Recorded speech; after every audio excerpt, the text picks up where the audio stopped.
The Gnome King was in an angry mood, and at such times he was very disagreeable. Everyone kept away from him, even his chief steward Calico. Therefore the king stormed and raved all by himself, walking up and down in his jewel-studded cavern, and getting angrier all the time. Then he remembered that it was no fun being angry unless he had someone to frighten and make miserable, and he rushed to his big gong and made it clatter as loud as he could. In came the chief steward, trying not to show the Gnome King how frightened he was. "Send the chief counselor here," shouted the angry monarch. "I am in great trouble over the loss of my magic belt. Every little while I want to do something magical, and find I can't, because the belt is gone. That makes me angry, and when I am angry I can't have a good time now. What do you advise?"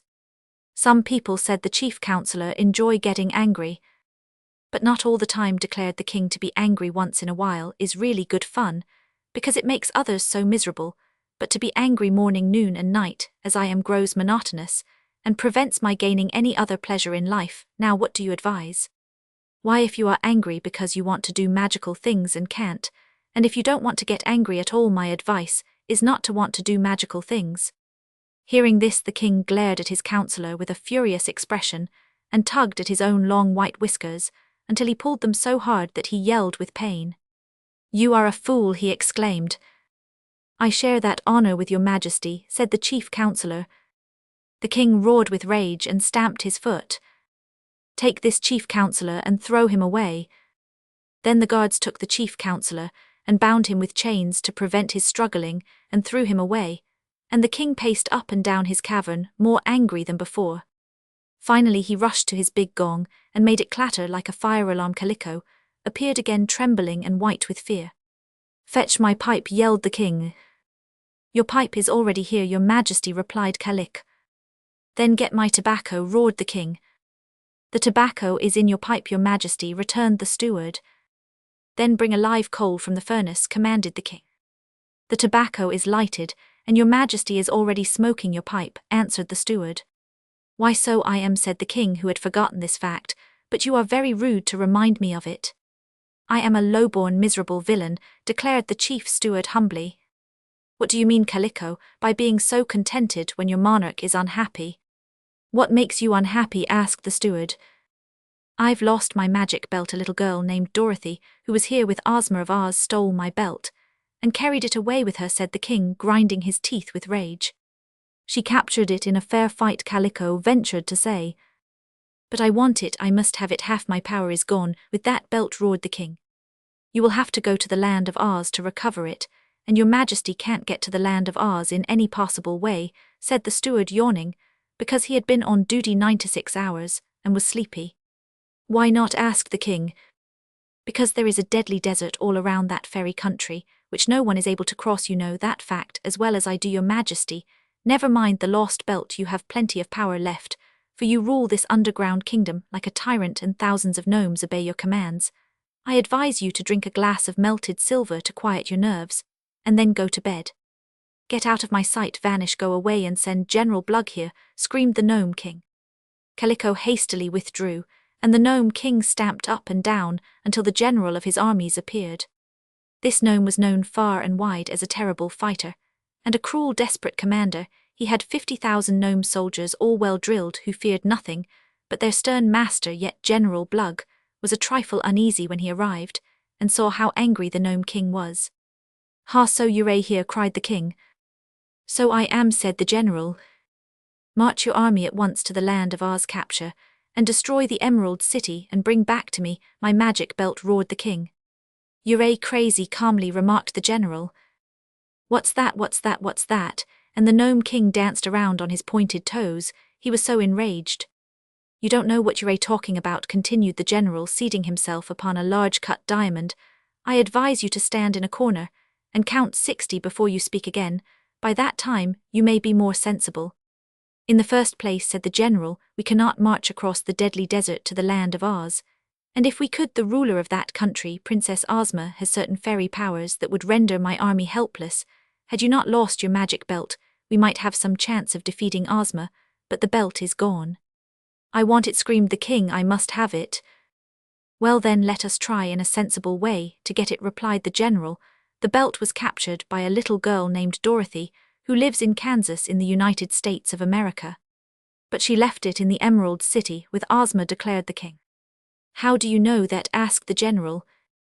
One of my spies, who is a blackbird, flew over the desert to the land of Oz, and saw the magic belt in Ozma's palace, replied the king with a groan. Now that gives me an idea, said General Blug, thoughtfully. There are 2 ways to get to the land of Oz without traveling across the sandy desert. What are they? Demanded the king eagerly. One way is over the desert through the air, and the other way is under the desert through the earth. Hearing this, the Gnome King uttered a yell of joy, and leaped from his throne to resume his wild walk up and down the cavern. That's it, Blug, he shouted. That's the idea, General. I am king of the underworld, and my subjects are all miners. I'll make a secret tunnel under the desert to the land of Oz, right up to the Emerald City, and you will march your armies there and capture the whole country. Softly, softly, your majesty, don't go too fast, warned the general. My gnomes are good fighters, but they are not strong enough to conquer the Emerald City. Are you sure? Asked the king. Absolutely certain, your majesty. Then what am I to do? Give up the idea and mind your own business, advised the general. You have plenty to do trying to rule your underground kingdom. But I want that magic belt, and I am going to have it, roared the Gnome King. I'd like to see you get it, replied the general, laughing maliciously. The king was by this time so exasperated that he picked up his scepter, which had a heavy ball made from a sapphire at the end of it, and threw it with all his force at General Blug. The sapphire hit the general upon his forehead, and knocked him flat upon the ground, where he lay motionless. Then the king rang his gong, and told his guards to drag out the general, and throw him away, which they Roman 999. This Gnome King was named Roquet the Red, and no one loved him. He was a bad man and a powerful monarch, and he had resolved to destroy the land of Oz and its magnificent Emerald City, to enslave Princess Ozma and little Dorothy, and all the Oz people, and recover his magic belt. This same belt had once enabled Roquet the Red to carry out many wicked plans, but that was before Ozma and her people marched to the underground cavern and captured it. The Gnome King could not forgive Dorothy or Princess Ozma, and he had determined to be revenged upon them.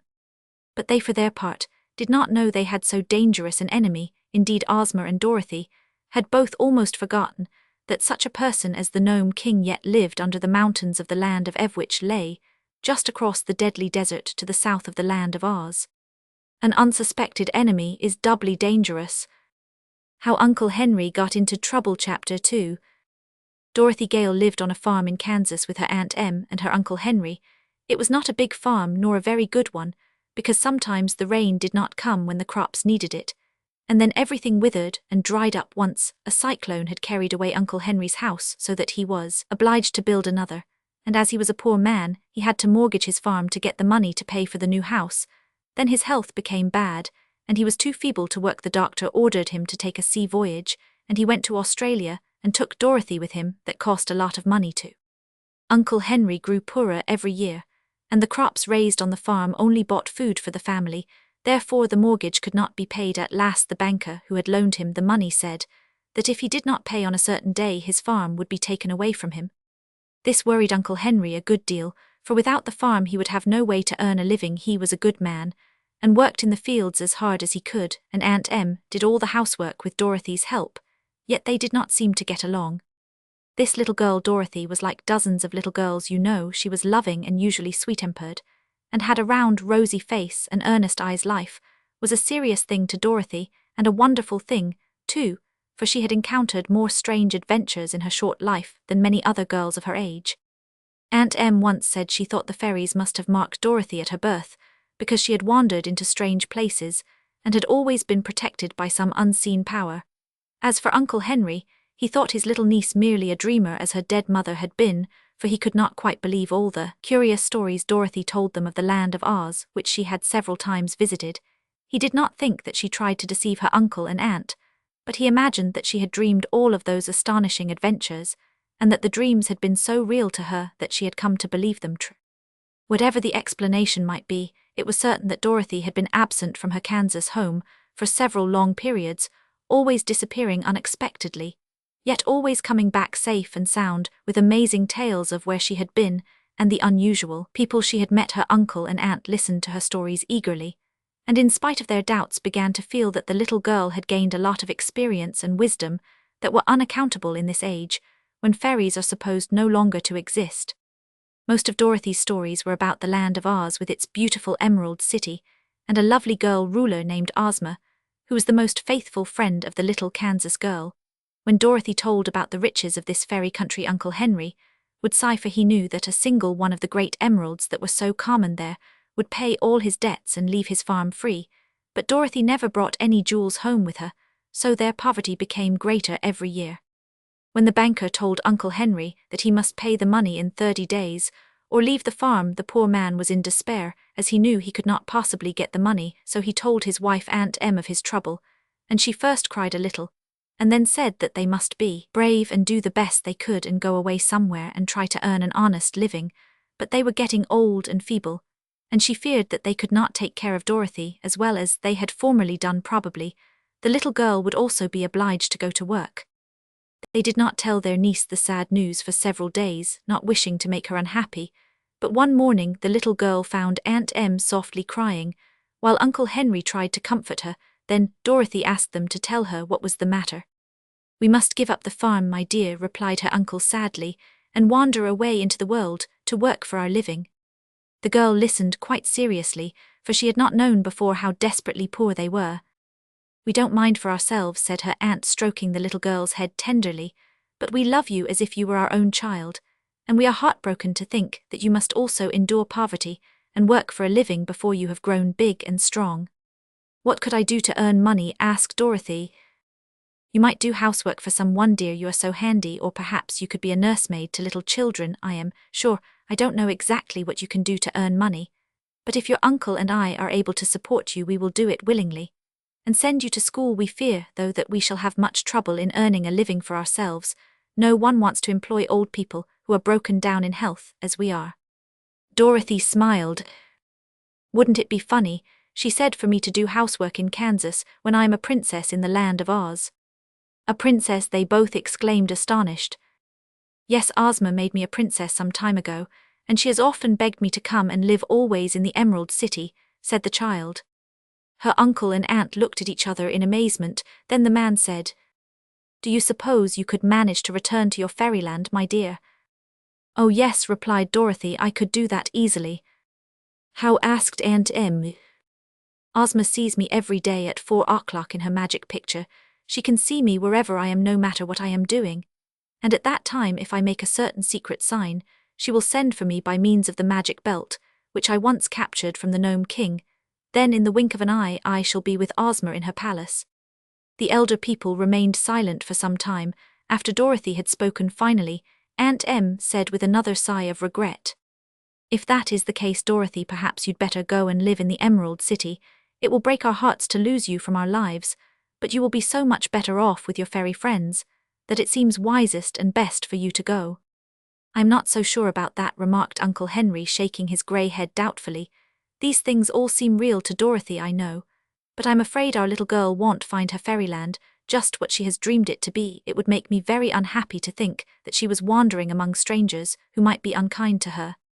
Dorothy laughed merrily at this speech, and then she became very sober again, for she could see how all this trouble was worrying her aunt and uncle, and knew that unless she found a way to help them, their future lives would be quite miserable and unhappy. She knew that she could help them. She had thought of a way already, yet she did not tell them at once what it was, because she must ask Ozma's consent before she would be able to carry out her plans. So she only said, "If you will promise not to worry a bit about me, I'll go to the land of Oz this very afternoon, and I'll make a promise too that you shall both see me again before the day comes when you must leave this farm." "The day isn't far away now," her uncle sadly replied. "I did not tell you of our trouble until I was obliged to, dear Dorothy, so the evil time is near at hand. But if you are quite sure your fairy friends will give you a home, it will be best for you to go to them, as your aunt says." That was why Dorothy went to her little room in the attic that afternoon, taking with her a small dog named Toto. The dog had curly black hair and big brown eyes, and loved Dorothy very dearly. The child had kissed her uncle and aunt affectionately before she went upstairs, and now she looked around her little room rather wistfully, gazing at the simple trinkets and worn calico and gingham dresses, as if they were old friends. She was tempted at first to make a bundle of them, yet she knew very well that they would be of no use to her in her future life. She sat down upon a broken-back chair, only one the room contained and, holding Toto in her arms, waited patiently until the clock struck 4. Then she made the secret signal that had been agreed upon between her and Ozma. Uncle Henry and Aunt Em waited downstairs. They were uneasy and a good deal excited, for this is a practical humdrum world, and it seemed to them quite impossible that their little niece could vanish from her home and travel instantly to fairyland. So they watched the stairs, which seemed to be the only way that Dorothy could get out of the farmhouse, and they watched them a long time. They heard the clock strike 4, but there was no sound from above. 4:30 came, and now they were too impatient to wait any longer. Softly, they crept up the stairs to the door of the little girl's room. "Dorothy, Dorothy," they called. There was no answer. They opened the door and looked in. The room was empty. How Ozma granted Dorothy's request. Chapter 3. I suppose you have read so much about the magnificent Emerald City that there is little need for me to describe it here. It is the capital city of the Land of Oz, which is justly considered the most attractive and delightful fairyland in all the world. The Emerald City is built all of beautiful marbles in which are set a profusion of emeralds, every one exquisitely cut, and of very great size. There are other jewels used in the decorations inside the houses and palaces, such as rubies, diamonds, sapphires, amethysts, and turquoises, but in the streets and upon the outside of the buildings only emeralds appear, from which circumstance the place is named the Emerald City of Oz. It has 9,654 buildings, in which lived 57,318 people, up to the time my story opens. Altogether there were more than 500,000 people in the land of Oz, though some of them, as you will soon learn, were not made of flesh and blood. As we and every inhabitant of that favoured country was happy and prosperous. No disease of any sort was ever known among the Ozites, and so no one ever died unless he met with an accident that prevented him from living. This happened very seldom indeed. There were no poor people in the land of Oz, because there was no such thing as money, and all property of every sort belonged to the ruler. The people were her children, and she cared for them. Each person was given freely by his neighbours whatever he required for his use, which is as much as anyone may reasonably desire. Some tilled the lands, and raised great crops of grain, which was divided equally among the entire population, so that all had enough. There were many tailors and dressmakers and shoemakers, and the like, who made things that any who desired them might wear. Likewise there were jewelers who made ornaments for the person, which pleased and beautified the people, and these ornaments also were free to those who asked for them. Each man and woman, no matter what he or she produced for the good of the community, was supplied by the neighbours with food and clothing, and a house and furniture and ornaments and games. If by chance the supply ever ran short, more was taken from the great storehouses of the ruler, which were afterward filled up again, when there was more of any article than the people needed.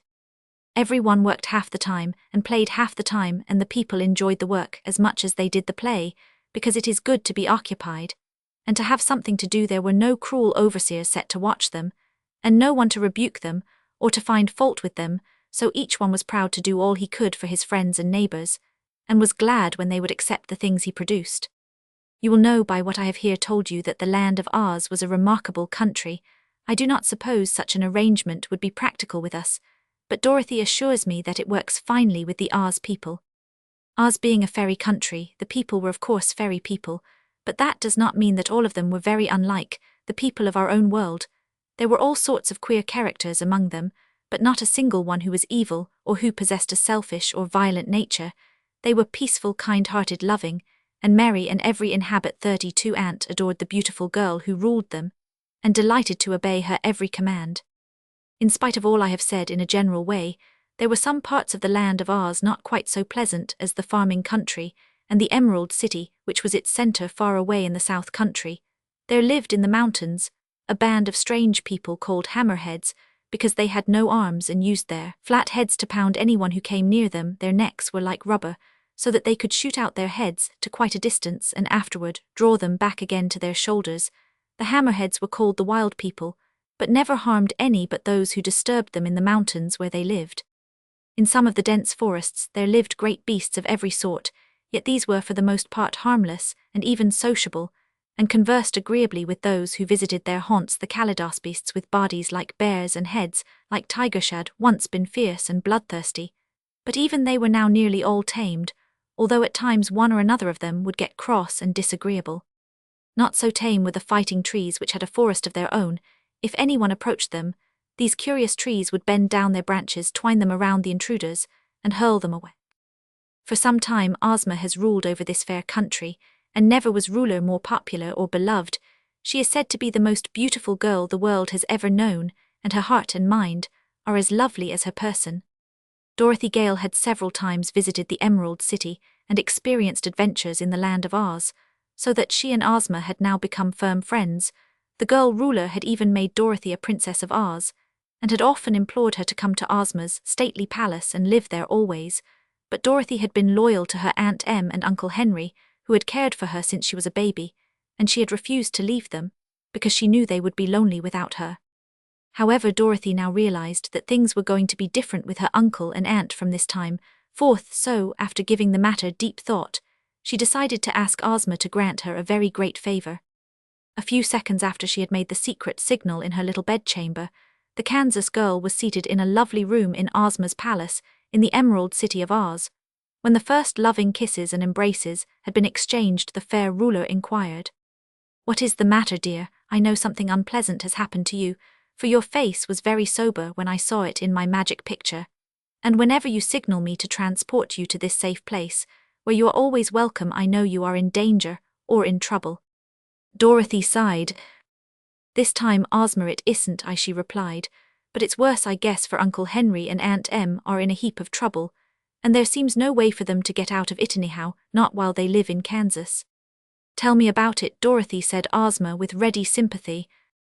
"Why, you see, Uncle Henry is poor for the farm in Kansas, doesn't mount to much as farms go, so one day Uncle Henry borrowed some money, and wrote a letter saying that if he didn't pay the money back, they could take his farm for pay. Course he expected to pay by making money from the farm, but he just couldn't, and so they're going to take the farm, and Uncle Henry and Aunt Em won't have any place to live. They're pretty old to do much hard work, Ozma, so he'll have to work for them unless—" "Unless what, dear?" she asked. Dorothy hesitated because her request meant so much to them all. "Well," said she, "I'd like to live here in the land of Oz, where you've often invited me to live, but I can't, you know, unless Uncle Henry and Aunt Em could live here too." "Of course not," exclaimed the ruler of Oz, laughing gaily. "So in order to get you, little friend, we must invite your uncle and aunt to live in Oz also." "Oh, will you, Ozma?" cried Dorothy, clasping her chubby little hands eagerly. "Will you bring them here with the magic belt, and give them a nice little farm in the Munchkin country or the Winky country or some other place?" "To be sure," answered Ozma, full of joy at the chance to please her little friend. "I have long been thinking of this very thing, Dorothy dear, and often I have had it in my mind to propose it to you. I am sure your uncle and aunt must be good and worthy people, or you would not love them so much, and for your friend's princess, there is always room in the land of Oz." Dorothy was delighted, yet not altogether surprised, for she had clung to the hope that Ozma would be kind enough to grant her request, when indeed had her powerful and faithful friend refused her anything. "But you must not call me princess," she said, "for after this, I shall live on the little farm with Uncle Henry and Aunt Em, and princesses ought not to live on farms." "Princess Dorothy will not," replied Ozma with her sweet smile. "You are going to live in your own rooms in this palace, and be my constant companion." "But Uncle Henry," began Dorothy. "Oh, he is old and has worked enough in his lifetime," interrupted the girl ruler, "so we must find a place for your uncle and aunt, where they will be comfortable and happy, and need not work more than they care to. When shall we transport them here, Dorothy?" "I promised to go and see them again before they were turned out of the farmhouse," answered Dorothy, "so perhaps next Saturday." "But why wait so long?" asked Ozma, "and why make the journey back to Kansas again? Let us surprise them and bring them here without any warning." "I'm not sure that they believe in the land of Oz," said Dorothy, "though I've told 'em about it lots of times." "They'll believe when they see it," declared Ozma, "and if they are told they are to make a magical journey to our fairyland, it may make them nervous. I think the best way will be to use the magic belt without warning them, and when they have arrived you can explain to them whatever they do not understand." "Perhaps that's best," decided Dorothy. "There isn't much use in their staying at the farm until they are put out, 'cause it's much nicer here." "Then tomorrow morning they shall come here," said Princess Ozma. "I will order Jellia Jam, who is the palace housekeeper, to have rooms all prepared for them, and after breakfast we will get the magic belt, and by its aid transport your uncle and aunt to the Emerald City." And now Ozma proposed, let us take a walk in the gardens, before we dress for dinner, come Dorothy dear. How the Gnome King Planned Revenge. Chapter 4. The reason most people are bad is because they do not try to be good. Now the Gnome King had never tried to be good, so he was very bad indeed, having decided to conquer the land of Oz, and to destroy the Emerald City, and enslave all its people. King Roquat the Red kept planning ways to do this dreadful thing, and the more he planned the more he believed he would be able to accomplish it. About the time Dorothy went to Ozma, the Gnome King called his chief steward to him and said, Calico, I think I shall make you the general of my armies. I think you won't, replied Calico positively. Why not, inquired the king, reaching for his scepter with the big sapphire. Because I am your chief steward, and know nothing of warfare, said Calico, preparing to dodge if anything were thrown at him. I manage all the affairs of your kingdom better than you could yourself, and you'll never find another steward as good as I am. But there are 100 gnomes better fitted to command your army, and your generals get thrown away so often that I have no desire to be one of them. Ah, there is some truth in your remarks, Calico, remarked the king, deciding not to throw the scepter. Summon my army to assemble in the great cavern. Calico bowed and retired, and in a few minutes returned to say that the army was assembled. So the king went out upon a balcony that overlooked the great cavern, where 50,000 gnomes, all armed with swords and pikes, stood marshalled in military array. When they were not required as soldiers, all these gnomes were metal workers and miners, and they had hammered so much at the forges and dug so hard with pick and shovel that they had acquired great muscular strength. They were strangely formed creatures, rather round and not very tall. Their toes were curly, and their ears broad and flat. In time of war, every gnome left his forge or mine and became part of the great army of King Roquat. The soldiers wore rock-colored uniforms and were excellently drilled. The king looked upon this tremendous army which stood silently arrayed before him, and a cruel smile curled the corners of his mouth, for he saw that his legions were very powerful. Then he addressed them from the balcony, saying, I have thrown away General Blug, because he did not please me, so I want another general to command this army. Who is next in command? I am, replied Colonel Crinkle, a dapper-looking gnome, as he stepped forward to salute his monarch. The king looked at him carefully and said, I want you to march this army through an underground tunnel, which I am going to bore to the Emerald City of Oz. When you get there, I want you to conquer the Oz people, destroy them and their city, and bring all their gold and silver and precious stones back to my cavern. Also you are to recapture my magic belt and return it to me. Will you do this, General Crinkle? No, your majesty, replied the gnome, for it can't be done. Oh, indeed, exclaimed the king. Then he turned to his servants and said, please take General Crinkle to the torture chamber. There you will kindly slice him into thin slices. Afterward, you may feed him to the 7-headed dogs.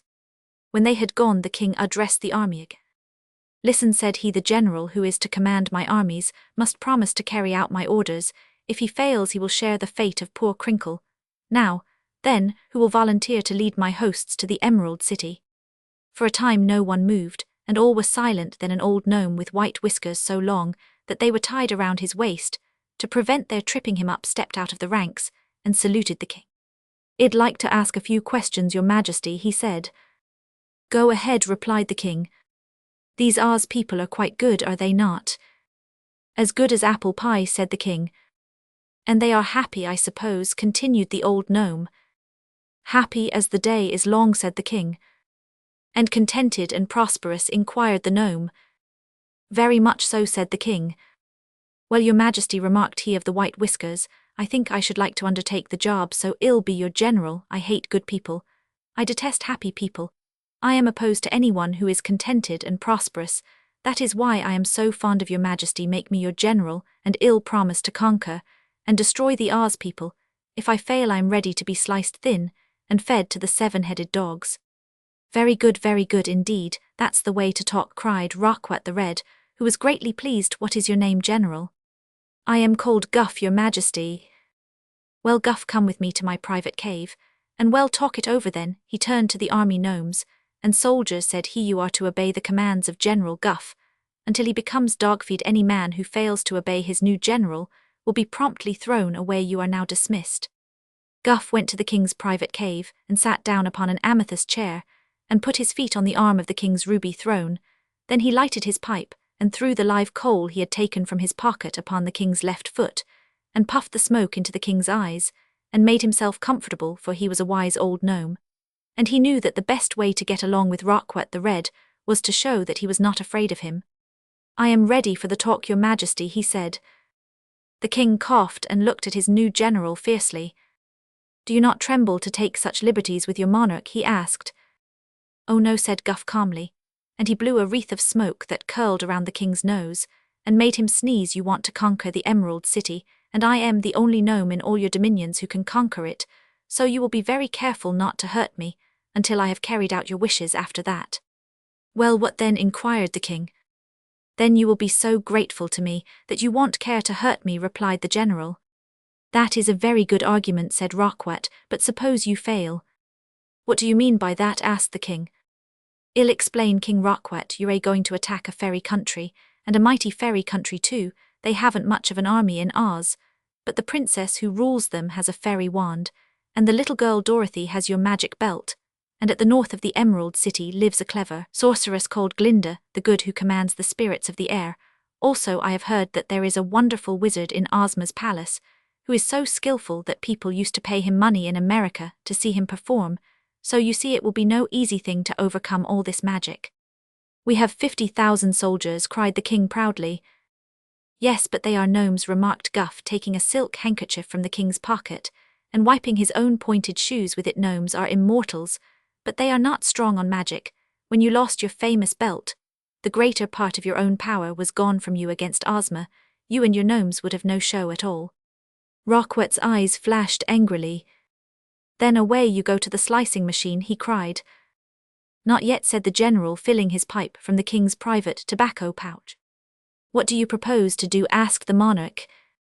"I propose to obtain the power we need," answered Guff. "There are a good many evil creatures who have magic powers sufficient to destroy and conquer the land of Oz. We will get them on our side, band them all together, and then take Ozma and her people by surprise. It's all very simple and easy when you know how alone we should be helpless to injure the ruler of Oz. But with the aid of the evil powers we shall easily succeed." King Roquet was delighted with this idea, for he realized how clever it was. "Surely, Guff, you are the greatest general I have ever had," he exclaimed, his eyes sparkling with joy. "You must go at once and make arrangements with the evil powers to assist us, and meantime begin to dig the tunnel." "I thought you'd agree with me, Roquet," replied the new general. "Start this very afternoon to visit the chief of the Whimsies." How Dorothy became a princess. Chapter 5. When the people of the Emerald City heard that Dorothy had returned to them, everyone was eager to see her, for the little girl was a general favorite in the land of Oz. From time to time, some of the folk from the great outside world had found their way into this fairyland, but all except one had been companions of Dorothy, and had turned out to be very agreeable people. The exception I speak of was the wonderful Wizard of Oz, a sleight-of-hand performer from Omaha who went up in a balloon and was carried by a current of air to the Emerald City. His queer and puzzling tricks made the people of Oz believe him a great wizard for a time, and he ruled over them until Dorothy arrived on her first visit and showed the wizard to be a mere humbug. He was a gentle, kindly-hearted little man, and Dorothy grew to like him afterward. When after an absence the wizard returned to the land of Oz, Ozma received him graciously and gave him a home in a part of the palace. In addition to the wizard, 2 other personages from the outside world had been allowed to make their home in the Emerald City. The first was a quaint, shaggy man whom Ozma had made the governor of the royal storehouses, and the second, a yellow hen named Bellina, who had a fine house in the gardens back of the palace, where she looked after a large family. Both these had been old comrades of Dorothy, so you see the little girl was quite an important personage in Oz, and the people thought she had brought them good luck, and loved her next best to Ozma. During her several visits, this little girl had been the means of destroying 2 wicked witches who oppressed the people, and she had discovered a live Scarecrow, who was now one of the most popular personages in all the fairy country. With the Scarecrow's help, she had rescued Nick Chopper, a Tin Woodman who had rusted in a lonely forest, and the Tin Man was now the emperor of the country of the Winkies, and much beloved because of his kind heart. No wonder the people thought Dorothy had brought them good luck. Yet strange as it may seem, she had accomplished all these wonders not because she was a fairy or had any magical powers whatever, but because she was a simple, sweet, and true little girl who was honest to herself and to all whom she met. In this world in which we live, simplicity and kindness are the only magic wands that work wonders, and in the land of Oz, Dorothy found these same qualities had won for her the love and admiration of the people. Indeed, the little girl had made many warm friends in the fairy country, and the only real grief the Ozites had ever experienced was when Dorothy left them and returned to her Kansas home. Now she received a joyful welcome, although no one except Ozma knew at first that she had finally come to stay for good and all. That evening Dorothy had many callers, and among them were such important people as Tic-Tac, a machine man who thought and spoke, and moved by clockwork, her old companion, the genial shaggy man Jack Pumpkinhead, whose body was brushwood, and whose head was a ripe pumpkin with a face carved upon it, the Cowardly Lion, and the Hungry Tiger, two great beasts from the forest who served Princess Ozma, and Professor H. Roman 1000 Wogglebug T.E. This Wogglebug was a remarkable creature. He had once been a tiny little bug crawling around in a schoolroom, but he was discovered and highly magnified, so that he could be seen more plainly. And while in this magnified condition he had escaped, he had always remained big, and he dressed like a dandy, and was so full of knowledge and information, which are distinct acquirements, that he had been made a professor, and the head of the Royal College. Dorothy had a nice visit with these old friends, and also talked a long time with the wizard, who was little and old and withered and dried up, but as merry and active as a child. Afterward, she went to see Bellina's fast-growing family of chicks. Toto, Dorothy's little black dog, also met with a cordial reception. Toto was an especial friend of the Shaggy Man, and he knew everyone else, being the only dog in the land of Oz. He was highly respected by the people who believed animals entitled to every consideration if they behaved themselves properly.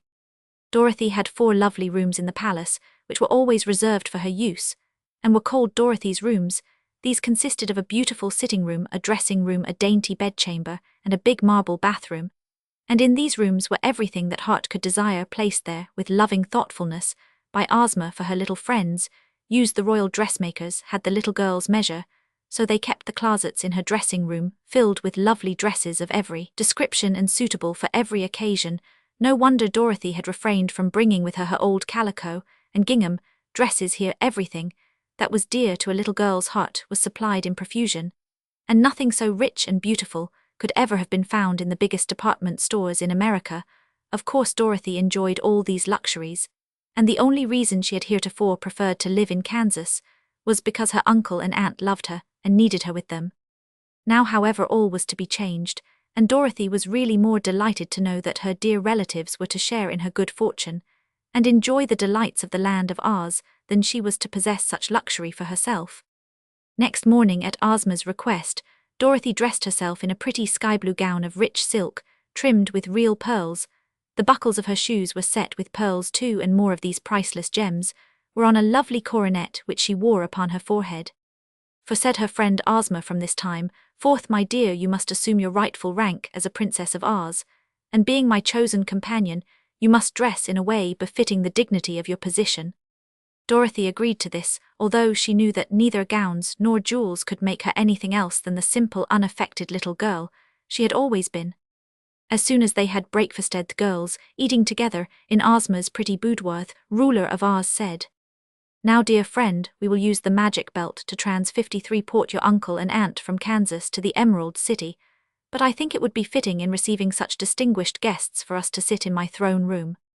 "Oh, they're not very distinguished, Ozma," said Dorothy. "They're just plain people like me." "Being your friends and relatives, Princess Dorothy, they are certainly distinguished," replied the ruler with a smile. "They won't hardly know what to make of all your splendid furniture and things," protested Dorothy gravely. "It may scare 'em to see your grand throne room, and p'raps we'd better go into the backyard, Ozma, where the cabbages grow, and the chickens are playing. Then it would seem more natural to Uncle Henry and Aunt Em." "No, they shall first see me in my throne room," replied Ozma decidedly, and when she spoke in that tone Dorothy knew it was not wise to oppose her, for Ozma was accustomed to having her own way. So together they went to the throne room, an immense domed chamber in the center of the palace. Here stood the royal throne made of solid gold, and encrusted with enough precious stones to stock a dozen jewelry stores in our country. Ozma, who was wearing the magic belt, seated herself in the throne, and Dorothy sat at her feet. In the room were assembled many ladies and gentlemen of the court, clothed in rich apparel, and wearing fine jewelry. 2 immense animals squatted one on each side of the throne, the Cowardly Lion and the Hungry Tiger, in a balcony high up in the dome. An orchestra played sweet music, and beneath the dome too, electric fountains sent sprays of colored, perfumed water shooting up nearly as high as the arched ceiling. "Are you ready?" Dorothy asked the ruler. "I am," replied Dorothy, "but I don't know whether Aunt Em and Uncle Henry are ready." "That won't matter," declared Ozma. "The old life can have very little to interest them, and the sooner they begin the new life here the happier they will be. Here they come, my dear." As she spoke, there before the throne appeared Uncle Henry and Aunt Em, who for a moment stood motionless, glaring with white and startled faces at the scene that confronted them. If the ladies and gentlemen present had not been so polite, I am sure they would have laughed at the two strangers. Aunt Em had her calico dress skirt tucked up, and she wore a faded blue-checked apron. Her hair was rather straggly, and she had on a pair of Uncle Henry's old slippers. In one hand she held a dish towel, and in the other a cracked earthenware plate, which she had been engaged in wiping when so suddenly transported to the land of Oz. "By gum," gasped Uncle Henry, looking around as if bewildered. "Well, I swan," gurgled Aunt Em in a hoarse, frightened voice. Then her eyes fell upon Dorothy, and she said, "Dee, don't that look like our little girler, Dorothy Henry?" "Hi there, look out, Em," exclaimed the old man, as Aunt Em advanced a step. "Take care o' the wild beastses, or you're a goner." But now Dorothy sprang forward and embraced and kissed her aunt and uncle affectionately afterward, taking their hands in her own. "Don't be afraid," she said to them. "You are now in the land of Oz, where you are to live always, and be comfortable and happy. You'll never have to worry over anything again, 'cause there won't be anything to worry about, and you owe it all to the kindness of my friend Princess Ozma." Here she led them before the throne and continued, "Your Highness, this is Uncle Henry, and this is Aunt Em. They want to thank you for bringing them here from Kansas." But the ruler of Oz rose and came from her throne to greet her newly arrived guests, and she smiled as sweetly upon them as if they had been a king and a queen. "You are very welcome here, where I have brought you for Princess Dorothy's sake," she said graciously, "and I hope you will be quite happy in your new home." Then she turned to her courtiers, who were silently and gravely regarding the scene, and added, "I present to my people our Princess Dorothy's beloved Uncle Henry and Aunt Em, who will hereafter be subjects of our kingdom. It will please me to have you show them every kindness and honor in your power, and to join me in making them happy and contented." Hearing this, all those assembled bowed low and respectfully to the old farmer and his wife, who bobbed their own heads in return. "And now," said Ozma to them, "Dorothy will show you the rooms prepared for you. I hope you will like them, and shall expect you to join me at luncheon." So Dorothy led her relatives away, and as soon as they were out of the throne room and alone in the corridor, Aunt Em squeezed Dorothy's hand and said. Dorothy laughed. "Why didn't you tell us what you were goin' to do?" inquired Uncle Henry reproachfully. "If I'd known about it, I'd a put on my Sunday clothes." "I'll splain everything as soon as we get to your rooms," promised Dorothy. "You're in great luck, Uncle Henry and Aunt Em, and so am I, and oh, I am so happy to have got you here at last." "'Pears to me, Dorothy, we won't make bang-up fairies," he remarked. "And my back hair looks like a fright," wailed Aunt Em. "Never mind," returned the little girl reassuringly, "you won't have anything to do now, but to look pretty. Aunt Em and Uncle Henry won't have to work till his back aches, that's certain." "Sure?" they asked wonderingly and in the same breath.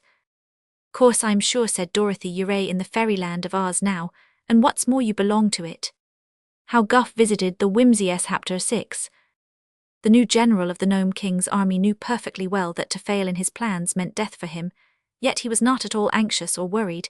He hated everyone who was good and longed to make all who were happy unhappy. Therefore, he had accepted this dangerous position as general quite willingly, feeling sure in his evil mind that he would be able to do a lot of mischief and finally conquer the land of Oz.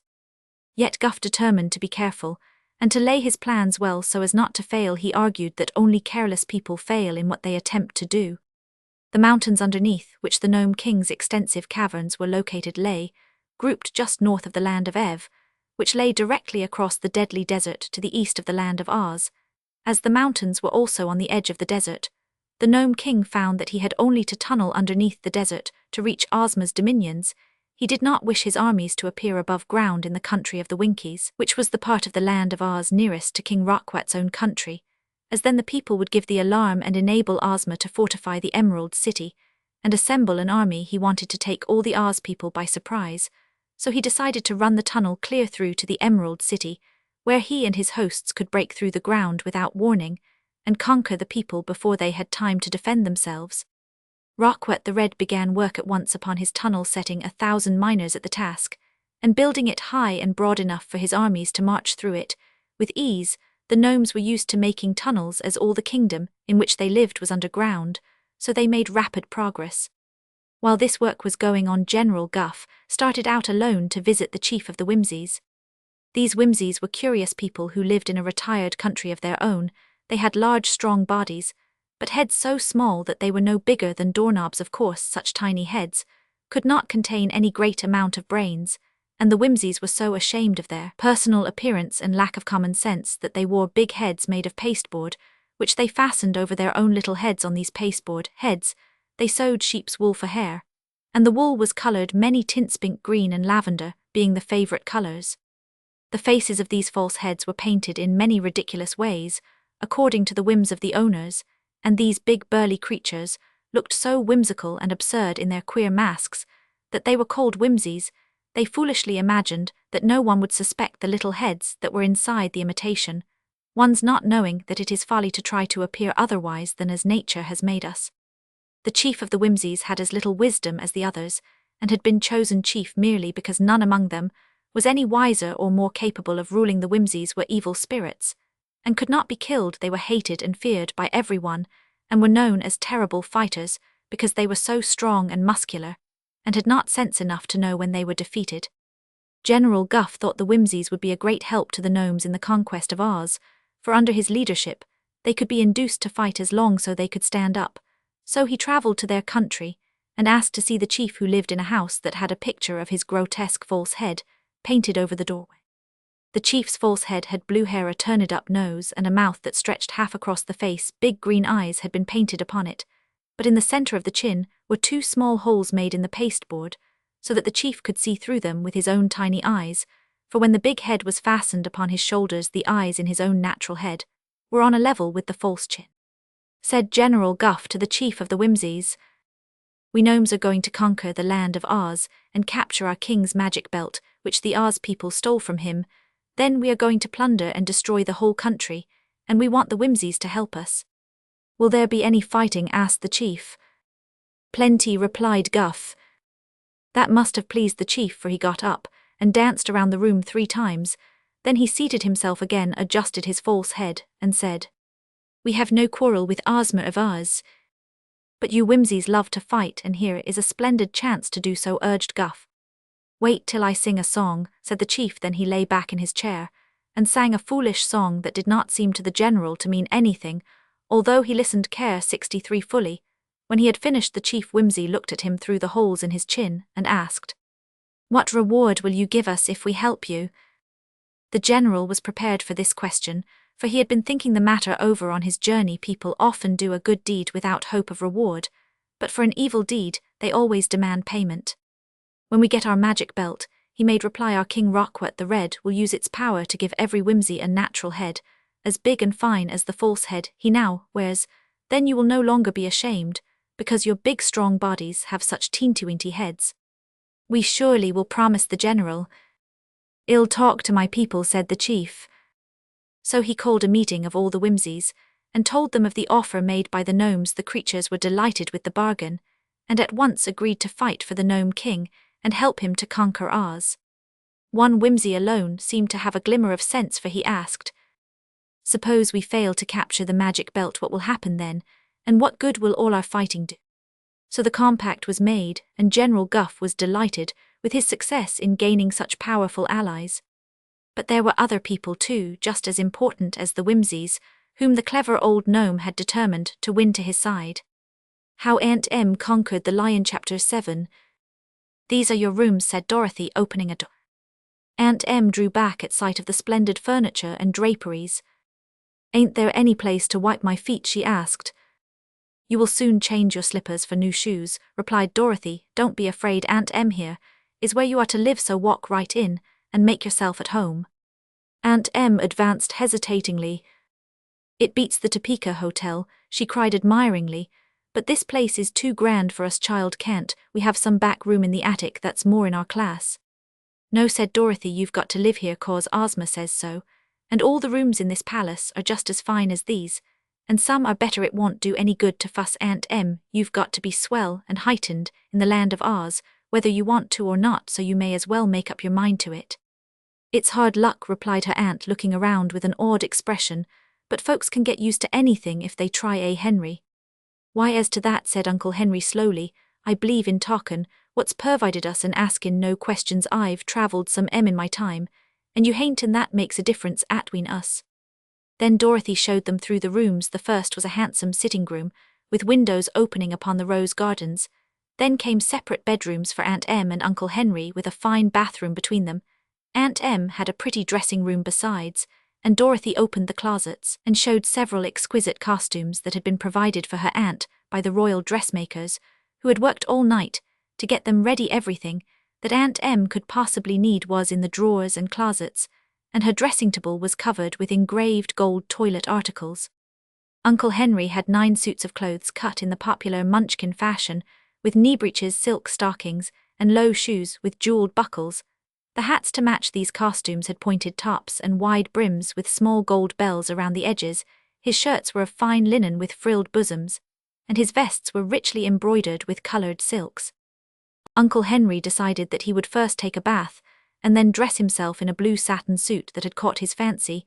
He accepted his good fortune with calm composure, and refused to have a servant to assist him, but Aunt Em was all of a flutter as she said, and it took Dorothy and Jellia Jam, the housekeeper, and 2 maids a long time to dress her and do up her hair and get her rigged like a popinjay, as she quaintly expressed it. She wanted to stop and admire everything that caught her eye, and she sighed continually, and declared that such finery was too good for an old country woman, and that she never thought she would have to put on airs at her time of life.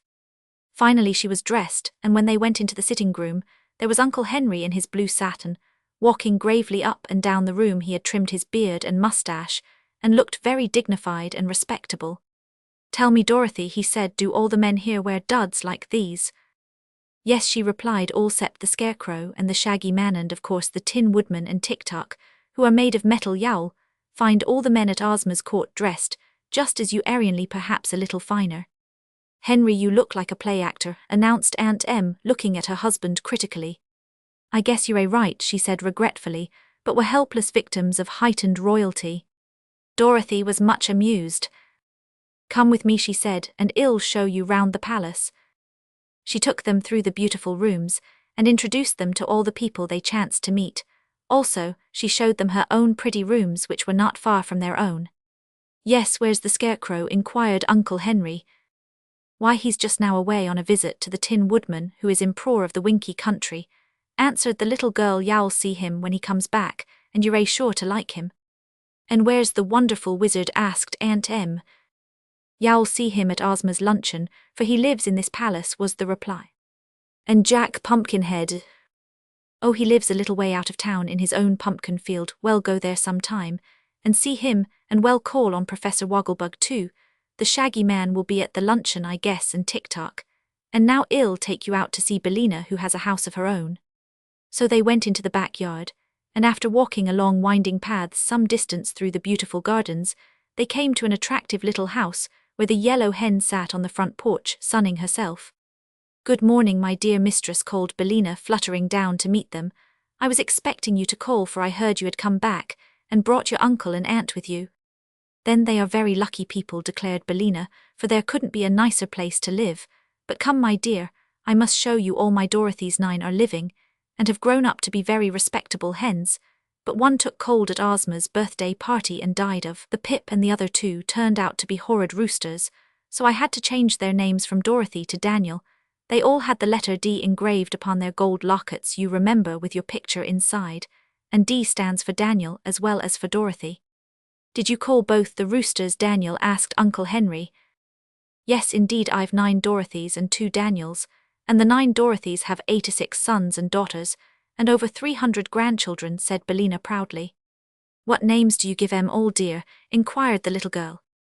"Oh, they are all Dorothys and Daniels, some being juniors and some double juniors. Dorothy and Daniel are 2 good names, and I see no object in hunting for others," declared the yellow hen.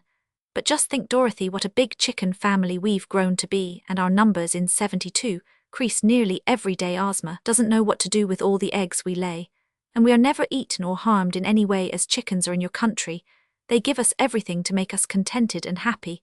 and I, my dear, am the acknowledged queen and governor of every chicken in Oz because I am the eldest, and started the whole colony. You ought to be very proud, Mom, said Uncle Henry, who was astonished to hear a hen talk so sensibly.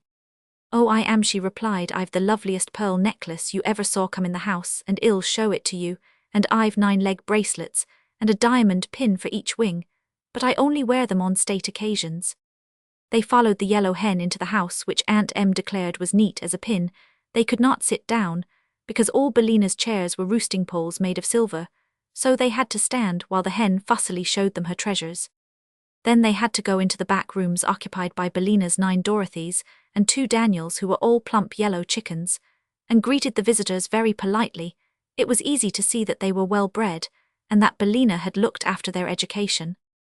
In the yards were all the children and grandchildren of these 11 elders, and they were of all sizes, from well-grown hens to tiny chickens just out of the shell. About 50 fluffy yellow youngsters were at school being taught good manners and good grammar by a young hen who wore spectacles. They sang in chorus a patriotic song of the land of Oz in honor of their visitors, and Aunt Em was much impressed by these talking chickens.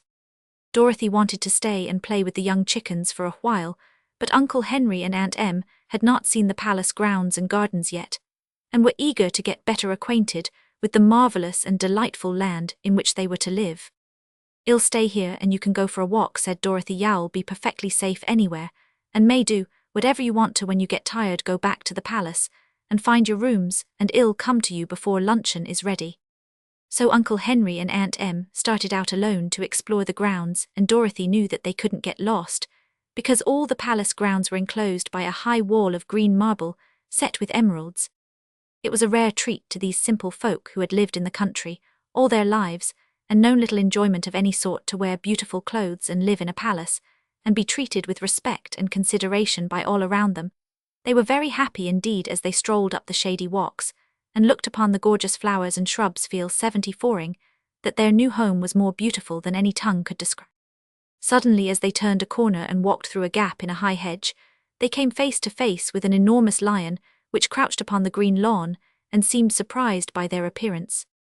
They stopped short, Uncle Henry trembling with horror, and Aunt Em too, terrified to scream. Next moment the poor woman clasped her husband around the neck and cried, "Save me, Henry, save me." "Can't even save myself, Em," he returned in a husky voice, "for the animal looks as if it could eat both of us and lick its chops for more, if I only had a gun." "Haven't you, Henry, haven't you?" she asked anxiously. "Nary gun, Em, so let's die as brave and graceful as we can. I knew our luck couldn't last." "I won't die, I won't be eaten by a lion," wailed Aunt Em, glaring upon the huge beast. Then a thought struck her, and she whispered, "Henry, I've heard as savage beasts can be conquered by the human eye that lion out o countenance and save our lives." "Try it, Em," he returned also in a whisper. "Look at him, as you do at me when I'm late to dinner." Aunt Em turned upon the lion a determined countenance, and a wild dilated eye. She glared at the immense beast steadily, and the lion, who had been quietly blinking at them, began to appear uneasy and disturbed. "Is anything the matter, Mom?" he asked in a mild voice. At this speech from the terrible beast, Aunt Em and Uncle Henry both were startled, and then Uncle Henry remembered that this must be the lion they had seen in Ozma's throne room. "Hold on, Em," he exclaimed, "quit the eagle-eye conquest and take courage. I guess this is the same cowardly lion Dorothy has told us about." "Oh, is it?" she asked, much relieved. "When he spoke, I got the idea, and when he looked so shamed like, I was sure of it," Uncle Henry continued. Aunt Em regarded the animal with new interest. "Are you the cowardly lion?" she inquired. "Are you Dorothy's friend?" "Yes'm," answered the lion meekly. "Dorothy and I are old chums, and are very fond of each other. I am the king of beasts, you know, and the hungry tiger, and I serve Princess Ozma as her bodyguards." "To be sure," said Aunt Em, nodding, "but the king of beasts shouldn't be cowardly." "I've heard that said before," remarked the lion, yawn 76ing, till he showed his 2 great rows of sharp white teeth, "but that does not keep me from being frightened whenever I go into battle." "What do you do, run?" asked Uncle Henry. "No, that would be foolish, for the enemy would run after me," declared the lion, "so I tremble with fear and pitch in as hard as I can, and so far I have always won my fight." "Ah, I begin to understand," said Uncle Henry. "Were you scared when I looked at you just now?" inquired Aunt Em. Terribly scared, madam, answered the lion, for at first I thought you were going to have a fit.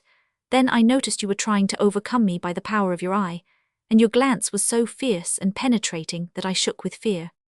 This greatly pleased the lady, and she said quite cheerfully, "Well, I won't hurt you, so don't be scared any more. I just wanted to see what the human eye was good for." "The human eye is a fearful weapon," remarked the lion, scratching his nose softly with his paw to hide a smile. "Had I not known you were Dorothy's friends, I might have torn you both into shreds, in order to escape your terrible gaze." Aunt Em shuddered at hearing this, and Uncle Henry said hastily, "Good morning," replied the lion, squatting down upon the lawn again. "You are likely to see a good deal of me if you live in the land of Oz." How the Grand Gallipoot joined the Gnome. Chapter 8. After leaving the Whimsies, Guff continued on his journey and penetrated far into the northwest. He wanted to get to the country of the Growlywogs, and in order to do that he must cross the Ripple Land, which was a hard thing to do, for the Ripple Land was a succession of hills and valleys, all very steep and rocky, and they changed places constantly by rippling. While Guff was climbing a hill, it sank down under him and became a valley, and while he was descending into a valley, it rose up and carried him to the top of a hill. This was very perplexing to the traveller, and a stranger might have thought he could never cross the Ripple Land at all, but Guff knew that if he kept steadily on he would get to the end at last, so he paid no attention to the changing hills and valleys, and plodded along as calmly as if walking upon the level ground. No sooner had he crossed the border of this domain when 2 guards seized him and carried him before the Grand Gallipoot of the Growlywogs, who scowled upon him ferociously, and asked him why he dared intrude upon his territory. "I am the Lord High General of the invincible army of the Gnomes, and my name is Guff," was the reply. "All the world trembles when that name is mentioned." The Growlywogs gave a shout of jeering laughter at this, and one of them caught the gnome in his strong arms and tossed him high into the air. Guff was considerably shaken when he fell upon the hard ground, but he appeared to take no notice of the impertinence and composed himself to speak again to the Grand Gallipoot. "My master, King Rockwet, the Red, has sent me here to confer with you. He wishes your assistance to conquer the land of Oz." Here the general paused, and the Grand Gallipoot scowled upon him more terribly than ever and said, "Go on." The voice of the Grand Gallipoot was partly a roar and partly a growl. He mumbled his words badly, and Guff had to listen carefully in order to understand him. It seems unfortunate that strong people are usually so disagreeable and overbearing that no one cares for them. In fact, to be different from your fellow creatures is always a misfortune. The Growlywogs knew that they were disliked and avoided by everyone, so they had become surly and unsociable, even among themselves. Guff knew that they hated all people, including the gnomes, but he hoped to win them over nevertheless, and knew that if he succeeded they would afford him very powerful assistance. The land of Oz is ruled by a namby-pamby girl who is disgustingly kind and good. He continued, "Her people are all happy and contented, and have no care or worries whatever." "Go on," growled the Grand Gallipoot. "Once the Gnome King enslaved the royal family of Ivanother, goody-goody lot that we detest," said the general, "but Ozma interfered, although it was none of her business, and marched her army against us. With her was a Kansas." Again he paused, and again the Grand Gallipoot growled, "Go on." Guff tried to think what to say next, and a happy thought soon occurred to him.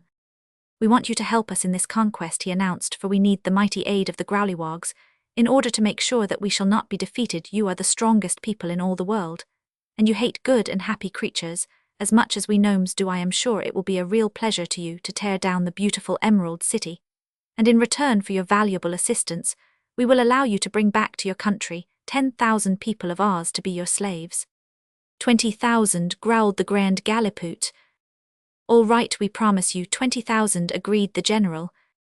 But while this was going on, the Grand Gallipoot was talking with his counselors, who were the most important officials of the Growlywogs. When he had stated to them the proposition of the Gnome King, he said, "My advice is to offer to help them. Then, when we have conquered the land of Oz, we will take not only our 20,000 prisoners, but all the gold and jewels we want." "Let us take the magic belt too," suggested one counselor. "And rob the Gnome King, and make him our slave," said another. "That is a good idea," declared the Grand Gallipoot. "Id, like King Rockwet, for my own slave. He could black my boots, and bring me my porridge every morning while I am in bed." "There is a famous Scarecrow in Oz. Take him for my slave," said a counselor. "I'll take TikTok," the machine man said another. "Give me the Tin Woodman," said a third.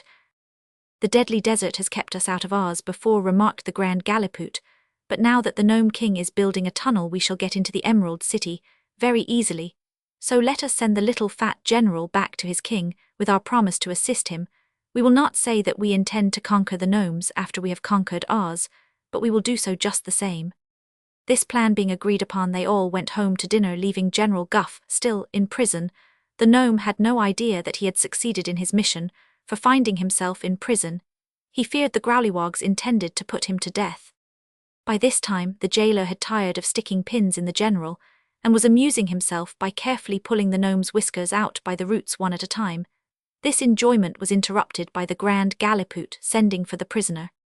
"Wait a few hours," begged the jailer. "I haven't pulled out a quarter of his whiskers yet." "Perhaps you're right," sighed the jailer. "Take the prisoner away if you will, but I advise you to kick him at every step he takes. It will be good fun, for he is as soft as a ripe peach." So Guff was led away to the royal castle, where the Grand Galliput told him that the Growlywogs had decided to assist the gnomes in conquering the land of Oz. "Whenever you are ready," he added, "send me word, and I will march with 18,000 of my most powerful warriors to your aid." He had now secured the assistance of the Whimsies and the Growlywogs, but his success made him long for still more allies. His own life depended upon his conquering Oz, and he said to himself, "I'll take no chances, I'll be certain of success. Then, when Oz is destroyed, perhaps I shall be a greater man than old Rockwet, and I can throw him away and be king of the gnomes myself. Why not? The Whimsies are stronger than the gnomes, and they are my friends. The Growlywogs are stronger than the Whimsies, and they also are my friends. There are some people still stronger than the Growlywogs, and if I can but induce them to aid me, I shall have nothing more to fear." How the Wogglebug Taught Athletic. Chapter 9. It did not take Dorothy long to establish herself in her new home, for she knew the people and the manners and customs of the Emerald City just as well as she knew the old Kansas farm. But Uncle Henry and Aunt Em had some trouble in getting used to the finery and pomp and ceremony of Ozma's palace, and felt uneasy because they were obliged to be dressed up all the time. Yet everyone was very courteous and kind to them, and endeavored to make them happy. Ozma especially made much of Dorothy's relatives for her little friend's sake, and she well knew that the awkwardness and strangeness of their new mode of life would all wear off in time. The old people were chiefly troubled by the fact that there was no work for them to do. These complaints began to worry Dorothy, so she had a long talk with Ozma upon the subject. "I see I must find them something to do," said the girlish ruler of Oz seriously. "I have been watching your uncle and aunt, and I believe they will be more contented if occupied with some light tasks. While I am considering this matter, Dorothy, you might make a trip with them through the land of Oz, visiting some of the odd corners, and introducing your relatives to some of our curious people." "Oh, that would be fine," exclaimed Dorothy eagerly. "I will give you an escort befitting your rank as a princess," continued Ozma, "and you may go to some of the places you have not yet visited yourself, as well as some others that you know. I will mark out a plan of the trip for you, and have everything in readiness for you to start tomorrow morning. Take your time, dear, and be gone as long as you wish. By the time you return, I shall have found some occupation for Uncle Henry and Aunt Em that will keep them from being restless and dissatisfied." Dorothy thanked her good friend and kissed the lovely ruler gratefully. Then she ran to tell the joyful news to her uncle and aunt. Next morning, after breakfast, everything was found ready for their departure. The escort included Ambi, the Captain General of Ozma's army, which consisted merely of 27 officers, besides the Captain General. Once Ambi had been a private soldier, only private in the army, but, as there was never any fighting to do, Ozma saw no need of a private, so she made Ambi the highest officer of them all. He was very tall and slim, and wore a gay uniform and a fierce mustache, yet the mustache was the only fierce thing about Ambi, whose nature was as gentle as that of a child. The wonderful wizard had asked to join the party, and with him came his friend, the Shaggy Man, who was shaggy but not ragged, being dressed in fine silks with satin shags and bobtails. The Shaggy Man had shaggy whiskers and hair, but a sweet disposition, and a soft, pleasant voice. There was an open wagon with 3 seats for the passengers, and the wagon was drawn by the famous wooden sawhorse, which had once been brought to life by Ozma by means of a magic powder. The sawhorse wore golden shoes to keep his wooden legs from wearing away, and he was strong and swift, as this curious creature was Ozma's own favorite steed, and very popular with all the people of the Emerald City. Dorothy knew that she had been highly favored by being permitted to use the sawhorse on her journey.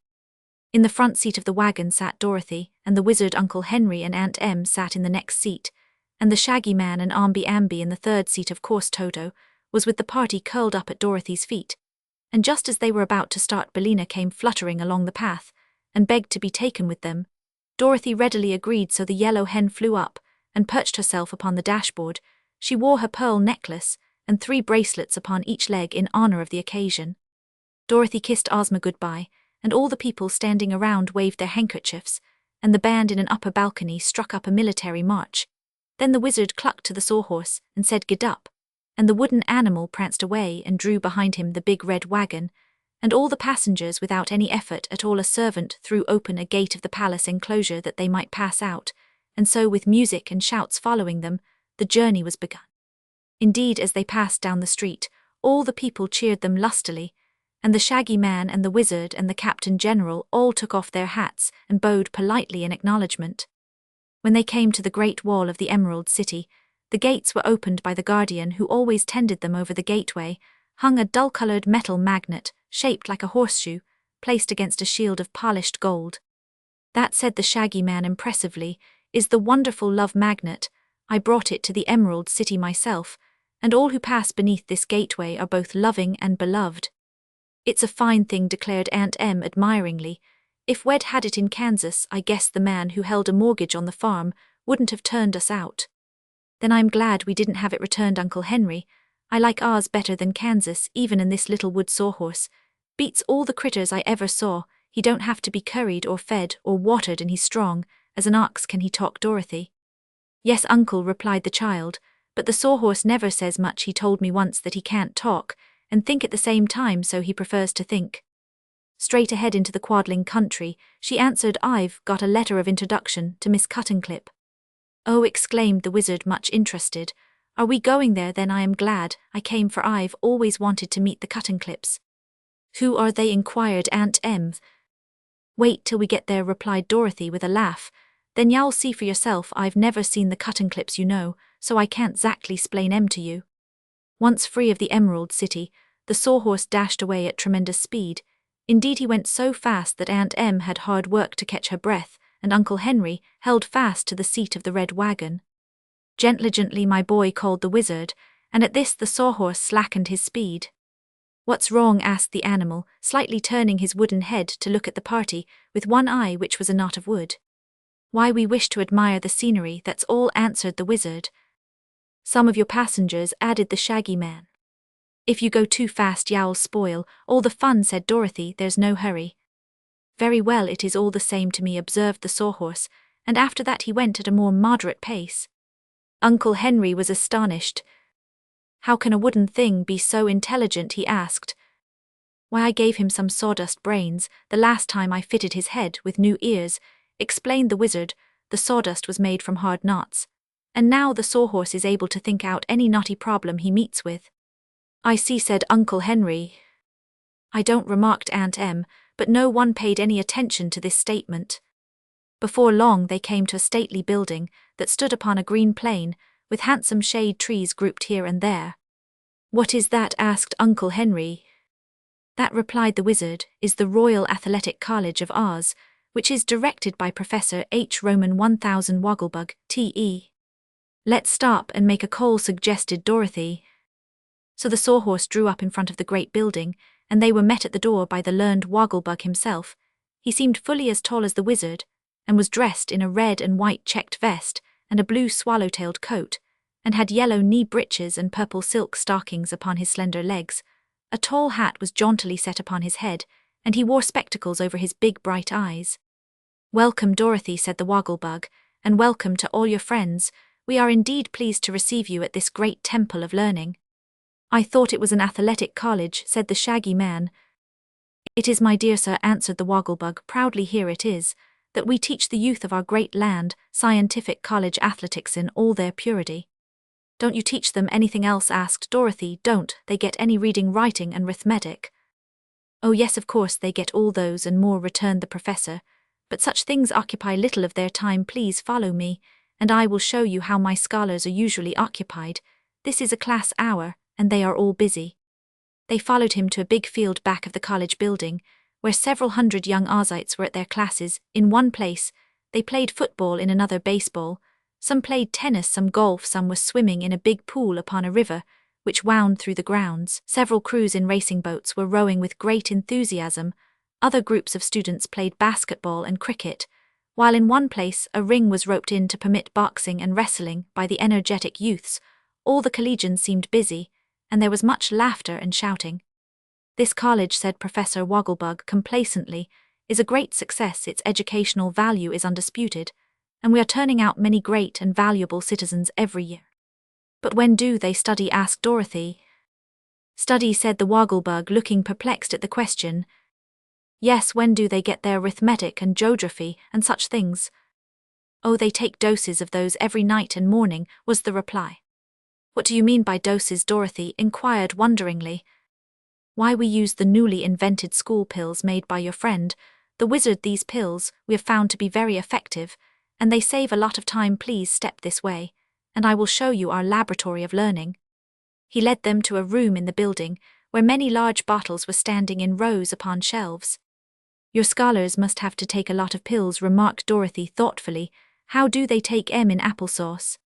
No, my dear, they are sugar-coated, and are quickly and easily swallowed. I believe the students would rather take the pills than study, and certainly, the pills are a more effective method. You see, until these school pills were invented, we wasted a lot of time in study that may now be better employed in practicing athletics. Seems to me the pills are a good thing, said Ambi, who remembered how it used to make his head ache as a boy to study arithmetic. They are so, declared the Wogglebug earnestly. They give us an advantage over all other colleges, because at no loss of time our boys become thoroughly conversant with Greek and Latin, mathematics and geography, grammar and literature. You see, they are never obliged to interrupt their games to acquire the lesser branches of learning. It's a great invention, I am sure, said Dorothy, looking admiringly at the wizard, who blushed modestly at this praise. We live in an age of progress, announced Professor Wogglebug pompously. It is easier to swallow knowledge than to acquire it laboriously from books, is it not so, my friends? Some folks can swallow anything, said Aunt Em, but to me this seems too much like taking medicine. Young men in college always have to take their Medi-99 sin one way or another, observed the wizard with a smile. And as our professor says, these school pills have proved to be a great success. One day, while I was making them, I happened to drop one of them, and one of Bellina's chickens gobbled it up. A few minutes afterward this chick got upon a roost, and recited The boy stood on the burning deck without making a single mistake. Then it recited the charge of the Light Brigade, and afterwards Excelsior. You see, the chicken had eaten an elocution. They now bade good-bye to the professor, and thanking him for his kind reception, mounted again into the red wagon, and continued their journey. How the Wogglebug taught athletics. Chapter 10. The travellers had taken no provisions with them, because they knew that they would be welcomed wherever they might go in the land of Oz, and that the people would feed and lodge them with genuine hospitality. So about noon, they stopped at a farmhouse, and were given a delicious luncheon of bread and milk fruits, and wheat cakes with maple syrup. After resting a while, and strolling through the orchards with their host around, jolly Farmothy got into the wagon, and again started the sawhorse along the pretty winding road. There were signposts at all the corners, and finally they came to one which read, hand pointing right, take this road to the cutting clips. I've never been to see the cutting clips before, remarked Dorothy. Nor I, said the Captain General. Nor I, said the wizard. Nor I, said Bellina. I've hardly been out of the Emerald City since I arrived in this country, added the Shaggy Man. Why, none of us has been there then, exclaimed the little girl. I wonder what the cutting clips are like. We shall soon find out, said the wizard with a sly laugh. I've heard they are rather flimsy things. The farmhouses became fewer as they proceeded, and the path was at times so faint that the sawhorse had hard work to keep in the road. The wagon began to jounce too, so they were obliged to go slowly. After a somewhat wearisome journey, they came in sight of a high wall painted blue with pink ornaments. This wall was circular, and seemed to enclose a large space. It was so high that only the tops of the trees could be seen above it. The path led up to a small door in the wall which was closed, and latched upon the door was a sign in gold letters reading as follows. Visitors are requested to move slowly and carefully, and to avoid coughing or making any breeze or draught. That's strange, said the Shaggy Man, reading the sign aloud. Who are the cutting-clips anyhow? Why, they're a paper dolls, answered Dorothy. Didn't you know that? Paper dolls then, let's go somewhere else, said Uncle Henry. We're all too old to play with dolls, Dorothy. But these are different, declared the girl. They're alive. Alive, gasped Aunt Em in amazement. Yes, let's go in, said Dorothy. So they all got out of the wagon, since the door in the wall was not big enough for them to drive the sawhorse and wagon through it. You stay here, Toto, commanded Dorothy, shaking her finger at the little dog. You ray so careless that you might make a breeze if I let you inside. Toto wagged his tail as if disappointed at being left behind, but he made no effort to follow them. The wizard unlatched the door, which opened outward, and they all looked eagerly inside. As the visitors entered the enclosure, the wizard let the door swing back into place, and at once the line of soldiers tumbled over, fell flat upon their backs, and lay fluttering upon the ground. Hi there, called one of them. What do you mean by slamming the door and blowing us over? I beg your pardon, I'm sure, said the wizard regretfully. I didn't know you were so delicate. We're not delicate, retorted another soldier, raising his head from the ground. We are strong and healthy, but we can't stand drafts. May I help you up? Asked Dorothy. If you please, replied the end soldier, but do it gently, little girl. Dorothy carefully stood up the line of soldiers, who first dusted their painted clothes, and then saluted the visitors with their paper muskets from the end. It was easy to see that the entire line had been cut out of paper, although from the front the soldiers looked rather solid and imposing. Very well, said the end soldier, and blew upon a paper whistle that hung around his neck. At once a paper soldier in a captain's uniform came out of a paper house nearby, and approached the group at the entrance. He was not very big, and he walked rather stiffly and uncertainly on his paper legs, but he had a pleasant face with very red cheeks and very blue eyes, and he bowed so low to the strangers that Dorothy laughed, and the breeze from her mouth nearly blew the captain over. He wavered and struggled, and finally managed to remain upon his feet. Take care, miss, he said warningly. You're breaking the rules, you know, by laughing. Oh, I didn't know that, she replied. To laugh in this place is nearly as dangerous as to cough, said the captain. You'll have to breathe very quietly, I assure you. Well, try to, promised the girl. May we see Miss Cuttingclip, please? You may, promptly returned the captain. This is one of her reception days. Be good enough to follow me. He turned and led the way up a path, and as they followed slowly, because the paper captain did not move very swiftly, they took the opportunity to gaze around them at this strange paper country. Beside the path were paper trees, all cut out very neatly, and painted a brilliant green color, and back of the trees were rows of cardboard houses painted in various colors, but most of them having green blinds. Some were large and some small, and in the front yards were beds of paper flowers, quite natural in appearance. Over some of the porches paper vines were twined, giving them a cozy and shady look. As the visitors passed along the street, a good many paper dolls came to the doors and windows of their houses to look at them curiously. These dolls were nearly all the same height, but were cut into various shapes, some being fat and some lean. The girl dolls wore many beautiful costumes of tissue paper, making them quite fluffy, but their heads and hands were no thicker than the paper of which they were made. Some of the paper people were on the street, walking along or congregated in groups and talking together, but as soon as they saw the strangers, they all fluttered into the houses as fast as they could go, so as to be out of danger. Excuse me if I go edgewise, remarked the captain, as they came to a slight hill. I can get along faster that way and not flutter so much. At one side of the street was a paper pump, and a paper boy was pumping paper water into a paper pail.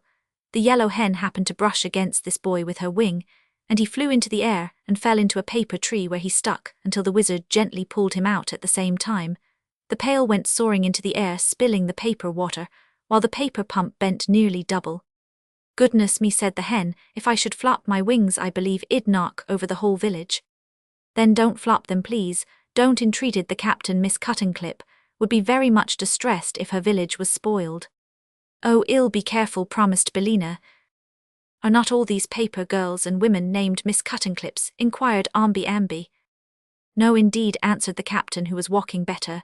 Since he began to move edgewise, there is but one Miss Cuttingclip, who is our queen, because she made us all. These girls are Cuttingclips, to be sure, but their names are Emily and Polly and Sue and Betty and such things. Only the queen is called Miss Cuttingclip. I must say that this place beats anything I ever heard of, observed Aunt Em. I used to play with paper dolls myself and cut 'em out, but I never thought I'd ever see such things alive." "I don't see as it's any more curious than hearing hens talk," returned Uncle Henry. "You're likely to see many queer things in the land of Oz," so said the wizard, "but a fairy country is extremely interesting when you get used to being surprised. Here we are called the captains, stopping before a cottage. This house was made of wood, and was remarkably pretty in design in the Emerald City. It would have been considered a tiny dwelling indeed. But in the midst of this paper village, it seemed immense. Real flowers were in the garden and real trees grew beside it. Upon the front door was a sign reading, "Miss Cuttenclip." Just as they reached the porch, the front door opened, and a little girl stood before them. She appeared to be about the same age as Dorothy, and smiling upon her visitors, she said sweetly, "You are welcome." All the party seemed relieved to find that here was a real girl of flesh and blood. She was very dainty and pretty as she stood there welcoming them. Her hair was a golden blonde, and her eyes turquoise blue. She had rosy cheeks and lovely white teeth over her simple white lawn dress. She wore an apron with pink and white checks, and in one hand she held a pair of scissors.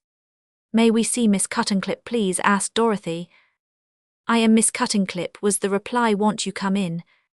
She held the door open while they all entered a pretty sitting room that was littered with all sorts of paper, some stiff, some thin, and some tissue. The sheets and scraps were of all colors. Upon a table were paints and brushes, while several pair of scissors of different sizes were lying about. "Miss Cuttenclip." "Sit down, please," said Miss Cuttenclip, clearing the paper scraps off some of the chairs. "It is so long since I have had any visitors that I am not properly prepared to receive them. But I am sure you will pardon my untidy room, for this is my workshop." "Do you make all the paper dolls?" inquired Dorothy. "Yes, I cut them out with my scissors, and paint the faces and some of the costumes. It is very pleasant work, and I am happy making my paper village grow." "But how do the paper dolls happen to be alive?" asked Aunt Em. "The first dolls I made were not alive," said Miss Cuttenclip. "I used to live near the castle of a great sorceress named Glinda the Good, and she saw my dolls, and said they were very pretty. I told her I thought I would like them better if they were alive, and the next day the sorceress brought me a lot of magic paper. 'This is live paper,' she said, "and all the dolls you cut out of it will be alive and able to think and to talk. When you have used it all up, come to me, and I will give you more." Of course I was delighted with this present, continued Miss Cuttenclip, and at once set to work and made several paper dolls, which as soon as they were cut out began to walk around and talk to me. But they were so thin that I found that any breeze would blow them over and scatter them dreadfully. So Glinda found this lonely place for me, where few people ever come. She built the wall to keep any wind from blowing away my people, and told me I could build a paper village here and be its queen. That is why I came here and settled down to work and started the village you now see. It was many years ago that I built the first houses, and I've kept pretty busy and made my village grow finely, and I need not tell you that I am very happy in my work." "Many years ago," exclaimed Aunt Em. "Why, how old are you, child?"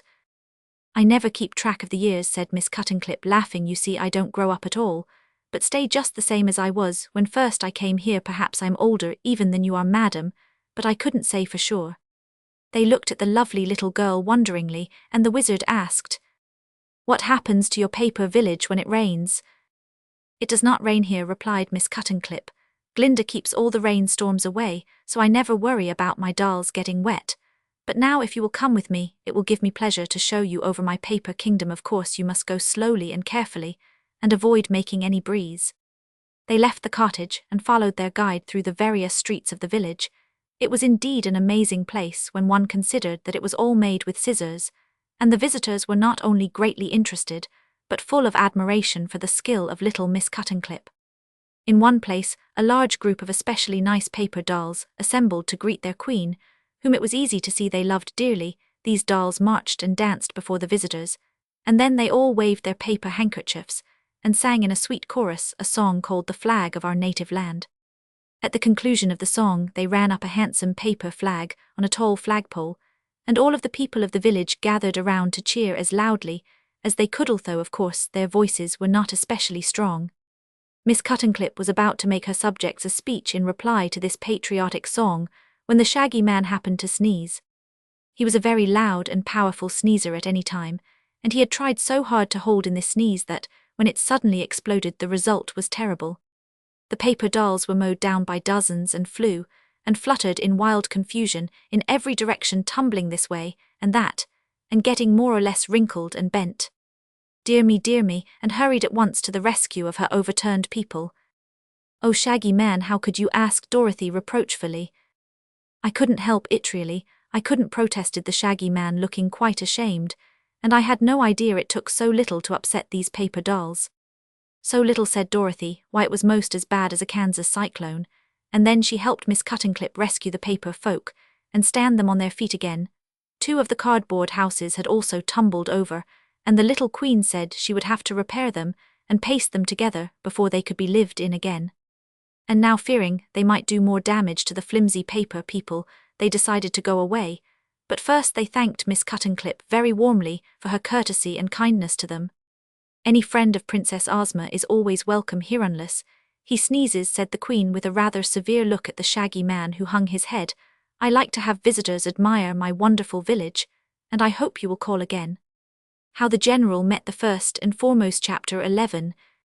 On leaving the Growlywogs, General Guff had to recross the Ripple Lands, and he did not find it a pleasant thing to do, perhaps having his whiskers pulled out one by one, and being used as a pincushion for the innocent amusement of a good-natured jailer, had not improved the quality of Guff's temper, for the old gnome raved and raged at the recollection of the wrongs he had suffered and vowed to take vengeance upon the Growlywogs after he had used them for his purposes, and Oz had been conquered. He went on in this furious way until he was half across the Ripple Land. Then he became seasick, and the rest of the way this naughty gnome was almost as miserable as he deserved to be. But when he reached the plains again and the ground was firm under his feet, he began to feel better, and instead of going back home, he turned directly west. A squirrel perched in a tree saw him take this road and called to him warningly, "Look out." But he paid no attention. An eagle paused in its flight through the air to look at him wonderingly and say, "Look out," but on he went. No one can say that Guff was not brave, for he had determined to visit those dangerous creatures, the Phantasms, who resided upon the very top of the dread mountain of Fantastico. The Phantasms were herbs, and so dreaded by mortals and immortals alike that no one had been near their mountain home for several thousand years. Yet General Guff hoped to induce them to join in his proposed warfare against the good and happy Oz people. Guff knew very well that the Phantasms would be almost as dangerous to the Nomes as they would to the Ozites, but he thought himself so clever that he believed that he could manage these strange creatures and make them obey him, and there was no doubt at all that, if he could enlist the services of the Phantasms, their tremendous power united to the strength of the Growlywogs, and the cunning of the Whimsies, would doom the land of Oz to absolute destruction. So the old gnome climbed the foothills and trudged along the wild mountain paths until he came to a big gully that encircled the mountain of Fantastico and marked the boundary line of the dominion of the Phantasms. This gully was about a third of the way up the mountain, and it was filled to the brim with red-hot molten lava, in which swam fire serpents and poisonous salamanders. The heat from this mass and its poisonous smell were both so unbearable that even birds hesitated to fly over the gully, but circled around it.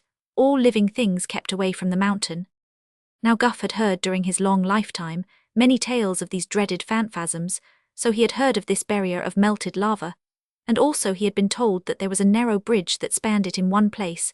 So he walked along the edge until he found the bridge. It was a single arch of grey stone, and lying flat upon this bridge was a scarlet alligator, seemingly fast asleep.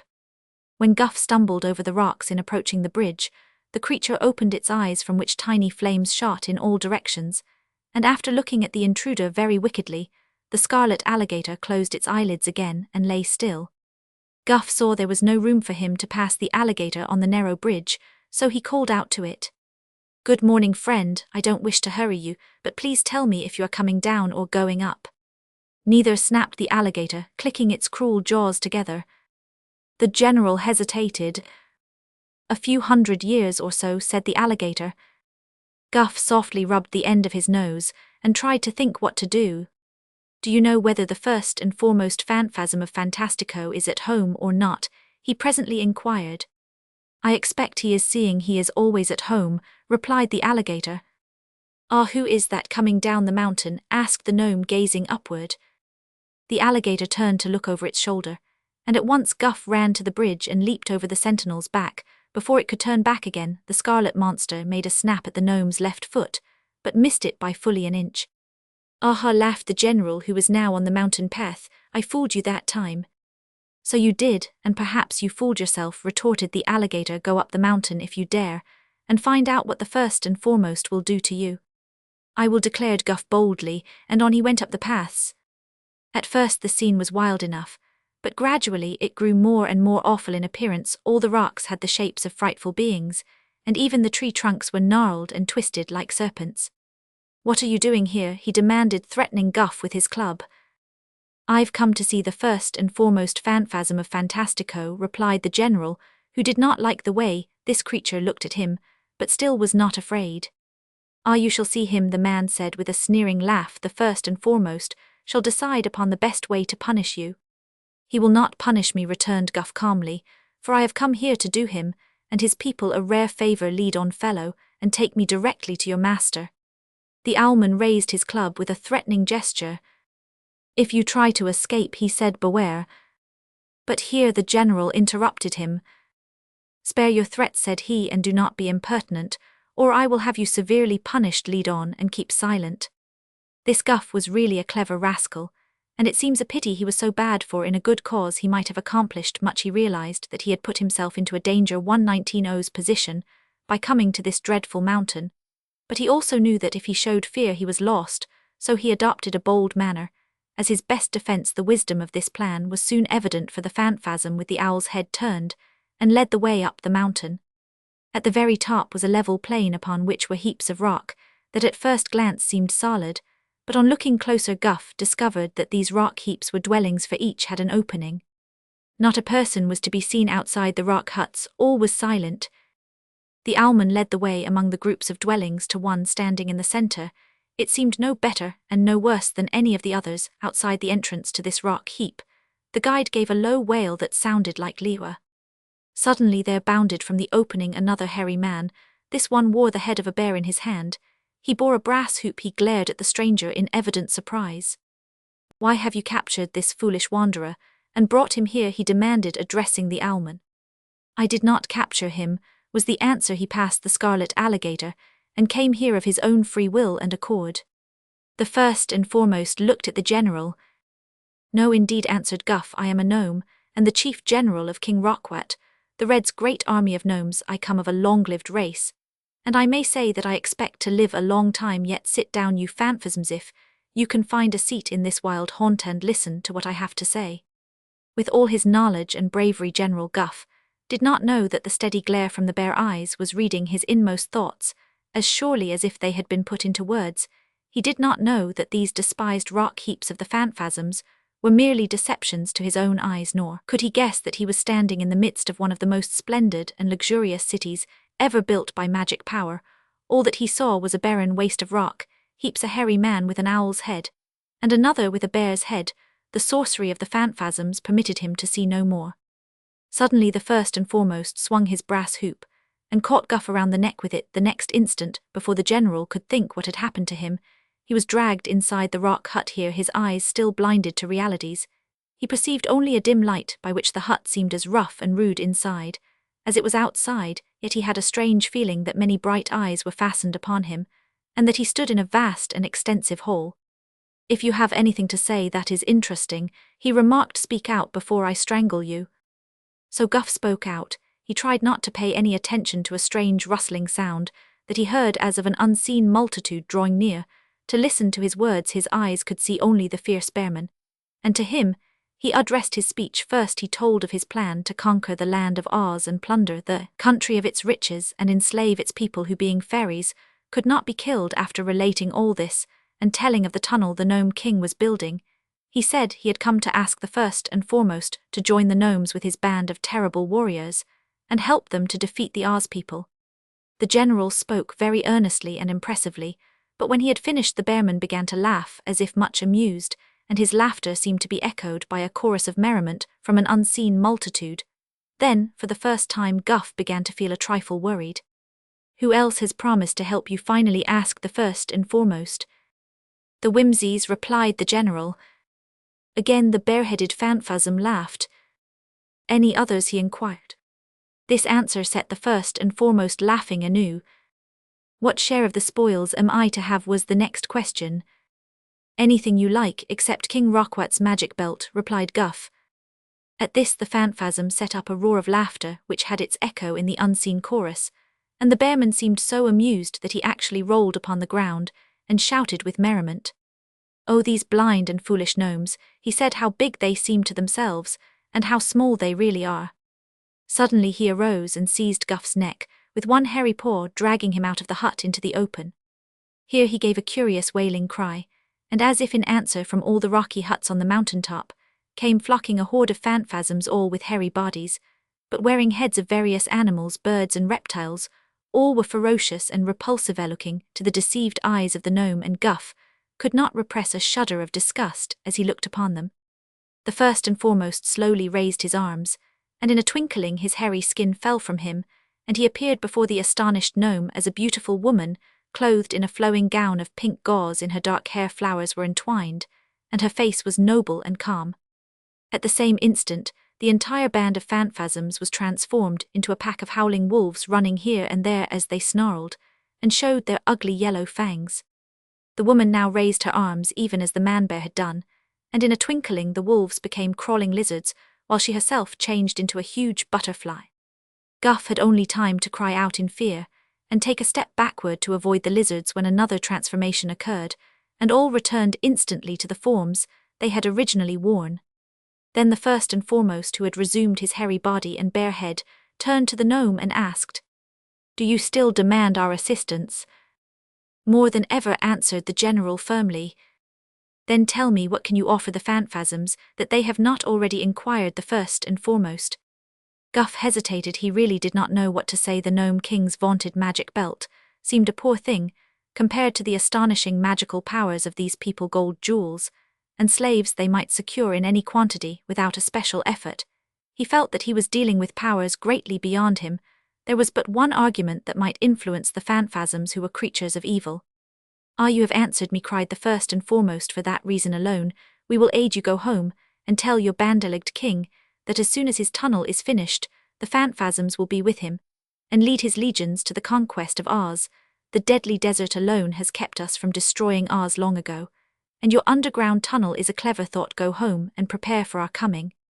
After the visitor had gone, a brilliant and gorgeous city appeared upon the mountain top, clearly visible to the eyes of the gaily dressed multitude of phantasms that lived there, and the first and foremost, beautifully arrayed, addressed the others in these words: "It is time we went into the world and brought sorrow and dismay to its people. Too long have we remained by ourselves upon this mountain top, for while we are thus secluded, many nations have grown happy and prosperous, and the chief joy of the race of phantasms is to destroy happiness. So I think it is lucky that this messenger from the gnomes arrived among us just now to remind us that the opportunity has come for us to make trouble. We will use King Rockwat's tunnel to conquer the land of Oz. Then we will destroy the whimsies, the growlywogs, and the gnomes, and afterward go out to ravage and annoy and grieve the whole world." The multitude of evil phantasms eagerly applauded this plan, which they fully approved. "I am told that the herbs are the most powerful and merciless of all the evil spirits, and the phantasms of Fantastico belong to the race of herbs." How they matched the fuddle. Chapter 12. Dorothy and her fellow travelers rode away from the Cut-and-Clip village, and followed the indistinct path as far as the signpost. Here they took the main road again, and proceeded pleasantly through the pretty farming country. When evening came, they stopped at a dwelling, and were joyfully welcomed, and given plenty to eat and good beds for the night. Early next morning, however, they were up and eager to start, and after a good breakfast they bade their host good-bye, and climbed into the red wagon to which the sawhorse had been hitched all night. Being made of wood, this horse never got tired, nor cared to lie down. Dorothy was not quite sure whether he ever slept or not, but it was certain that he never did when anybody was around. The weather is always beautiful in Oz, and this morning the air was cool and refreshing, and the sunshine brilliant and delightful.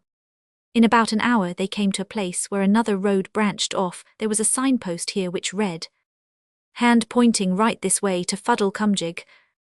"Oh, here is where we turn," said Dorothy, observing the sign. "What are we going to Fuddlecumjig?" asked the Captain General. "Yes, Ozma thought we would enjoy the Fuddles. They are said to be very interesting," she replied. "No one would suspect it from their name," said Aunt Em. "Who are they anyhow? More paper things." "I think not," answered Dorothy, laughing. but I can't say exactly Aunt Em what they are. We'll find out when we get there. Perhaps the wizard knows, suggested Uncle Henry.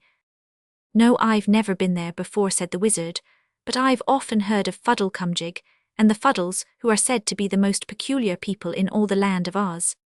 In what way? Asked the Shaggy Man. I don't know, I am sure, said the wizard. Just then, as they rode along the pretty green lane to 129 Ward Fuddlecumjig, they espied a kangaroo sitting by the roadside. The poor animal had its face covered with both its front paws, and was crying so bitterly that the tears coursed down its cheeks in two tiny streams, and trickled across the road where they formed a pool in a small hollow. The sawhorse stopped short at this pitiful sight, and Dorothy cried out with ready sympathy, "What's the matter, kangaroo?" "Boo-hoo, boo-hoo," wailed the kangaroo, "I've lost my Mimimi, oh boo-hoo, boo-hoo." "No, no, no," sobbed the kangaroo, it isn't that I've lost my Mimi, oh boo-boo-hoo." "I know," said the Shaggy Man, "she's lost her mirror." "No, it's my Mimimi, boo-hoo, my me, oh boo-hoo," and the kangaroo cried harder than ever. "It must be her mince pie," suggested Aunt Em. "Or her milk toast," proposed Uncle Henry. "I've lost my Mimimittens," said the kangaroo, getting it out at last. "Oh," cried the yellow hen with a cackle of relief, "why didn't you say so before?" "Boo-hoo, I couldn't," answered the kangaroo. "But see here," said Dorothy, "you don't need mittens in this warm weather." "Yes, indeed I do," replied the animal, stopping her sobs, and removing her paws from her face to look at the little girl, reproachfully. "My hands will get all sunburned and tanned without my mittens, and I've worn them so long that I'll probably catch cold without them." "Nonsense," said Dorothy, "I never heard before of any kangaroo wearing mittens." "Didn't you?" asked the animal, as if surprised. "About 2 miles beyond Fuddlecumjig," was the answer. "Grandmother Knit made me the mittens, and she's one of the Fuddles." "Well, you'd better go home now, and perhaps the old lady will make you another pair," suggested Dorothy. "We're on our way to Fuddlecumjig, and you may hop along beside us." So they rode on, and the kangaroo hopped beside the red wagon, and seemed quickly to have forgotten her loss. By and by the wizard said to the animal, "Are the Fuddles nice people?" "Oh, very nice," answered the kangaroo, "that is, when they're properly put together, but they get dreadfully scattered and mixed up at times, and then you can't do anything with them." "What do you mean by their getting scattered?" inquired Dorothy. "Why, they're made in a good many small pieces," explained the kangaroo, "and whenever any stranger comes near them, they have a habit of falling apart and scattering themselves around. That's when they get so dreadfully mixed, and it's a hard puzzle to put them together again." "Who usually puts them together?" asked Omby Amby. "I should think she would get used to your coming, and not be afraid," said Dorothy. "It isn't that," replied the kangaroo, "they're not a bit afraid when they're put together, and usually they're very jolly and pleasant. It's just a habit they have to scatter themselves, and if they didn't do it, they wouldn't be Fuddles." The travellers thought upon this quite seriously for a time, while the sawhorse continued to carry them rapidly forward. Then Aunt Em remarked, "I don't see much use our visitin' these Fuddles. If we find them scattered, all we can do is to sweep 'em up, and then go about our business." "Oh, I believe we'd better go on," replied Dorothy. "I'm getting hungry, and we must try to get some luncheon at Fuddlecumjig. Perhaps the food won't be scattered as badly as the people." "You'll find plenty to eat there," declared the kangaroo, hopping along in big bounds, because the sawhorse was going so fast, "and they have a fine cook too, if you can manage to put him together. There's the town just ahead of us." They looked ahead and saw a group of very pretty houses standing in a green field, a little apart from the main road. "Some Munchkins came here a few days ago, and matched a lot of people together," said the kangaroo. "I think they are together yet, and if you go softly without making any noise, perhaps they won't scatter." "Let's try it," suggested the wizard.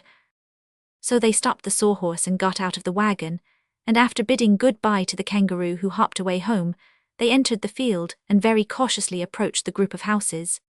So silently did they move that soon they saw through the windows of the houses people moving around, while others were passing to and fro in the yards between the buildings. They seemed much like other people from a distance, and apparently they did not notice the little party so quietly approaching. They had almost reached the nearest house when Toto saw a large beetle crossing the path, and barked loudly at it. Instantly, a wild clatter was heard from the houses and yards. Dorothy thought it sounded like a sudden hailstorm, and the visitors, knowing that caution was no longer necessary, hurried forward to see what had happened. After the clatter, an intense stillness reigned in the town. the strangers entered the first house they came to, which was also the largest, and found the floor strewn with pieces of the people who lived there. They looked much like fragments of wood neatly painted, and were of all sorts of curious and fantastic shapes, no two pieces being in any way alike. They picked up some of these pieces, and looked at them carefully. On one which Dorothy held was an eye which looked at her pleasantly, but with an interested expression, as if it wondered what she was going to do with it. Quite near by she discovered and picked up a nose, and by matching the two pieces together found that they were part of a face. "If I could find the mouth," she said, "this fuddle might be able to talk, and tell us what to do next." "Then let us find it," replied the wizard, and so all got down on their hands and knees, and began examining the scattered pieces. "I've found it," cried the shaggy man, and ran to Dorothy with a queer-shaped piece that had a mouth on it, but when they tried to fit it to the eye and nose, they found the parts wouldn't match together. "Well, it must be here some place," declared the wizard, "so if we search long enough we shall find it." Dorothy fitted an ear on next, and the ear had a little patch of red hair above it, so while the others were searching for the mouth she hunted for pieces with red hair, and found several of them, which when matched to the other pieces formed the top of a man's head. She had also found the other eye and the ear by the time Ambi in a far corner discovered the mouth. When the face was thus completed, all the parts joined together with a nicety that was astonishing. "Why, it's like a picture puzzle," exclaimed the little girl. "Let's find the rest of him and get him all together." "What's the rest of him like?" asked the wizard. "Here are some pieces of blue legs and green arms, but I don't know whether they are his or not." "Look for a white shirt and a white apron," said the head, which had been put together, speaking in a rather faint voice. "I am the cook." "I am the cook." "Oh, thank you," said Dorothy. "It's lucky we started you first, for I'm hungry, and you can be cooking something for us to eat while we match the other folks together." When he was finished, he made them a low bow and said, "I will go at once to the kitchen and prepare your dinner. You will find it something of a job to get all the fuddles together, so I advise you to begin on the Lord High Chigglewitz, whose first name is Larry. He's a bald-headed fat man, and is dressed in a blue coat with brass buttons, a pink vest, and drab breeches. A piece of his left knee is missing, having been lost years ago when he scattered himself too carelessly. That makes him limp a little, but he gets along very well with half a knee. As he is the chief personage in this town of Fuddlecumjig, he will be able to welcome you and assist you with the others, so it will be best to work on him while I am getting your dinner." "We will," said the wizard, "and thank you very much, cook, for the suggestion." Aunt Em was the first to discover a piece of the Lord High Chigglewitz. "It seems to me like a fool business, this matching folks together," she remarked, "but as we haven't anything to do till dinner's ready, we may as well get rid of some of this rubbish here. Henry, get busy and look for Larry's bald head. I've got his pink vest all right." They worked with eager interest, and Bellina proved a great help to them. The yellow hen had sharp eyes, and could put her head close to the various pieces that lay scattered around. She would examine the Lord High Chigglewitz, and see which piece of him was next needed, and then hunt around until she found it. So before an hour had passed, old Larry was standing complete before them. "I congratulate you, my friends," he said, speaking in a cheerful voice. "You are certainly the cleverest people who ever visited us. I was never matched together so quickly in my life. I am considered a great puzzle usually." "Well," said Dorothy, "there used to be a picture puzzle craze in Kansas, and so I've had some experience matching puzzles, but the pictures were flat while you are round, and that makes you harder to figure out." "Thank you, my dear," replied old Larry, greatly pleased. "I feel highly complimented. Were I not a really good puzzle, there would be no object in my scattering myself." "Why do you do it?" asked Aunt Em severely. "Why don't you behave yourself and stay put together?" The Lord High Chigglewitz seemed annoyed by this speech, but he replied politely, "Madam, you have perhaps noticed that every person has some peculiarity. Mine is to scatter myself.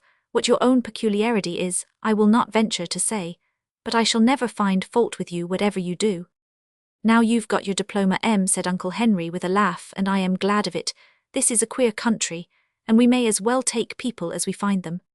"If we did we'd leave these folks scattered," she returned, and this retort made everybody laugh good-naturedly. Just then Ambi found a hand with a knitting needle in it, and they decided to put Grandmother Knit together. She proved an easier puzzle than old Larry, and when she was completed they found her a pleasant old lady who welcomed them cordially. Dorothy told her how the kangaroo had lost her mittens, and Grandmother Knit promised to set to work at once and make the poor animal another pet. Then the cook came to call them to dinner, and they found an inviting meal prepared for them, the Lord High Chigglewitz sat at the head of the table and grandmother knit at the foot, and the guests had a merry time and thoroughly enjoyed themselves. After dinner, they went out into the yard and matched several other people together, and this work was so interesting that they might have spent the entire day at Fuddlecombe 139, Jig had not the wizard suggested that they resume their journey. "But I don't like to leave all these poor people scattered," said Dorothy, undecided what to do. "Oh, don't mind us, my dear," returned old Larry. "Every day or so some of the Gillikins or Munchkins or Winkies come here to amuse themselves by matching us together, so there will be no harm in leaving these pieces where they are for a time. But I hope you will visit us again, and if you do you will always be welcome, I assure you." "Don't you ever match each other?" she inquired. They now said goodbye to the queer Fuddles and got into their wagon to continue their journey. "Those are certainly strange people," remarked Aunt Em thoughtfully as they drove away from Fuddlecumjig, "but I really can't see what use they are at all." "Why, they amused us all for several hours," replied the wizard. "That is being of use to us, I am sure." "I think they're more fun than playing solitaire or mumble-type," declared Uncle Henry, soberly. "For my part I'm glad we visited the Fuddles." How the General Talked to the King. Chapter 13. When General Guff returned to the cavern of the Gnome King, His Majesty asked, "Well, what luck? Will the Whimsies join us?" "They will," answered the General. "They will fight for us with all their strength and cunning." "Good," exclaimed the King. "What reward did you promise them?" "Your Majesty is to use the magic belt to give each Whimsy a large fine head, in place of the small one he is now obliged to wear." "I agree to that," said the King. "This is good news, Guff, and it makes me feel more certain of the conquest of Oz." "But I have other news for you," announced the General. "Good or bad?" "Then I will hear it," said the King with interest. "The Growlywogs will join us." "No," cried the astonished King. "Yes, indeed," said the General. "I have their promise." "But what reward do they demand?" inquired the King suspiciously, for he knew how greedy the Growlywogs were. "They are to take a few of the Oz people for their slaves," replied Guff. He did not think it necessary to tell Rockwet that the Growlywogs demanded 20,000 slaves. It would be time enough for that when Oz was conquered. "A very reasonable request, I'm sure," remarked the King. "I must congratulate you, Guff, upon the wonderful success of your journey." "But that is not all," said the General proudly. The King seemed astonished. "Speak out, sir," he commanded. "I have seen the first and foremost phantasm of the mountain of Fantastico, and he will bring his people to assist us." "What?" cried the King. "The phantasms? You don't mean it, Guff." "It is true," declared the General proudly. The King became thoughtful and his brows wrinkled. "Pa, that is a foolish idea," retorted Guff irritably, but he knew in his heart that the King was right. "The first and foremost is a particular friend of mine, and will do us no harm. Why, when I was there he even invited me into his house." The General neglected to tell the King how he had been jerked into the hut of the first and foremost by means of the brass hoop, so Rockwet the Red looked at his General admiringly, and said, "You are a wonderful gnome, Guff. I am sorry I did not make you my General before, but what reward did the first and foremost demand?" "Nothing at all," answered Guff. "Even the magic belt itself could not add to his powers of sorcery. All the phantasms wish is to destroy the Oz people who are good and happy. This pleasure will amply repay them for assisting us." "When will they come?" asked Rockwet half fearfully. "When the tunnel is completed," said the General. "We are nearly halfway under the desert now," announced the King, "and that is fast work, because the tunnel has to be drilled through solid rock. But after we have passed the desert, it will not take us long to extend the tunnel to the walls of the Emerald City." "Well, whenever you are ready we shall be joined by the Whimsies, the Growlywogs, and the phantasms," said Guff. "So the conquest of Oz is assured without a doubt." Again the King seemed thoughtful. "I'm almost sorry we did not undertake the conquest alone," said he. "All of these allies are dangerous people, and they may demand more than you have promised them. It might have been better to have conquered Oz without any outside assistance." "We could not do it," said the General positively. "Why not, Guff?" "You know very well you have had one experience with the Oz people, and they defeated you." "That was because they rolled eggs at us," replied the King with a shudder. "My gnomes cannot stand eggs any more than I can myself. They are poison to all who live underground." "That is true enough," agreed Guff. "But we might have taken the Oz people by surprise, and conquered them before they had a chance to get any eggs. Our former defeat was due to the fact that the girl Dorothy had a yellow hen with her. I do not know whatever B145 came of that hen, but I believe there are no hens at all in the land of Oz, and so there could be no eggs there. On the contrary, said Guff, there are now hundreds of chickens in Oz, and they lay heaps of those dangerous eggs. I met a goshawk on my way home, and the bird informed me that he had lately been to Oz to capture and devour some of the young chickens, but they are protected by magic, so the hawk did not get a single one of them. That is a very bad report, said the king nervously. Very bad indeed. My gnomes are willing to fight, but they simply can't face hen's eggs, and I don't blame them. Perhaps you are right, returned the king with a dismal sigh, but I want it distinctly understood that I claim Ozma and Dorothy as my own prisoners. They are rather nice girls, and I do not intend to let any of those dreadful creatures hurt them or make them their slaves. When I have captured them, I will bring them here and transform them into china ornaments to stand on my mantle. They will look very pretty, Dorothy on one end of the mantle, and Ozma on the other end. I shall take great care to see they are not broken when the maids dust them. Very well, your majesty, do what you will with the girls, for all I care now that our plans are arranged, and we have the three most powerful bands of evil spirits in the world to assist us. Let us make haste to get the tunnel finished as soon as possible. It will be ready in 3 days, promised the king, and hurried away to inspect the work and see that the gnomes kept busy. How the Wizard Practiced Sorcery. Chapter 14. Where next asked the wizard when they had left the town of Fuddlecumjig, and the sawhorse had started back along the road. Why, Ozma laid out this trip, replied Dorothy, and she vised us to see the rigmaroles next, and then visit the Tin Woodman. That sounds good, said the wizard, but what road do we take to get to the rigmaroles? I don't know exactly, returned the little girl, but it must be somewhere just southwest from here. Then why need we go way back to the crossroads? Asked the Shaggy Man. We might save a lot of time by branching off here. There isn't any path, asserted Uncle Henry. But after they had gone a short distance farther, the sawhorse, who had overheard their conversation, stopped and said, Here is a path. Sure enough, a dim path seemed to branch off from the road they were on, and it led across pretty green meadows and past leafy groves straight toward the southwest. That looks like a good path, said Ambi. Why not try it? All right, answered Dorothy. I am anxious to see what the rigmaroles are like, and this path ought to take us there the quickest way. No one made any objection to the plan, so the sawhorse turned into the path, which proved to be nearly as good as the one they had taken to get to the Fuddles. At first they passed a few retired farmhouses, but soon these scattered dwellings were left behind, and only the meadows and the trees were before them. But they rode along in cheerful contentment, and Aunt Em got into an argument with Billina about the proper way to raise chickens. I do not care to contradict you, said the yellow hen with dignity, but I have an idea I know more about chickens than human beings do. Broilers, exclaimed Billina in horror. Broil my chickens? Why, that's what they're for, ain't it? Asked Aunt Em, astonished. No, Aunt, not in Oz, said Dorothy. People do not eat chickens here. You see, Billina was the first hen that was ever seen in this country, and I brought her here myself. Everybody liked her and respected her, so the Oz people wouldn't any more eat her chickens than they would eat Billina. Well, I declare, gasped Aunt Em. How about the eggs?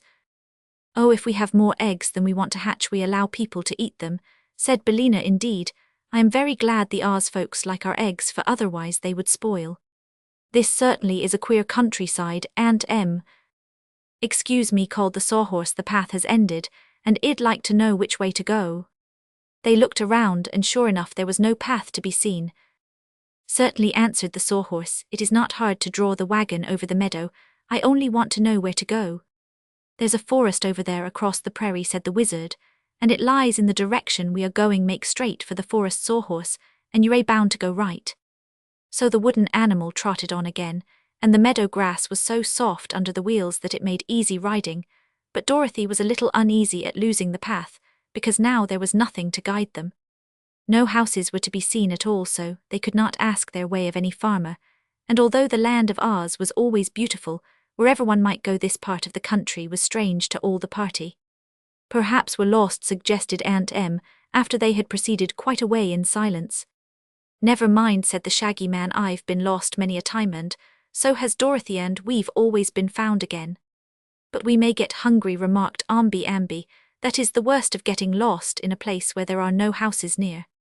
"We had a good dinner at the Fuddle Town," said Uncle Henry, "and that will keep us from starving to death for a long time." "No one ever starved to death in Oz," declared Dorothy positively, "but people may get pretty hungry sometimes." The wizard said nothing, and he did not seem especially anxious. The sawhorse was trotting along briskly, yet the forest seemed farther away than they had thought when they first saw it.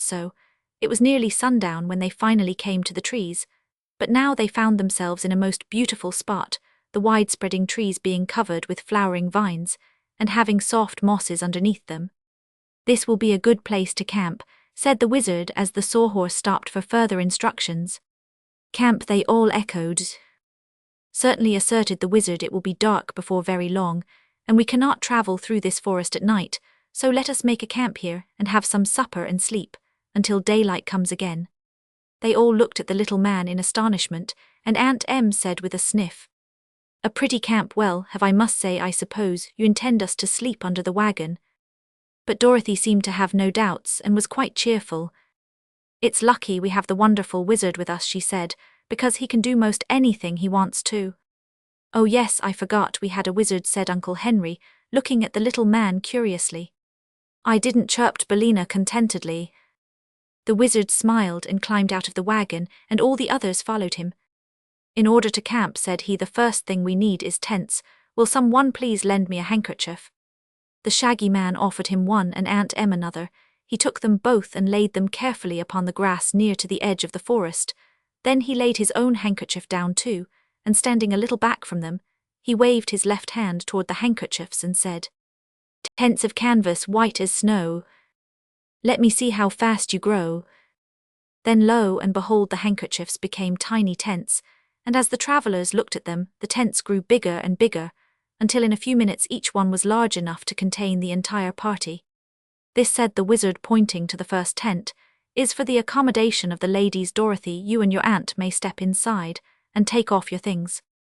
Everyone ran to look inside the tent, and they saw 2 pretty white beds all ready for Dorothy and Aunt Em, and a silver roost for Billina. Rugs were spread upon the grassy floor, and some camp chairs, and a table completed the furniture.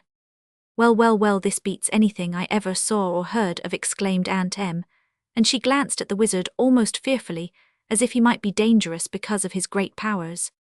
"Oh, Mr. Wizard, how did you manage to do it?" asked Dorothy. "It's a trick Glinda the sorceress taught me, and it is much better magic than I used to practice in Omaha, or when I first came to Oz," he answered, "when the good Glinda found I was to live in the Emerald City. Always she promised to help me, because she said the Wizard of Oz ought really to be a clever wizard, and not a humbug, so we have been much together, and I am learning so fast that I expect to be able to accomplish some really wonderful things in time." "You've done it now," declared Dorothy. "These tents are just wonderful." "But come and see the men's tent," said the wizard. So they went to the second tent, which had shaggy edges, because it had been made from the Shaggy Man's handkerchief, and found that completely furnished also it contained 4 neat beds for Uncle Henry, Amby the Shaggy Man, and the wizard also. There was a soft rug for Toto to lie upon. "The third tent," explained the wizard, "is our dining room and kitchen." They visited that next and found a table and dishes in the dining tent, with plenty of those things necessary to use in cooking. The wizard carried out a big kettle and set it swinging on a crossbar before the tent. While he was doing this, Amby and the Shaggy Man brought a supply of twigs from the forest, and then they built a fire underneath the kettle. "Now, Dorothy," said the wizard, smiling, "I expect you to cook our supper." "But there is nothing in the kettle," she cried. "Are you sure?" inquired the wizard. "I didn't see anything put in, and I am almost sure it was empty when you brought it out," she replied. "Nevertheless," said the little man, winking slyly at Uncle Henry, "you will do well to watch our supper, my dear, and see that it doesn't boil over." Then the men took some pails and went into the forest to search for a spring of water, and while they were gone, Aunt Em said to Dorothy, "I believe the wizard is fooling us. I saw the kettle myself, and when he hung it over the fire there wasn't a thing in it but air." "Don't worry," remarked Billina confidently, as she nestled in the grass before the fire. "You'll find something in the kettle when it's taken off, and it won't be poor innocent chickens either." "Your hen has very bad manners, Dorothy," said Aunt Em, looking somewhat disdainfully at Billina. "It seems too bad she ever learned how to talk." So Uncle Henry lifted the kettle from the fire and poured its contents into a big platter which the wizard held for him. The platter was fairly heaped with a fine stew smoking hot, with many kinds of vegetables and dumplings, and a rich, delicious gravy. The wizard triumphantly placed the platter upon the table in the dining tent, and then they all sat down in camp chairs to the feast. There were several other dishes on the table, all carefully covered, and when the time came to remove these covers they found bread and butter, cakes, cheese, pickles, and fruits including some of the luscious strawberries of ours.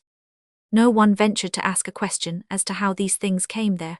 They contented themselves by eating heartily the good things provided, and Toto and Bellina had their full share, you may be sure. After the meal was over, Aunt Em whispered to Dorothy, "That may have been magic food, my dear, and for that reason perhaps it won't be very nourishing, but I am willing to say it tasted as good as anything I ever ate." Then she added in a louder tone, "Who's going to do the dishes?" "No one, madam," answered the wizard. "The dishes have done themselves." "La sakes!" ejaculated the good lady, holding up her hands in amazement, for sure enough, when she looked at the dishes they had a moment before left upon the table, she found them all washed and dried, and piled up into neat stacks. How Dorothy happened to get lost. Chapter 15. It was a beautiful evening, so they drew their camp chairs in a circle before one of the tents, and began to tell stories to amuse themselves and pass away the time before they went to bed. Pretty soon a zebra was seen coming out of the forest, and he trotted straight up to them and said politely, "Good evening, people." The zebra was a sleek little animal, and had a slender head, a stubby mane, and a paintbrush tail very like a donkey's. His neatly shaped white body was covered with regular bars of dark brown, and his hoofs were delicate as those of a deer. "Good evening, friend zebra," said Ambi Ambi in reply to the creature's greeting. "Can we do anything for you?" "Who are you disputing with?" asked the wizard.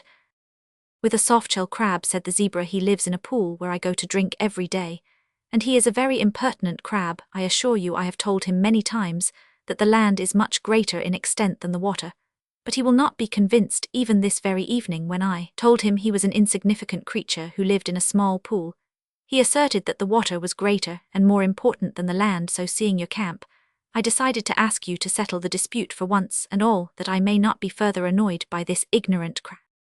When they had listened to this explanation, Dorothy inquired, "Where is the softshell crab?" "Not far away," replied the zebra. "If you will agree to judge between us, I will run and get him."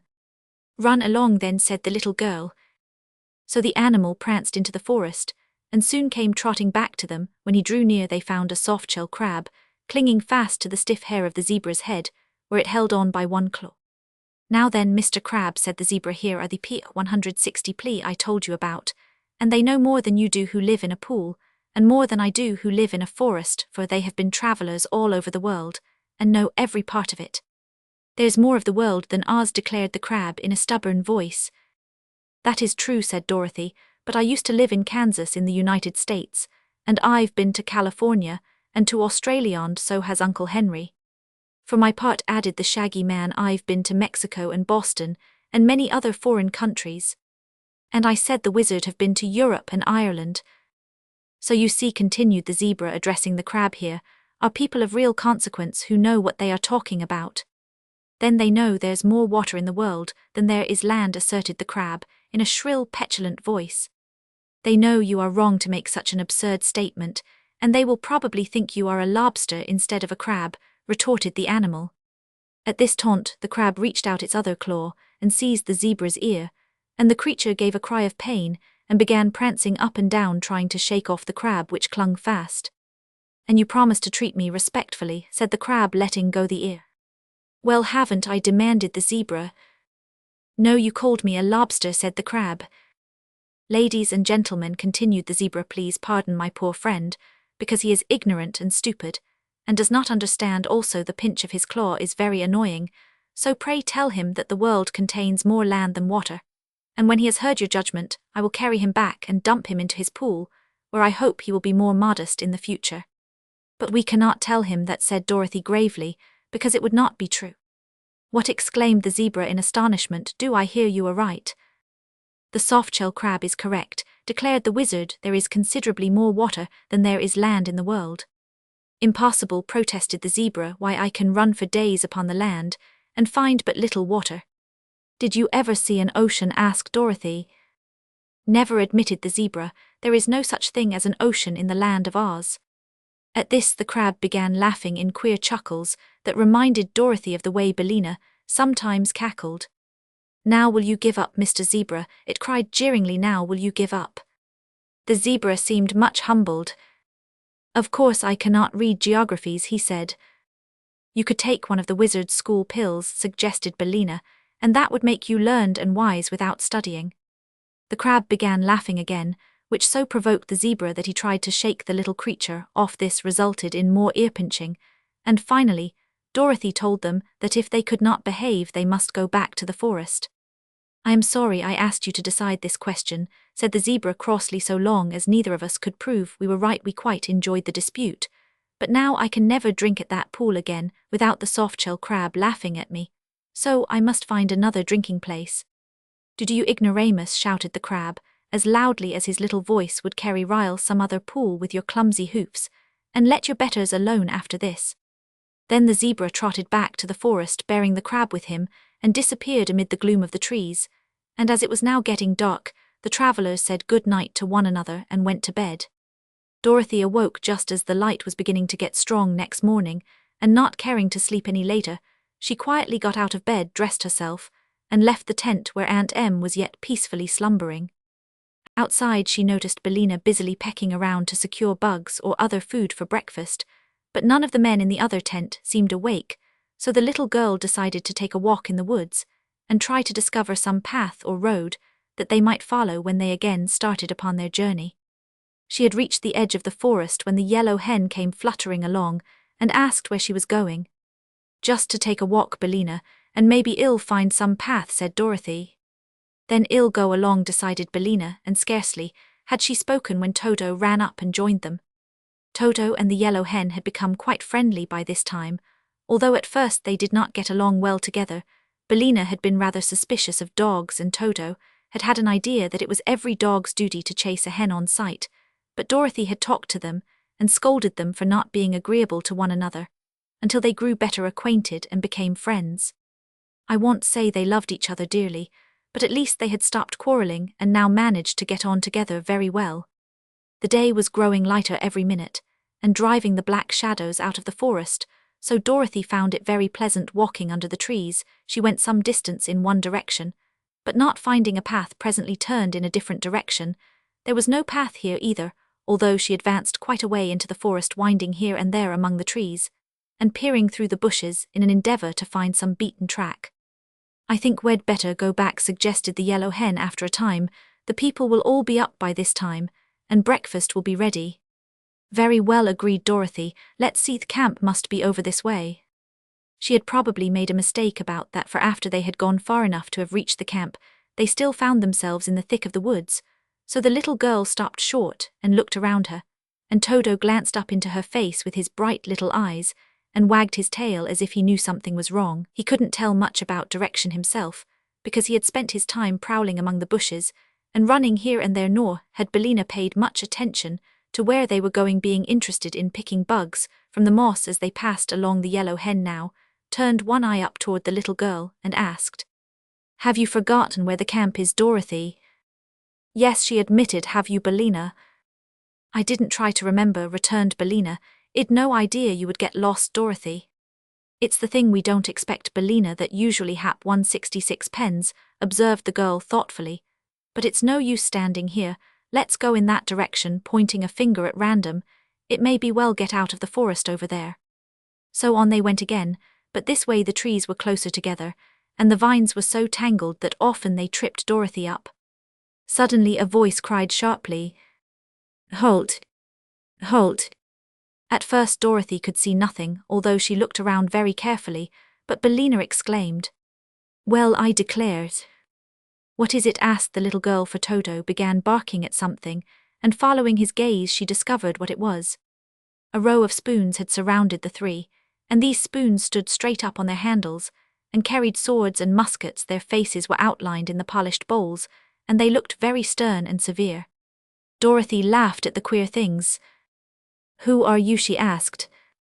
"We're the Spoon Brigade," said one. "In the service of His Majesty, King Cleaver," said another. "And you are our prisoners," said a third. "What would happen," she inquired, "if I should set my dog on your brigade?" He would die, replied one of the spoons, sharply. One shot from our deadly muskets would kill him, big as he is. Don't risk it, Dorothy advised the yellow hen. Remember, this is a fairy country, yet none of us three happens to be a fairy. Dorothy grew sober at this.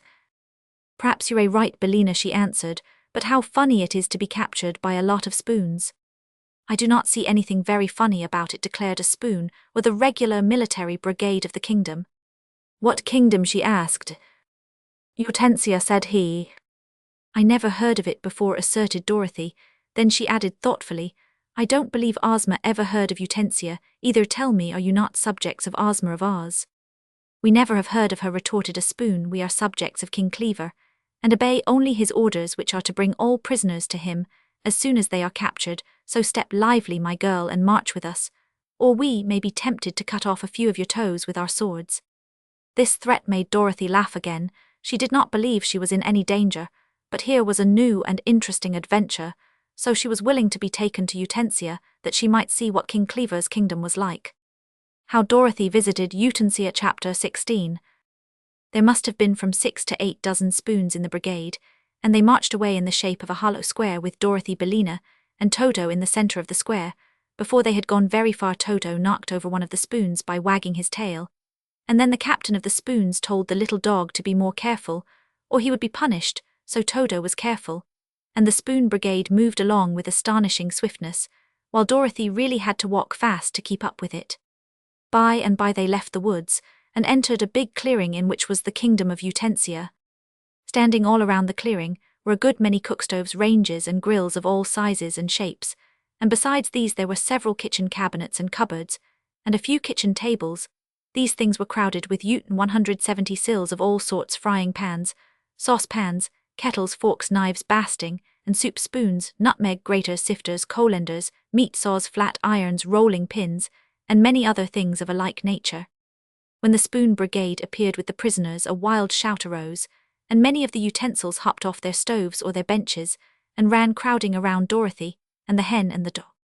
Stand back, cried the captain sternly, and he led his captives through the curious throng, until they came before a big range that stood in the center of the clearing. Beside this range was a butcher's block upon which lay a great cleaver with a keen edge. It rested upon the flat of its back, its legs were crossed, and it was smoking a long pipe.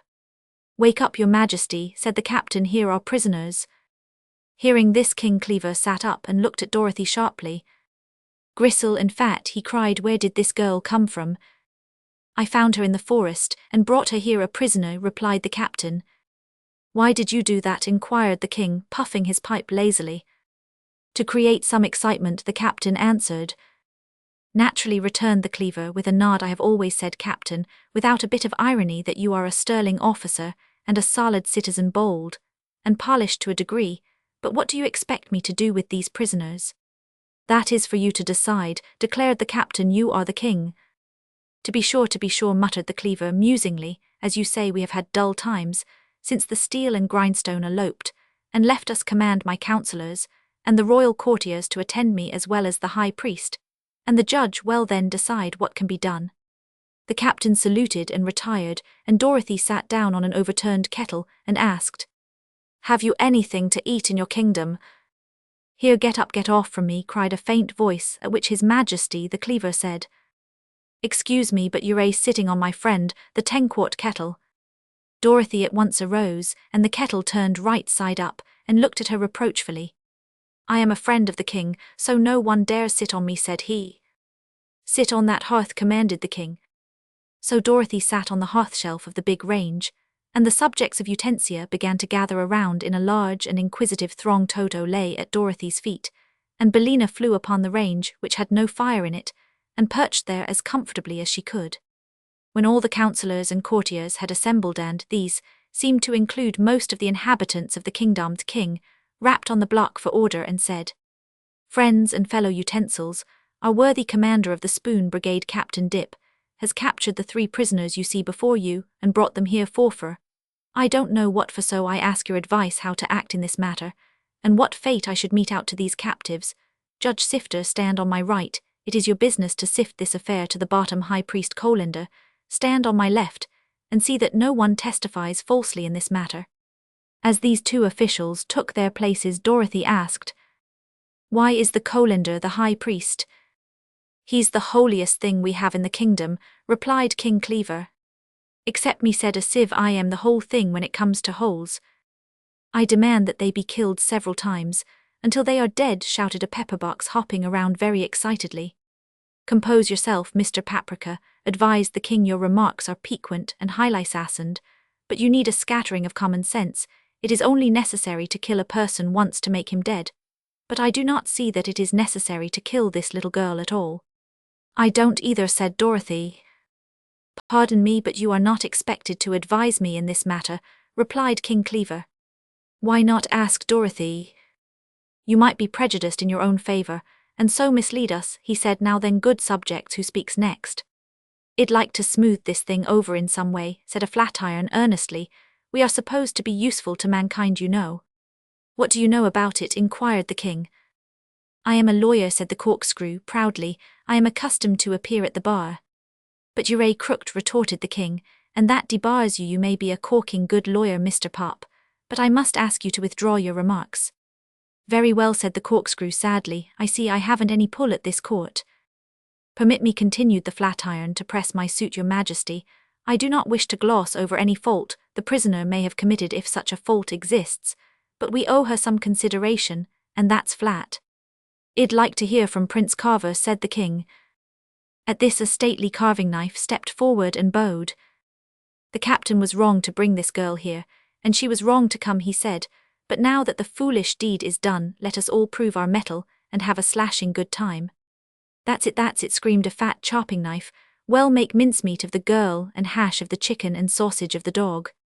Gentlemen," he said, "your remarks are somewhat cutting, and rather disjointed, as might be expected from such acute intellects, but you give no reasons for your demands."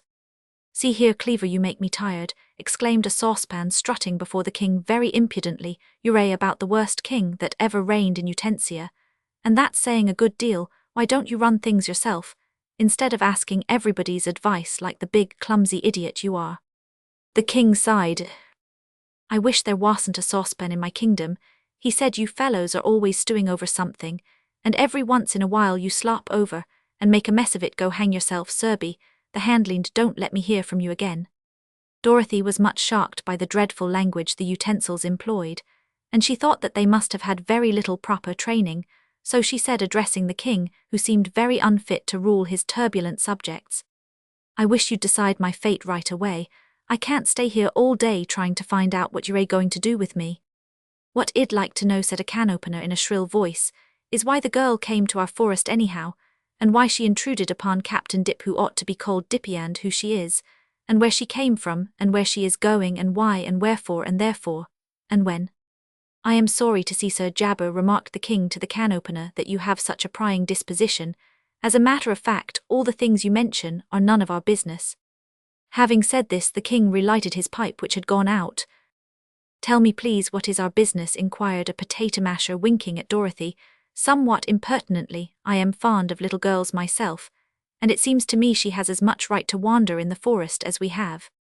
"Who accuses the little girl, anyway?" inquired a rolling pin. "What has she done?" "I don't know," said the king. "What has she done, Captain Dip?" "That's the trouble, your majesty. She hasn't done anything," replied the captain. "What do you want me to do?" asked Dorothy. "If no one can throw any light on this subject, you must excuse me if I go out." At this a big kitchen fork pricked up its ears and said in a tiny voice, "Let's hear from Judge Sifter." "That's proper," returned the king. So Judge Sifter turned around slowly several times and then said, "We have nothing against the girl, except the stove hearth upon which she sits, therefore I order her instantly discharged." "Discharged?" cried Dorothy. "Why, I never was discharged in my life, and I don't intend to be if it's all the same to you. I'll resign." "It's all the same," declared the king. "You are free, you, and your companion Sand may go wherever you like." "Thank you," said the little girl, "but haven't you anything to eat in your kingdom? I am hungry." "Go into the woods and pick blackberries," advised the king, lying down upon his back again, and preparing to go to sleep. "There isn't a morsel to eat in all Utensia that I know of. Come on, Toto and Bellina, if we can't find the camp, we may find some blackberries." The utensils drew back and allowed them to pass without protest, although Captain Dip marched the Spoon Brigade in close order after them until they had reached the edge of the clearing. There the Spoons halted, but Dorothy and her companions entered the forest again and began searching diligently for a way back to the camp that they might rejoin their party. How they came to Bunbury. Chapter 17.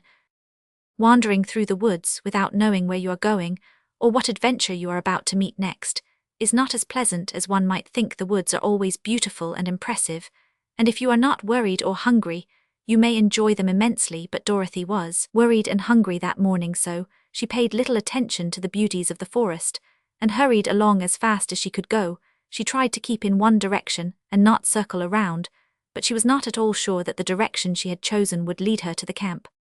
By and by, to her great joy, she came upon a path. It ran to the right and to the left, being lost in the trees in both directions, and just before her upon a big oak were fastened two signs with arms pointing both ways. One sign read, "Hand pointing right, take the other road to Bunbury," and the second sign read, "Hand pointing right, take the other road to Bunbury."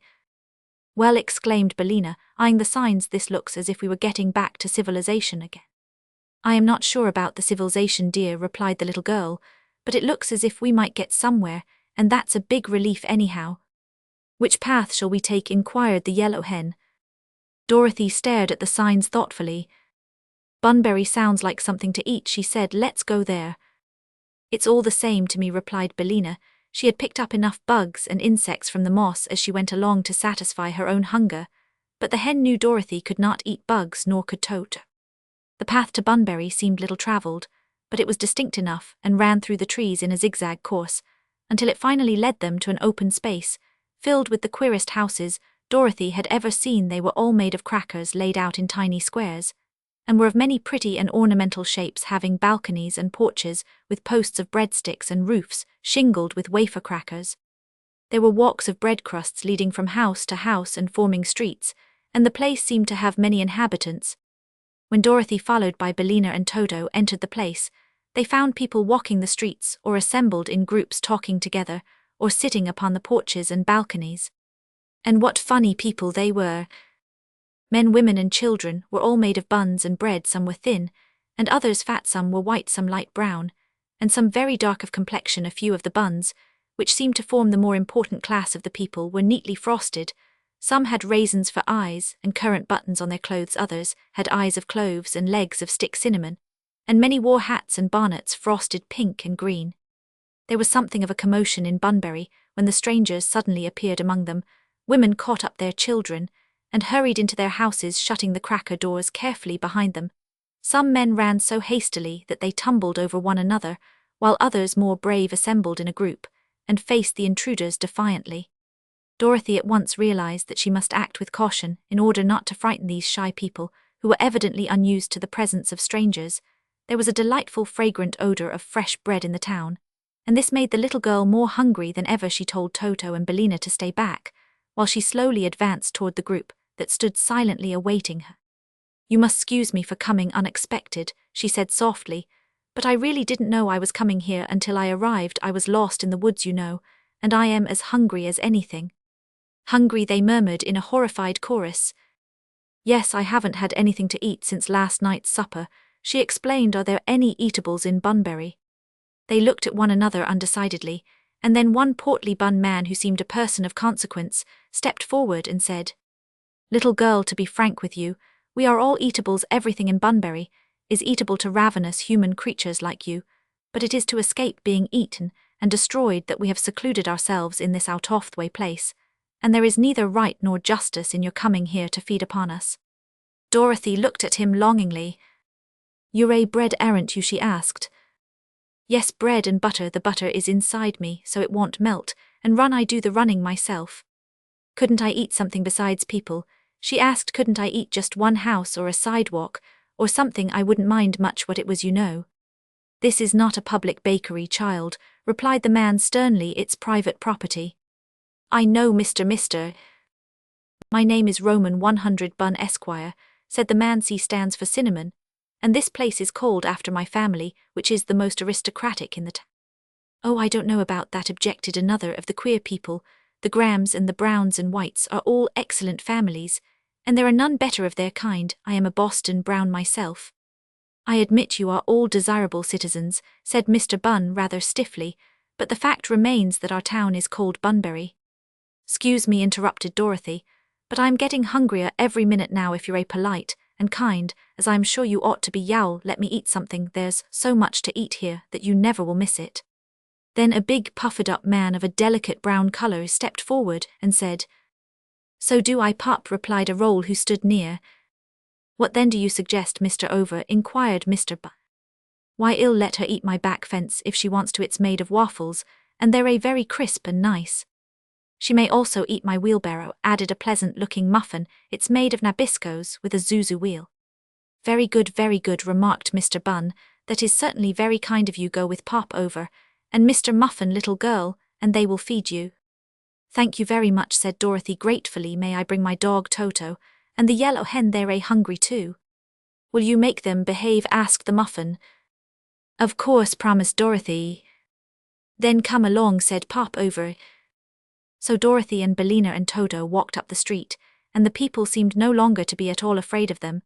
Mr. Muffin's house came first, and as his wheelbarrow stood in the front yard, the little girl ate. At first it didn't seem very fresh, but she was so hungry that she was not particular. Toto ate some too, while Bellina picked up the crumbs. "Who are you little ones?" "We're the Graham Gems," replied one, "and we're all twins."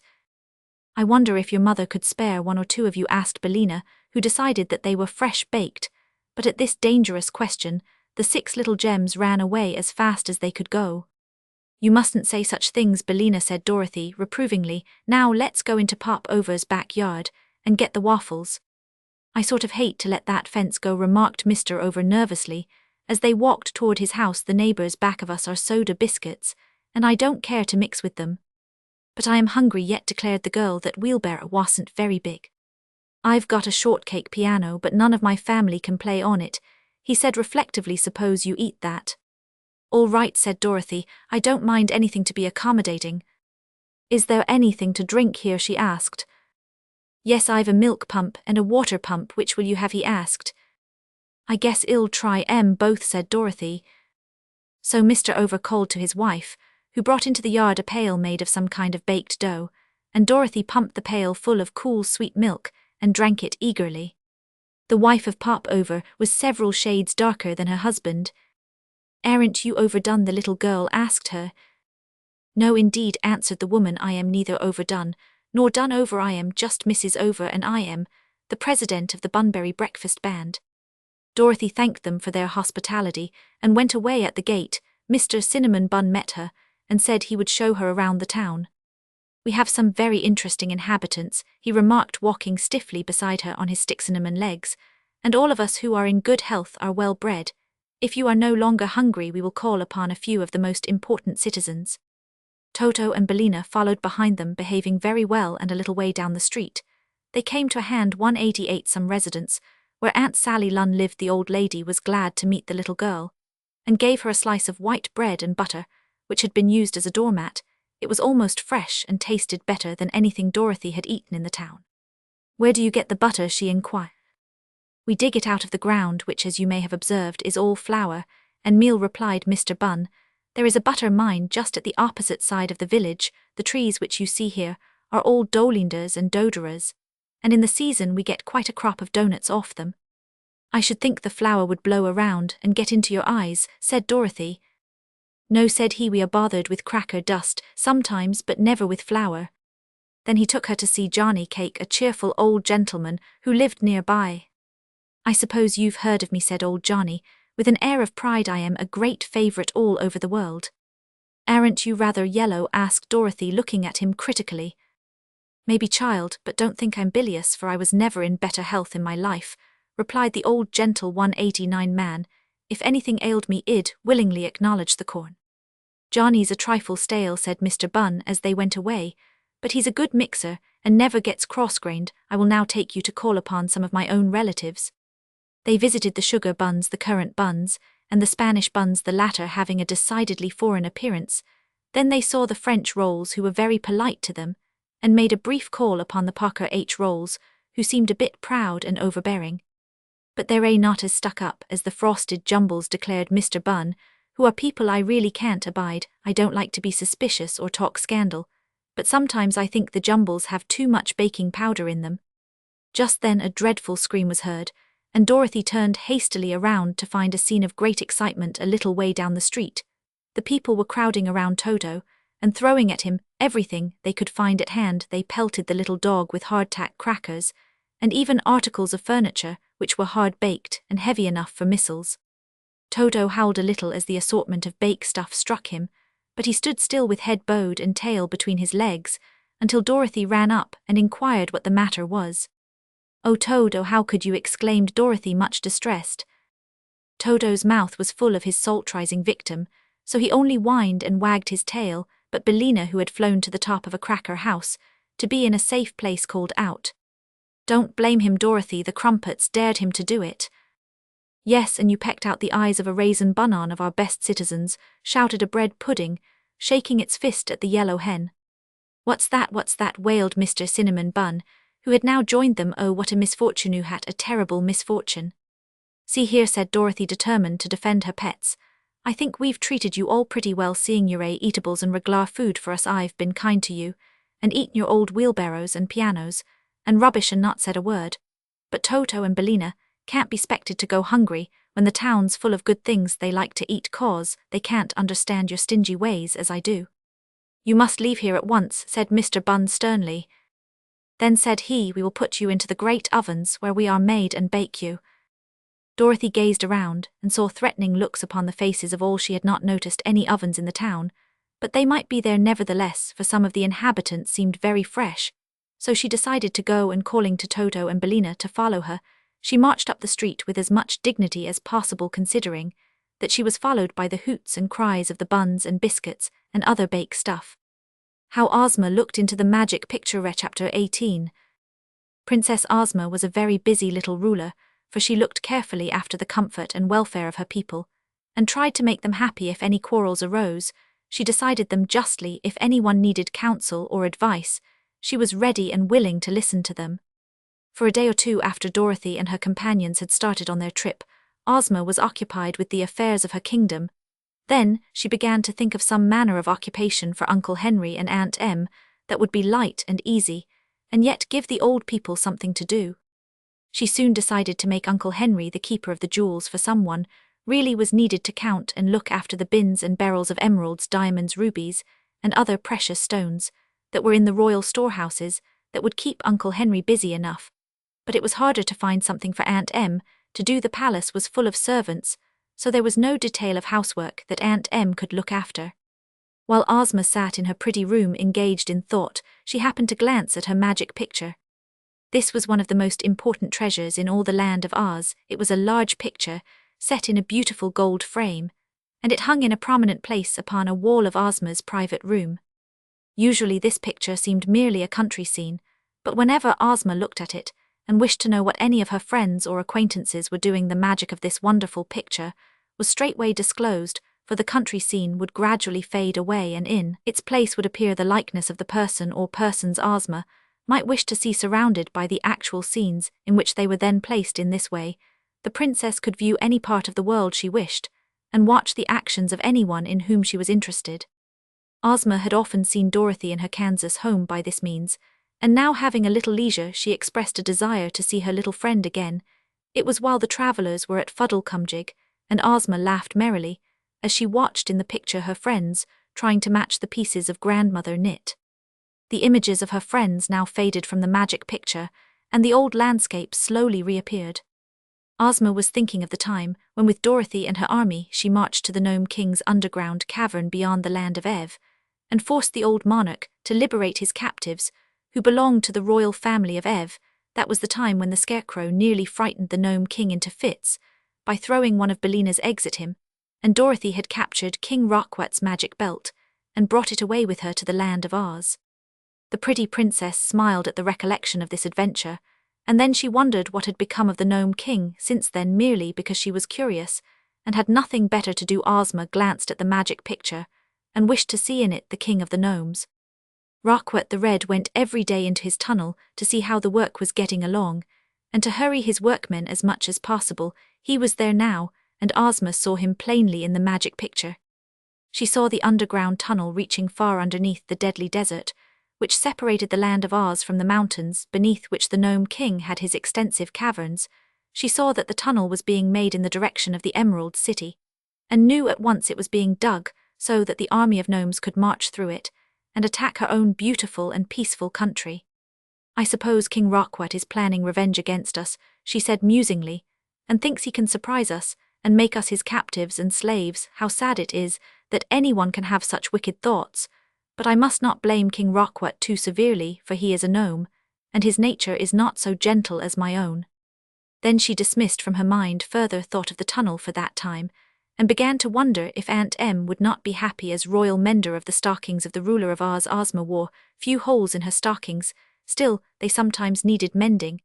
Aunt Em ought to be able to do that very nicely.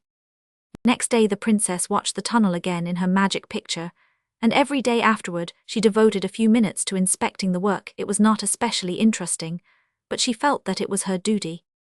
Slowly but surely the big arched hole crept through the rocks underneath the deadly desert, and day by day it drew nearer and nearer to the Emerald City. How Bunnyberry welcomed the stranger. Chapter 19. Dorothy left Bunbury the same way she had entered it, and when they were in the forest again she said to Billina, "I never thought that things good to eat could be so disagreeable. Often I've eaten things that tasted good, but were disagreeable afterward," returned the yellow hen. "I think, Dorothy, if eatables are going to act badly it's better before than after you eat them." "Perhaps you're right," said the little girl with a sigh, "but what shall we do now?" "Let us follow the path back to the signpost," suggested Billina. "That will be better than getting lost again." "Why, we're lost anyhow," declared Dorothy, "but I guess you're right about going back to that signpost, Billina." Before long they reached a high wall of solid white marble, and the path came to an end at this wall. At first Dorothy thought there was no opening at all in the marble, but on looking closely she discovered a small square door about on a level with her head, and underneath this closed door was a bell push. Near the bell push, a sign was painted in neat letters upon the marble, and the sign read, "No admittance, except on business." This did not discourage Dorothy, however, and she rang the bell.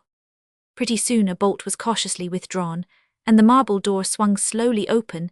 Then she saw it was not really a door, but a window, for several brass bars were placed across it, being set fast in the marble, and so close together that the little girl's fingers might barely go between them. Back of the bars appeared the face of a white rabbit 198, a very sober and sedate face with an eyeglass held in his left eye and attached to a cord in his buttonhole. "Well, what is it?" asked the rabbit sharply. "I am Dorothy," said the girl, "and I am lost and—" "State your business, please," interrupted the rabbit. "My business," she replied, "is to find out where I am and to—" "No one is allowed in Bunnyberry without an order or a letter of introduction from either Ozma of Oz or Glinda the Good," announced the rabbit, "so that settles the matter," and he started to close the window. "Wait a minute," cried Dorothy, "I've got a letter from Ozma." "From the ruler of Oz?" asked the rabbit doubtingly.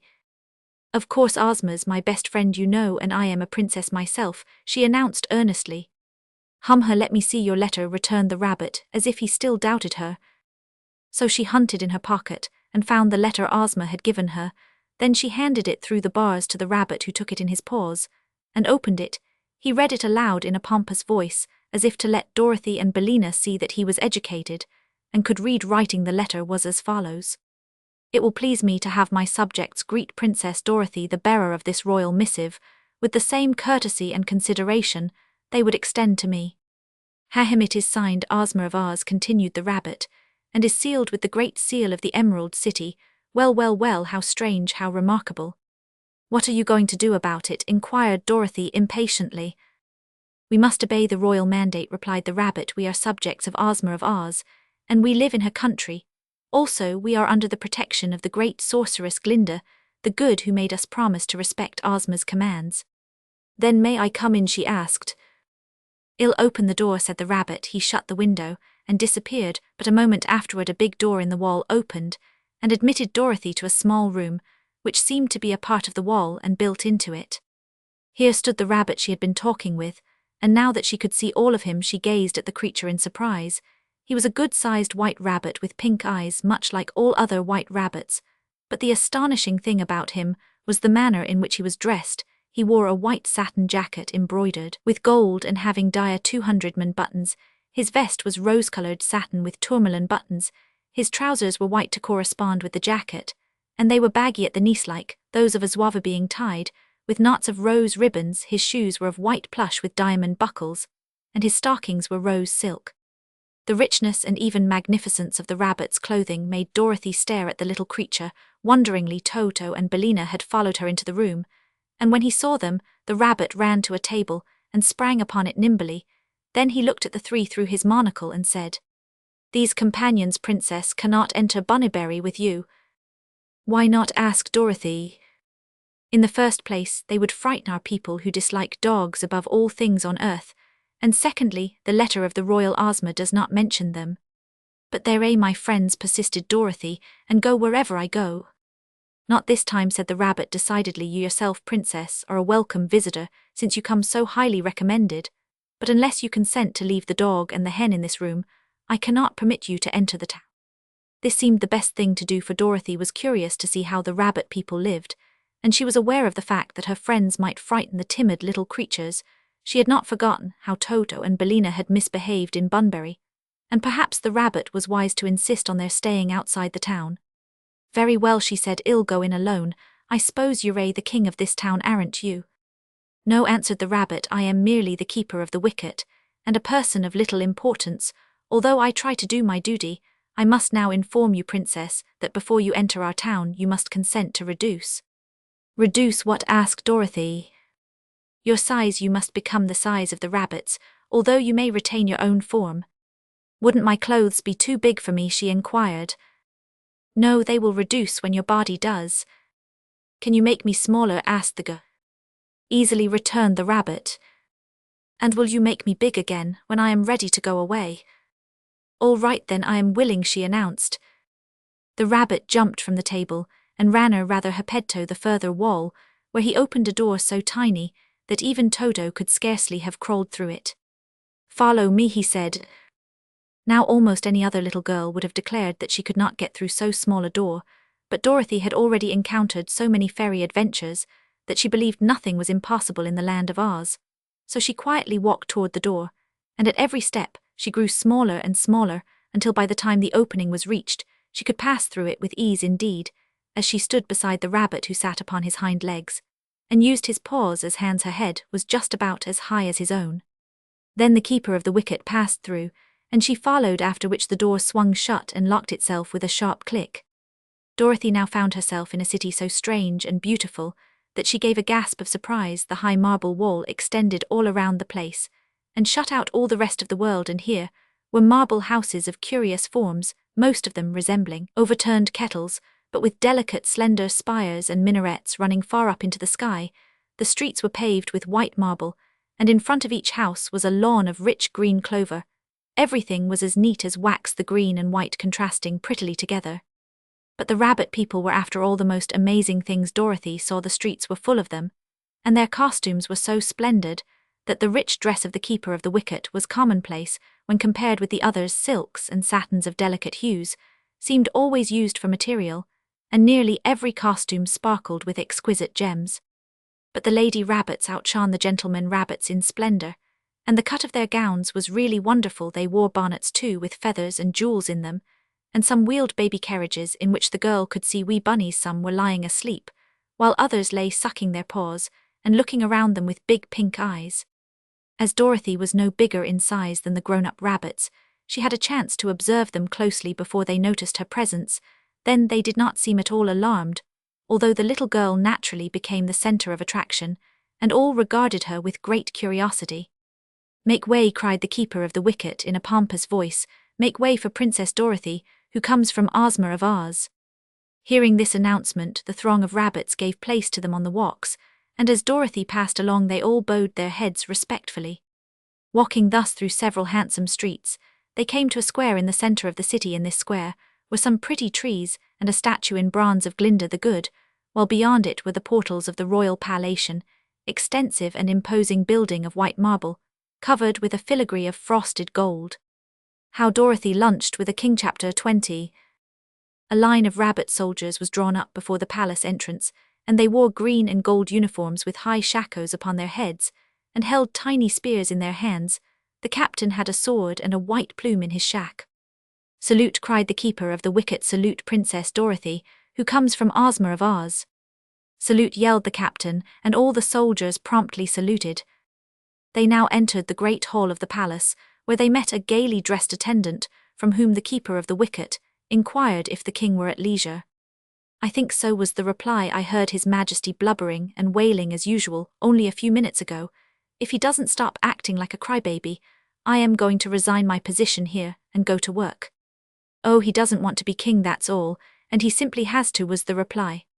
"Come," said the keeper of the wicket sternly, "lead us to His Majesty, and do not air our troubles before strangers, I beg of you." "Why, if this girl is going to see the king, hell, air his own troubles," returned the attendant. "That is his royal privilege," declared the keeper. So the attendant led them into a room all draped with cloth of gold, and furnished with satin-covered gold furniture.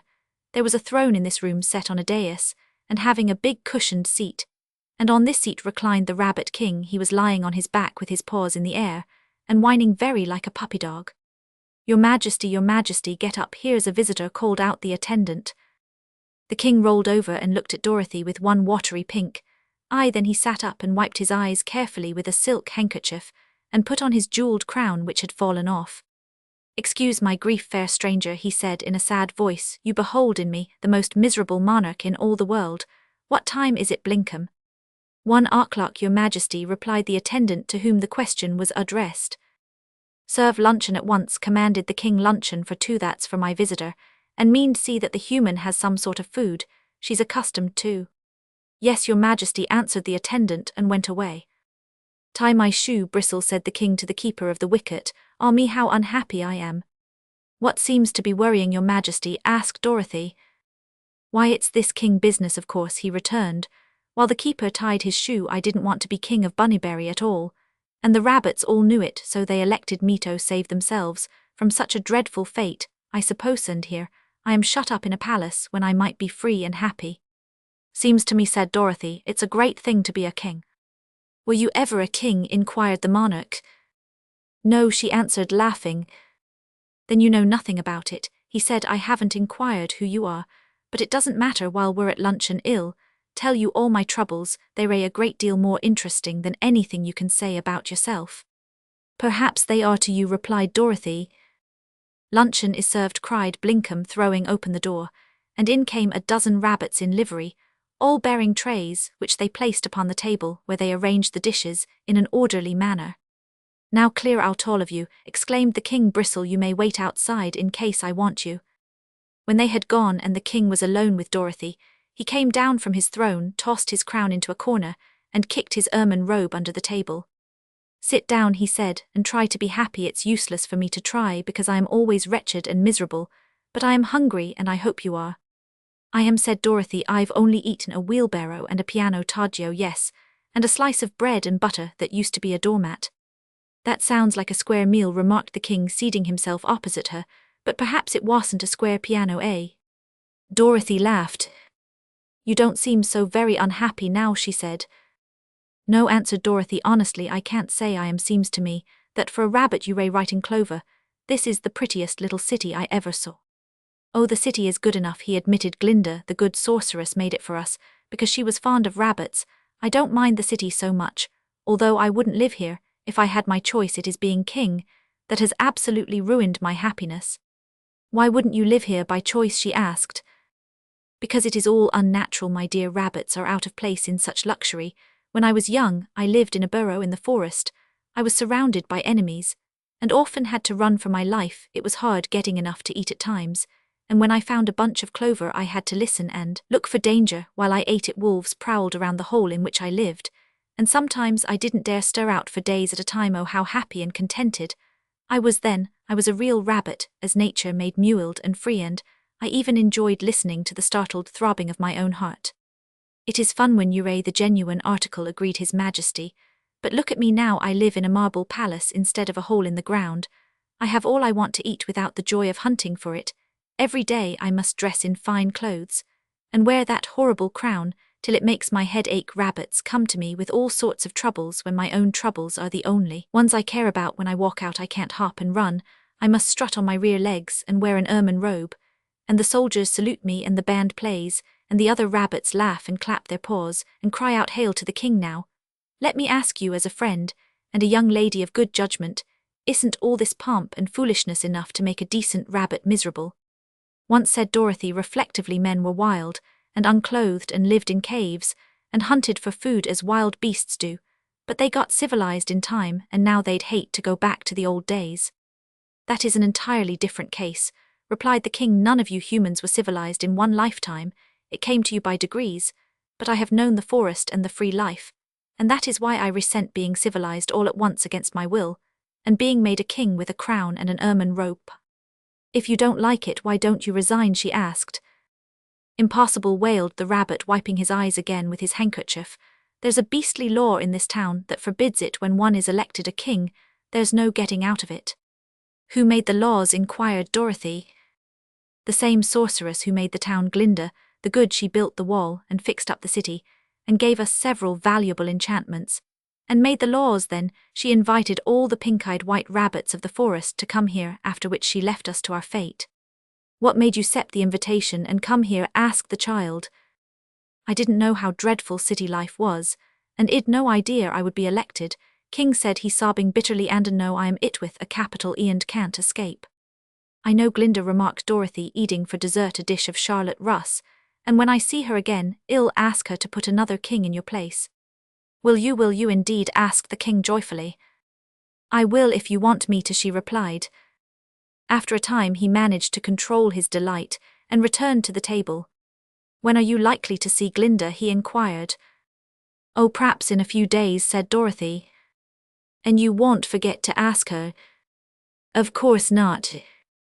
Princess, said the Rabbit King earnestly, you have relieved me of a great unhappiness, and I am very grateful. Therefore I propose to entertain you, since you are my guest, and I am the king. As a slight mark of my appreciation, come with me to my reception hall.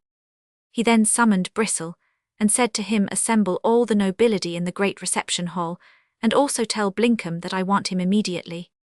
The keeper of the wicket bowed and hurried away, and his majesty turned to Dorothy, and continued, we'll have time for a walk in the gardens before the people get here.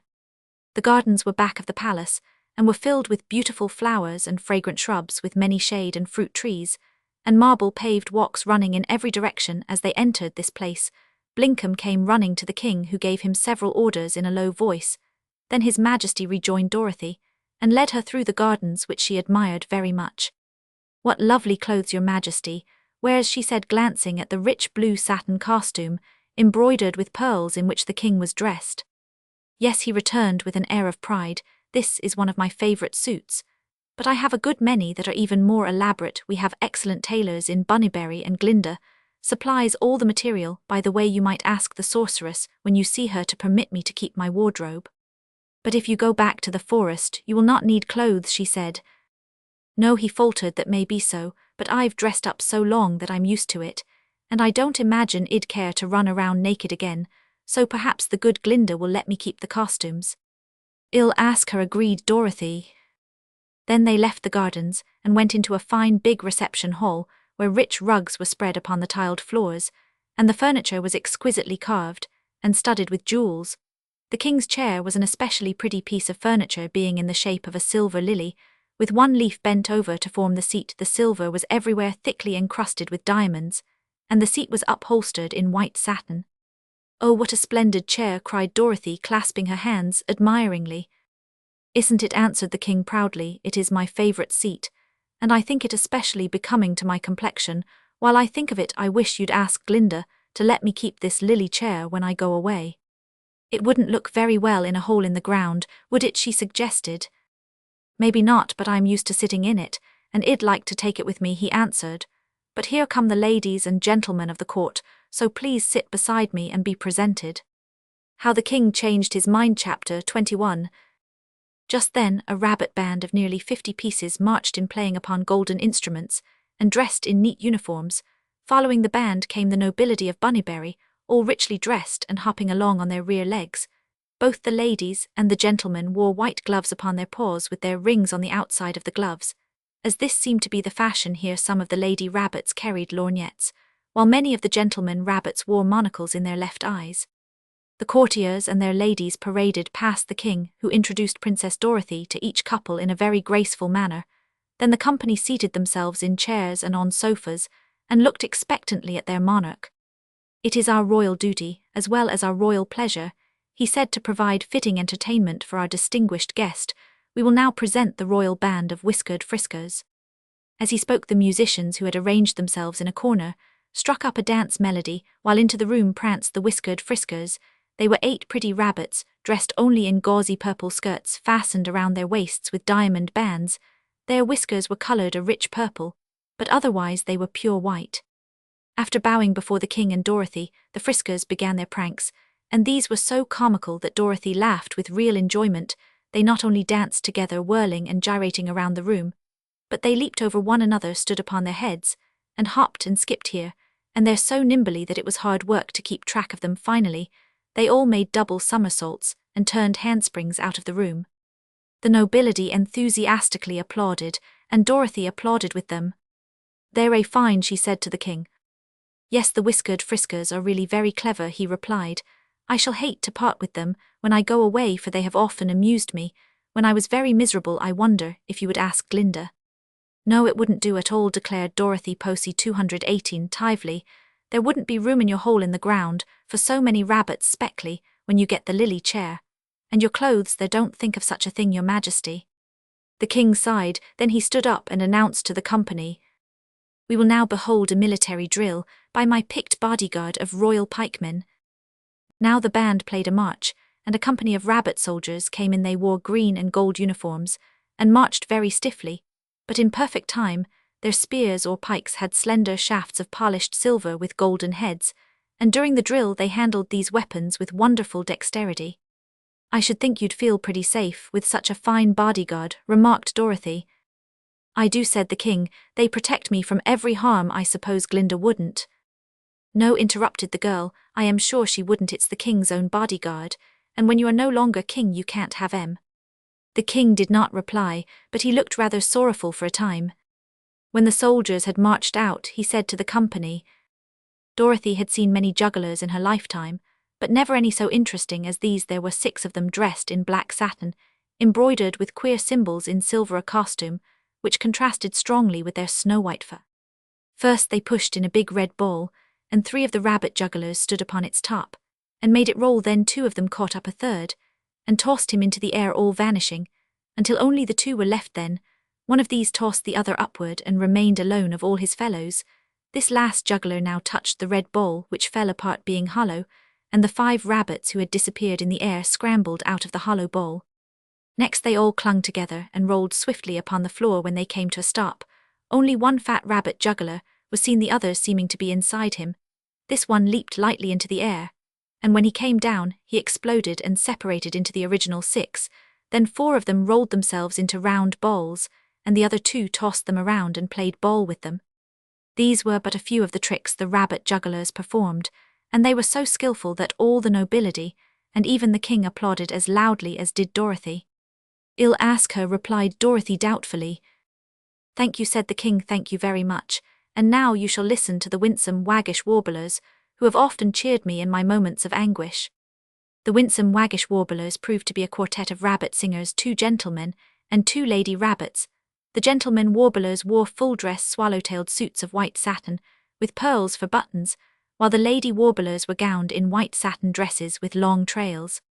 The first song they sang began in this way: "When a rabbit gets a habit of living in a city, and wearing clothes and furbelows, and jewels rare and pretty, he scorns the bun who has to run and burrow in the ground, and pities those whose watchful foes are man and gun and hound." "I don't like that song," he said to the warblers. "Give us something jolly and rollicking." So they sang to a joyous tinkling melody as follows: "Bunnies gay delight to play in their fairy town secure. Every frisker flirts his whisker at a pink-eyed girl demure, every maid in silk arrayed, at her partner shyly glances, paws are grasped, waists are clasped, as they whirl in giddy dances, then together, through the heather, 'neath the moonlight soft they stroll, each is very blithe and merry, gambolling with laughter droll. Life is fun to everyone, guarded by our magic charm, for to dangers we are strangers, safe from any thought of harm.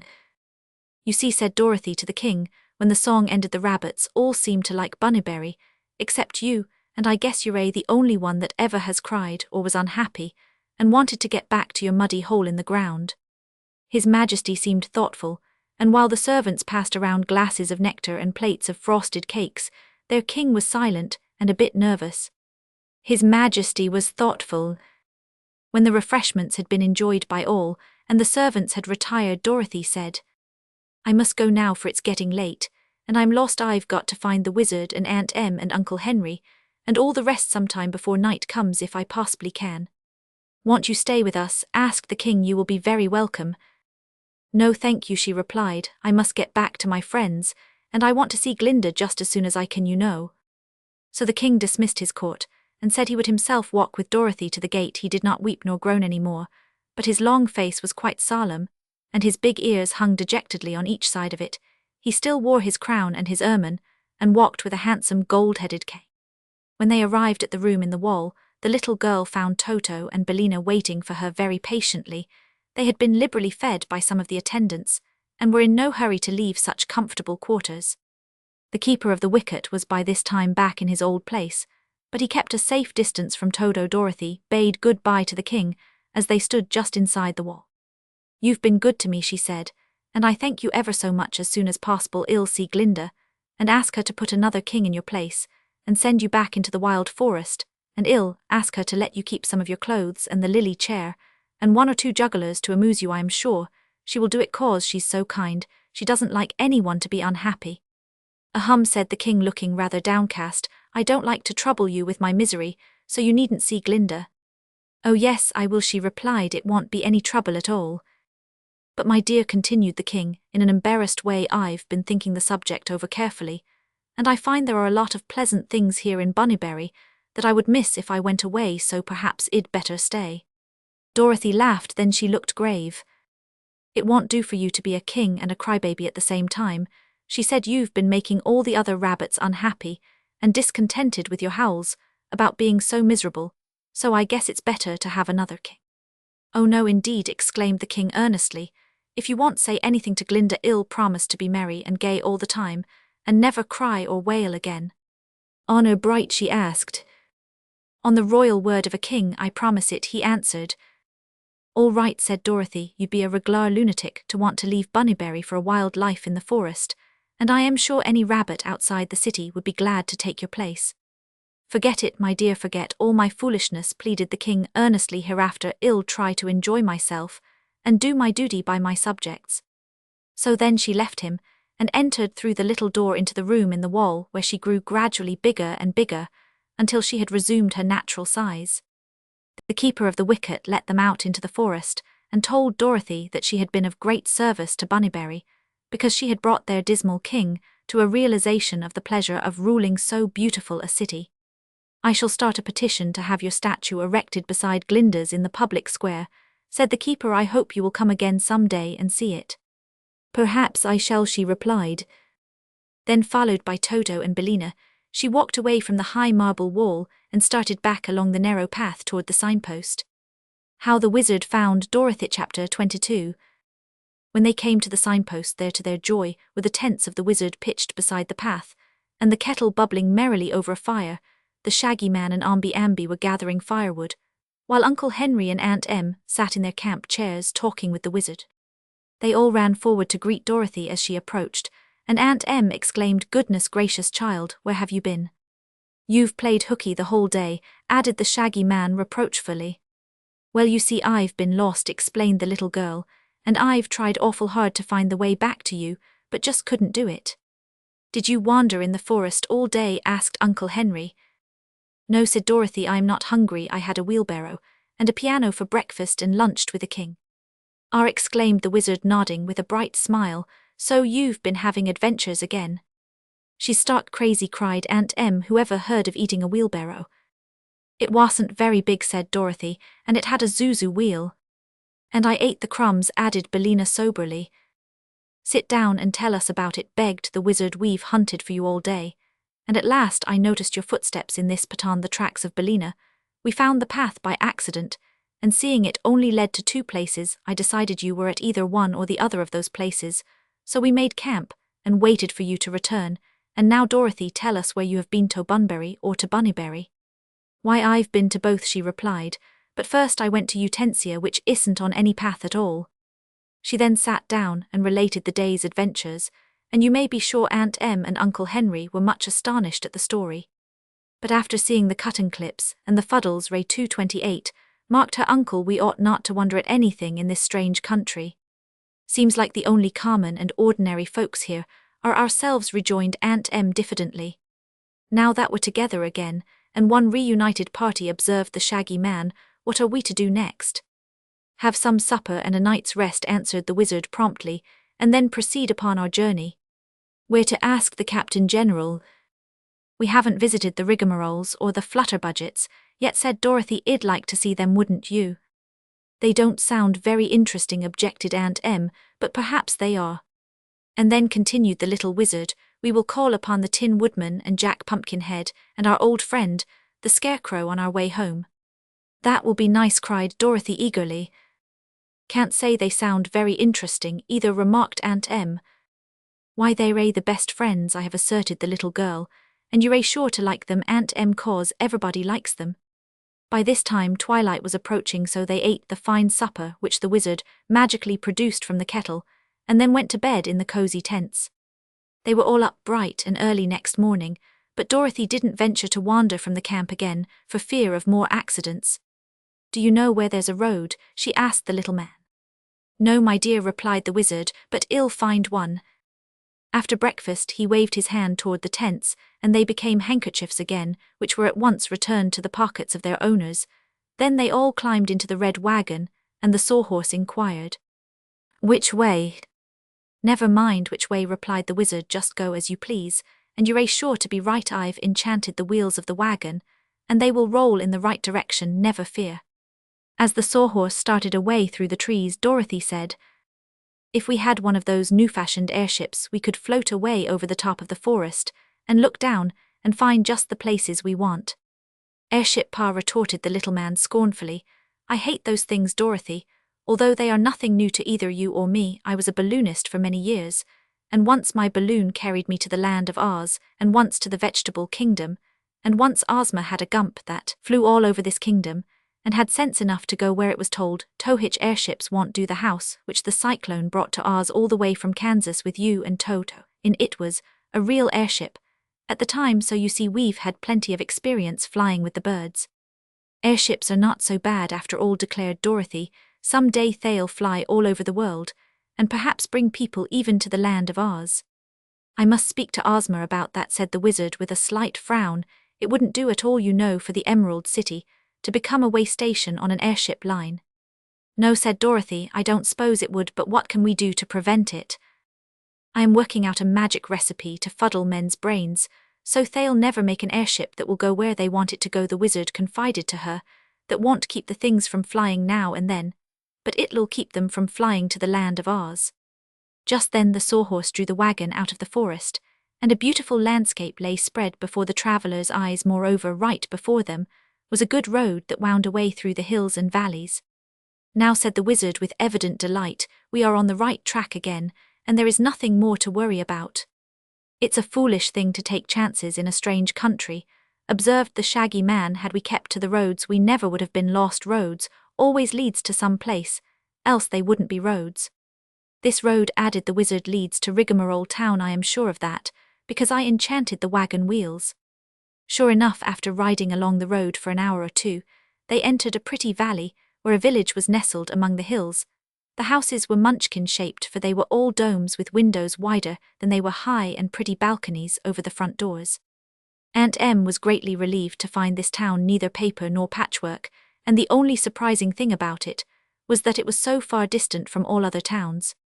As the sawhorse drew the wagon into the main street, the travellers noticed that the place was filled with people standing in groups and seeming to be engaged in earnest conversation.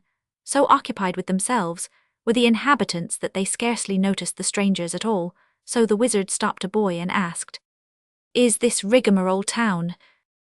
So replied the boy, "If you have travelled very much you will have noticed that every town differs from every other town in one way or another, and so by observing the methods of the people, and the way they live as well as the style of their dwelling, places it ought not to be a difficult thing to make up your mind, without the trouble of asking questions, whether the town bears the appearance of the one you intended to visit, or whether perhaps having taken a different road from the one you should have taken you have made an error in your way, and arrived at some point where so and so and so and so. Oh yes, I don't know, it might be so, I calculate, but I don't know, in tree mintry cuticorn apple seeds and fly away, Jack 6 6s are not 6 to 6, and we still hold to folderol de doodle all day. If I had a donkey that wouldn't go id buy a fiddle for 50 cents, and rattle his bones over the stones, it's only a beggar whom nobody owns listen.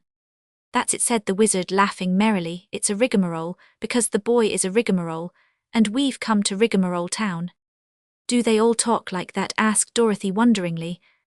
He might have said yes or no, and settled the question, observed Uncle Henry.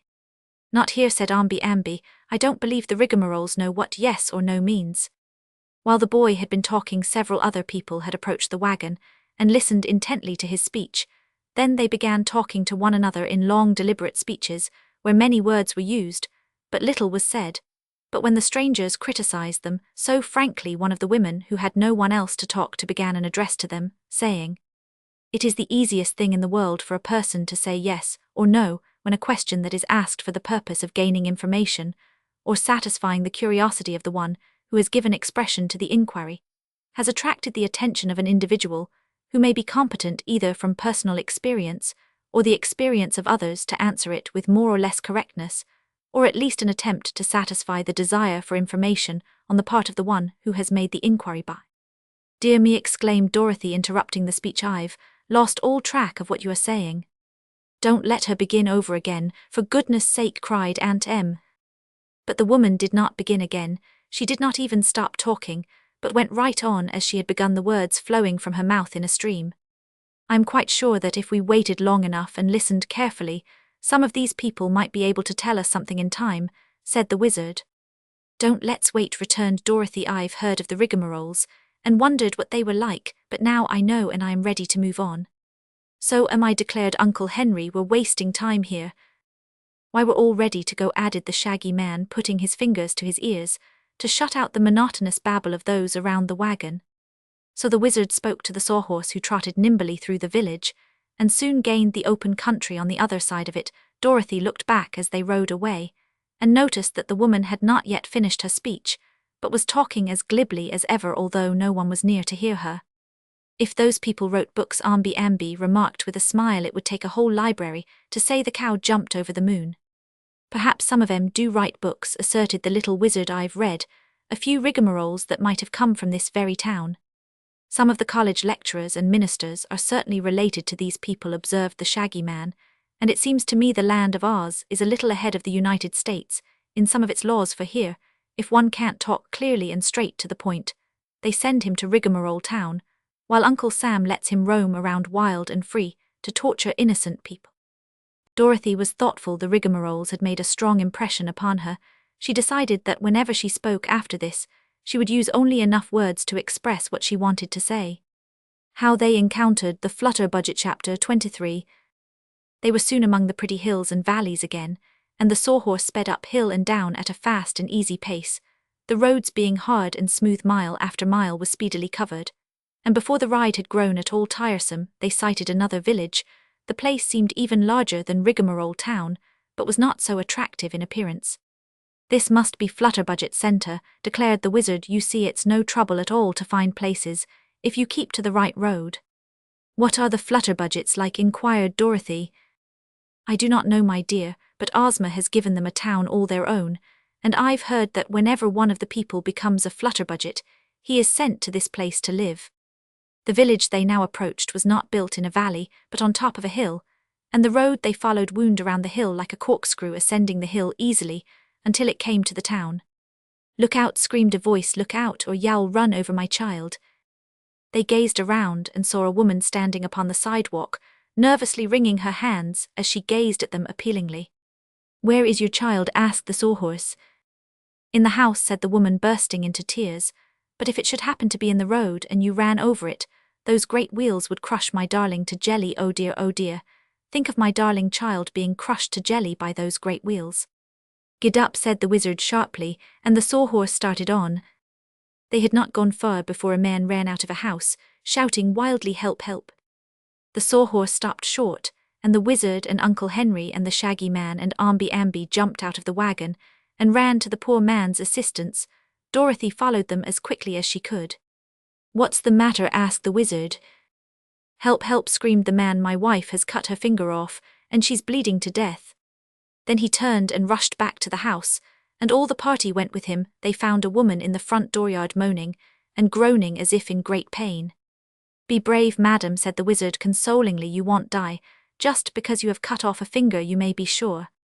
"But I haven't cut off a finger," she sobbed. "But I haven't cut off a finger," she sobbed. "Then what has happened?" asked Dorothy. I pricked my finger with a needle while I was sewing, and the blood came," she replied. "And now I'll have blood poisoning, and the doctors will cut off my finger, and that will give me a fever and I shall die."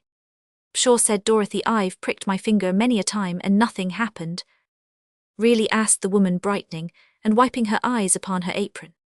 "Why, it's nothing at all," declared the girl. "You're more scared than hurt." "Ah, that's because she's a flutterbudget," said the wizard, nodding wisely. "I think I know now what these people are like." "So do I," announced Dorothy. "Oh, boo-hoo," sobbed the woman, giving way to a fresh burst of grief. "What's wrong now?" asked the shaggy man. "Oh, suppose I had pricked my foot," she wailed. "Then the doctors would have cut my foot off and I'd be lamed for life." "Surely, Mom," replied the wizard, "and if you'd pricked your nose, they might cut your head off, but you see you didn't." "But I might have," she exclaimed and began to cry again. So they left her and drove away in their wagon, and her husband came out and began calling help as he had before, but no one seemed to pay any attention to him. As the travelers turned into another street, they found a man walking excitedly up and down the pavement. He appeared to be in a very nervous condition, and the wizard stopped him to ask, "Is anything wrong, sir?" "Everything is wrong," answered the man dismally. "I can't sleep." "Why not?" inquired Ambi. "If I go to sleep, I'll have to shut my eyes," he explained, "and if I shut my eyes, they may grow together and then I'd be blind for life." "Did you ever hear of anyone's eyes growing together?" asked Dorothy. "No," said the man, "I never. Roman 999, but it would be a dreadful thing, wouldn't it? And the thought of it makes me so nervous I am afraid to go to sleep." "There's no help for this case," declared the wizard, and they went on. At the next street corner, a woman rushed up to them crying, "Save my baby, oh good kind people, save my baby." "Is it in danger?" asked Dorothy, noticing that the child was clasped in her arms and seemed sleeping peacefully. "Yes, indeed," said the woman nervously. "If I should go into the house and throw my child out of the window, it would roll way down to the bottom of the hill, and then if there were a lot of tigers and bears down there, they would tear my darling babe to pieces and eat it up." "Are there any tigers and bears in this neighborhood?" the wizard asked. "I've never heard of any," admitted the woman, "but if there were—" "Have you any idea of throwing your baby out of the window?" questioned the little man. "All your troubles are due to those ifs," declared the wizard. "If you were not a flutterbudget, you wouldn't worry." "There's another if," replied the woman. "Are you a flutterbudget too?" "I will be if I stay here long," exclaimed the wizard nervously. "Another if," cried the woman. But the wizard did not stop to argue with her. He made the sawhorse canter all the way down the hill and only breathed easily when they were miles away from the village. After they had ridden in silence for a while, Dorothy turned to the little man and asked, "Do ifs really make flutterbudgets?" "I think the ifs help," he answered, seriously. "Foolish fears and worries over nothing with a mixture of nerves, and ifs will soon make a flutterbudget of anyone." Then there was another long silence, for all the travelers were thinking over this statement, and nearly all decided it must be true. The country they were now passing through was everywhere tinted purple, the prevailing colour of the Gillikin country, but as the sawhorse ascended a hill, they found that upon the other side, everything was of a rich yellow hue. "Then we may be able to lunch with the Tin Woodman," announced the wizard joyfully. "Must we lunch on tin?" asked Aunt Em. "Oh no," replied Dorothy. "Nick Chopper knows how to feed meat people, and he will give us plenty of good things to eat. Never fear, I've been to his castle before." "Is Nick Chopper the Tin Woodman's name?" asked Uncle Henry. "Yes, that's one of his names," answered the little girl, "and another of his names is Emperor of the Winkies. He's the king of this country, you know, but Ozma rules over all the countries of Oz." "Does the Tin Woodman keep any flutterbudgets or rigmaroles at his castle?" inquired Aunt Em uneasily. "No indeed," said Dorothy positively. "He lives in a new tin castle all full of lovely things." "I should think it would rust," said Uncle Henry. "He has thousands of Winkies to keep it polished for him," explained the wizard. "His people love to do anything in their power for their beloved emperor, so there isn't a particle of rust on all the big castle." "I suppose they polish their emperor too," said Aunt Em. "I helped find him," said Dorothy reflectively. "Once the Scarecrow and I found the Tin Woodman in the woods, and he was just rusted still that time and no mistake, but we oiled his joints and got em good and slippery, and after that he went with us to visit the wizard at the Emerald City." "Was that the time the wizard scared you?" asked Aunt Em. "He didn't treat us well at first," acknowledged Dorothy, "for he made us go away and destroy the wicked witch, but after we found out he was only a humbug wizard, we were not afraid of him." The wizard sighed and looked a little ashamed. "When we try to deceive people, we always make mistakes," he said, "but I'm getting to be a real wizard now, and Glinda the Good's magic that I am trying to practice can never harm anyone." "You were always a good man," declared Dorothy, "even when you were a bad wizard." "He's a good wizard now," asserted Aunt Em, looking at the little man admiringly. "The way he made those tents grow out of handkerchiefs was just wonderful, and didn't he enchant the wagon wheels so they'd find the road?" "All the people of Oz," said the Captain General, "are very proud of their wizard. He once made some soap bubbles that astonished the world." The wizard blushed at this praise, yet it pleased him. He no longer looked sad, but seemed to have recovered his usual good humor. The country through which they now rode was thickly dotted with farmhouses, and yellow grain waved in all the fields. Many of the Winkies could be seen working on their farms, and the wild and unsettled parts of Oz were by this time left far behind. These Winkies appeared to be happy, light-hearted folk, and all removed their caps and bowed low when the red wagon with its load of travelers passed by. It was not long before they saw something glittering in the sunshine far ahead. "See," cried Dorothy, "that's the Tin Castle, Aunt Em." And the sawhorse, knowing his passengers were eager to arrive, broke into a swift trot that soon brought them to their destination. How the Tin Woodman Told the Sad News. Chapter 24.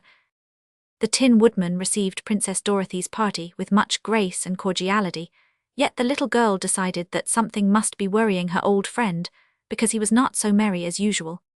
But at first she said nothing about this, for Uncle Henry and Aunt Em were fairly bubbling over with admiration for the beautiful tin castle and its polished tin owner, so her suspicion that something unpleasant had happened was for a time forgotten. "Where is the Scarecrow?" she asked when they had all been ushered into the big tin drawing-room of the castle, the sawhorse being led around to the tin stable in the rear. "Why, our old friend has just moved into his new mansion," explained the Tin Woodman. "It has been a long time in building, although my Winkies and many other PO 248 plea from all parts of the country have been busily working upon it. At last, however, it is completed, and the Scarecrow took possession of his new home just 2 days ago." "I hadn't heard that he wanted a home of his own," said Dorothy. "Why doesn't he live with Ozma in the Emerald City? He used to, you know, and I thought he was happy there." "It seems," said the Tin Woodman, "that our dear Scarecrow cannot be contented with city life, however beautiful his surroundings might be originally. He was a farmer, for he passed his early life in a cornfield, where he was supposed to frighten away the crows." "I know," said Dorothy, nodding. "I found him and lifted him down from his pole. So now, after a long residence in the Emerald City, his tastes have turned to farm life again," continued the Tin Man. "He feels that he cannot be happy without a farm of his own. So Ozma gave him some land, and everyone helped him build his mansion, and now he is settled there for good." "Who designed his house?" asked the Shaggy Man. "I believe it was Jack Pumpkinhead, who is also a farmer," was the reply. They were now invited to enter the tin dining room where luncheon was served. Aunt Em found to her satisfaction that Dorothy's prom 249 East was more than fulfilled, for although the Tin Woodman had no appetite of his own, he respected the appetites of his guests, and saw that they were bountifully fed. They passed the afternoon in wandering through the beautiful gardens and grounds of the palace. The walks were all paved with sheets of tin brightly polished, and there were tin fountains and tin statues here, and there among the trees the flowers were mostly natural flowers, and grew in the regular way, but their host showed them one flower bed, which was his especial pride. You see, all common flowers fade and die in time, he explained, and so there are seasons when the pretty blooms are scarce. Therefore, I decided to make one tin flower bed, all of tin flowers, and my workmen have created them with rare skill. Here you see tin camellias, tin marigolds, tin carnations, tin poppies, and tin hollyhocks, growing as naturally as if they were real. Indeed, they were a pretty sight, and glistened under the sunlight like spun silver. "Isn't this tin hollyhock going to seed?" asked the wizard, bending over the flowers. "Why, I believe it is," exclaimed the Tin Woodman, as if surprised I hadn't noticed that before, "but I shall plant the tin seeds, and raise another bed of tin hollyhocks." In one corner of the gardens Nick Chopper had established a fish pond, in which they saw swimming and disporting themselves many pretty tin fishes. "Would they bite on hooks?" asked Aunt Em curiously. The Tin Woodman seemed hurt at this question. "Madam," said he, "do you suppose I would allow anyone to catch my beautiful fishes, even if they were foolish enough to bite on hooks? No. Indeed, every created thing is safe from harm in my domain, and I would as soon think of killing my little friend Dorothy as killing one of my tin fishes." "The Emperor is very kind-hearted," Mom explained the wizard. "If a fly happens to light upon his tin body, he doesn't rudely brush it off, as some people might do. He asks it politely to find some other resting place." "What does the fly do then?" inquired Aunt Em. "Usually it begs his pardon and goes away," said the wizard gravely. "Flies like to be treated politely as well as other creatures, and here in Oz they understand what we say to them and behave very nicely." "Well," said Aunt Em, "the flies in Kansas, where I came from, don't understand anything but a swat. You have to smash 'em to make 'em behave, and it's the same way with skeeters." "Do you have skeeters in Oz?" "We have some very large mosquitoes here which sing as beautifully as songbirds," replied the Tin Woodman, "but they never bite or annoy our people, because they are well fed and taken care of. The reason they bite people in your country is because they are hungry, poor things." "Yes," agreed Aunt Em, "they're hungry, all right, and they ain't very particular who they feed on." "I am glad you've got the skeeters educated in Oz."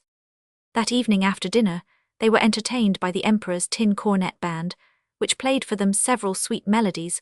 Also the wizard did a few sleight-of-hand tricks to amuse the company, after which they all retired to their cozy tin bedrooms and slept soundly until morning. After breakfast, Dorothy said to the Tin Woodman, "If y'all tell us which way to go, we'll visit the Scarecrow on our way home." "I will go with you and show you the way," replied the Emperor, "for I must journey today to the Emerald City." He looked so anxious as he said this that the little girl asked, "There isn't anything wrong with Ozma, is there?" He shook his tin head. "Not yet," said he, "but I am afraid the time has come when I must tell you some very bad news, little friend." "Oh, what is it?" cried Dorothy. "Do you remember the Gnome King?" asked the Tin Woodman. "The Gnome King has not a kind heart," said the Emperor sadly, "and he has been harboring wicked thoughts of revenge, because we once defeated him and liberated his slaves, and you took away his magic belt, so he has ordered his gnomes to dig a long tunnel underneath the deadly desert, so that he may march his hosts right into the Emerald City. When he gets there, he intends to destroy our beautiful country." Dorothy was much surprised to hear this. "How did Ozma find out about the tunnel?" she asked. "She saw it in her magic picture." "Of course," said Dorothy, "I might have known that. And what is she going to do?" "I cannot tell," was the reply. "Pooh," cried the yellow hen, "we're not afraid of the gnomes. If we roll a few of our eggs down the tunnel, they'll run away back home as fast as they can go." "Why, that's true enough," exclaimed Dorothy. "The Scarecrow once conquered all the Gnome King's army with some of Bellina's eggs." "But you do not understand all of the dreadful plot," continued the Tin Woodman. "The Gnome King is clever, and he knows his gnomes would run from eggs, so he has bargained with many terrible creatures to help him. These evil spirits are not afraid of eggs or anything else, and they are very powerful, so the Gnome King will send them through the tunnel first to conquer and destroy, and then the gnomes will follow after to get their share of the plunder and slaves." They were all startled to hear this, and every face wore a troubled look. "Is the tunnel all ready?" asked Dorothy. "Ozma sent me word yesterday that the tunnel was all completed, except for a thin crust of earth at the end. When our enemies break through this crust, they will be in the gardens of the royal palace in the heart of the Emerald City. I offered to arm all my Winkies and march to Ozma's assistance, but she said no." "I wonder why?" asked Dorothy. She answered that all the inhabitants of Oz gathered together were not powerful enough to fight and overcome the evil forces of the Gnome King, therefore she refuses to fight at all. "But they will capture and enslave us and plunder and ruin all our lovely land," exclaimed the wizard, greatly disturbed by this statement. "I fear they will," said the Tin Woodman sorrowfully, "and I also fear that those who are not fairies, such as the wizard and Dorothy and her uncle and aunt, as well as Toto and Bellina, will be speedily put to death by the conquerors." "What can be done?" asked Dorothy, shuddering a little at the prospect of this awful fate. "Nothing can be done," gloomily replied the Emperor of the Winkies. "But since Ozma refuses my army, I will go myself to the Emerald City. The least I may do is to perish beside my beloved ruler." How the Scarecrow displayed his wisdom, probably the wisest man in all Oz. Chapter 25. This amazing news had saddened every heart, and all were now anxious to return to the Emerald City and share Ozma's fate, so they started without loss of time. And as the road led past the Scarecrow's new mansion, they determined to make a brief halt there and confer with him. "The Scarecrow is probably the wisest man in all Oz," remarked the Tin Woodman when they had started upon their journey. "His brains are plentiful and of excellent quality, and often he has told me things I might never have thought of myself. I must say I rely a good deal upon the Scarecrow's brains in this emergency." The Tin Woodman rode on the front seat of the wagon, where Dorothy sat between him and the wizard. "Has the Scarecrow heard of Ozma's trouble?" asked the Captain General. "When I was a private," said Ambi, "I was an excellent army, as I fully proved in our war against the gnomes. But now there is not a single private left in our army since Ozma made me the Captain General, so there is no one to fight and defend our lovely ruler." "True," said the wizard, "the present army is composed only of officers, and the business of an officer is to order his men to fight. Since there are no men, there can be no fighting." "Poor Ozma," whispered Dorothy with tears in her sweet eyes. "It's dreadful to think of all her lovely fairy country being destroyed. I wonder if we couldn't manage to escape and get back to Kansas by means of the magic belt. And we might take Ozma with us, and all work hard to get money for her, so she wouldn't be so very lonely and unhappy about the loss of her fairyland." "Do you think there would be any work for me in Kansas?" asked the Tin Woodman. "If you are hollow, they might use you in a canning factory," suggested Uncle Henry. "But I can't see the use of your working for a living. You never eat or sleep or need a new suit of clothes." "I was not thinking of myself," replied the Emperor with dignity. "I merely wondered if I could not help to support Dorothy and Ozma." As they indulged in these sad plans for the future, they journeyed in sight of the Scarecrow's new mansion, and even though filled with care and worry over the impending fate of Oz, Dorothy could not help a feeling of wonder at the sight she saw. The Scarecrow's new house was shaped like an immense ear of corn. The rows of kernels were made of solid gold, and the green upon which the ear stood upright was a mass of sparkling emeralds. Upon the very top of the structure was perched a figure representing the Scarecrow himself, and upon his extended arms as well as upon his head were several crows carved out of ebony, and having ruby eyes. You may imagine how big this ear of corn was when I tell you that a single gold kernel formed a window swinging outward upon hinges, while a row of 4 kernels opened to make the front entrance. Inside there were 5 stories, each story being a single room. The gardens around the mansion consisted of cornfields, and Dorothy acknowledged that the place was in all respects a very appropriate home for her good friend, the Scarecrow. "He would have been very happy here, I am sure," she said, "if only the Gnome King had left us alone. But if Oz is destroyed, of course, this place will be destroyed too." "Jack Pumpkinhead's house will go too," remarked the wizard, "as well as Professor Wogglebug's athletic college and Ozma's royal palace, and all our other handsome buildings." "Yes, Oz will indeed become a desert when the Gnome King gets through with it," sighed Ambi. The Scarecrow came out to meet them and gave them all a hearty welcome. "I hear you have decided always to live in the land of Oz after this," he said to Dorothy, "and that will delight my heart, for I have greatly disliked our frequent partings. But why are you all so downcast? Have you heard the news? Asked the Tin Woodman. No news to make me sad, replied the Scarecrow.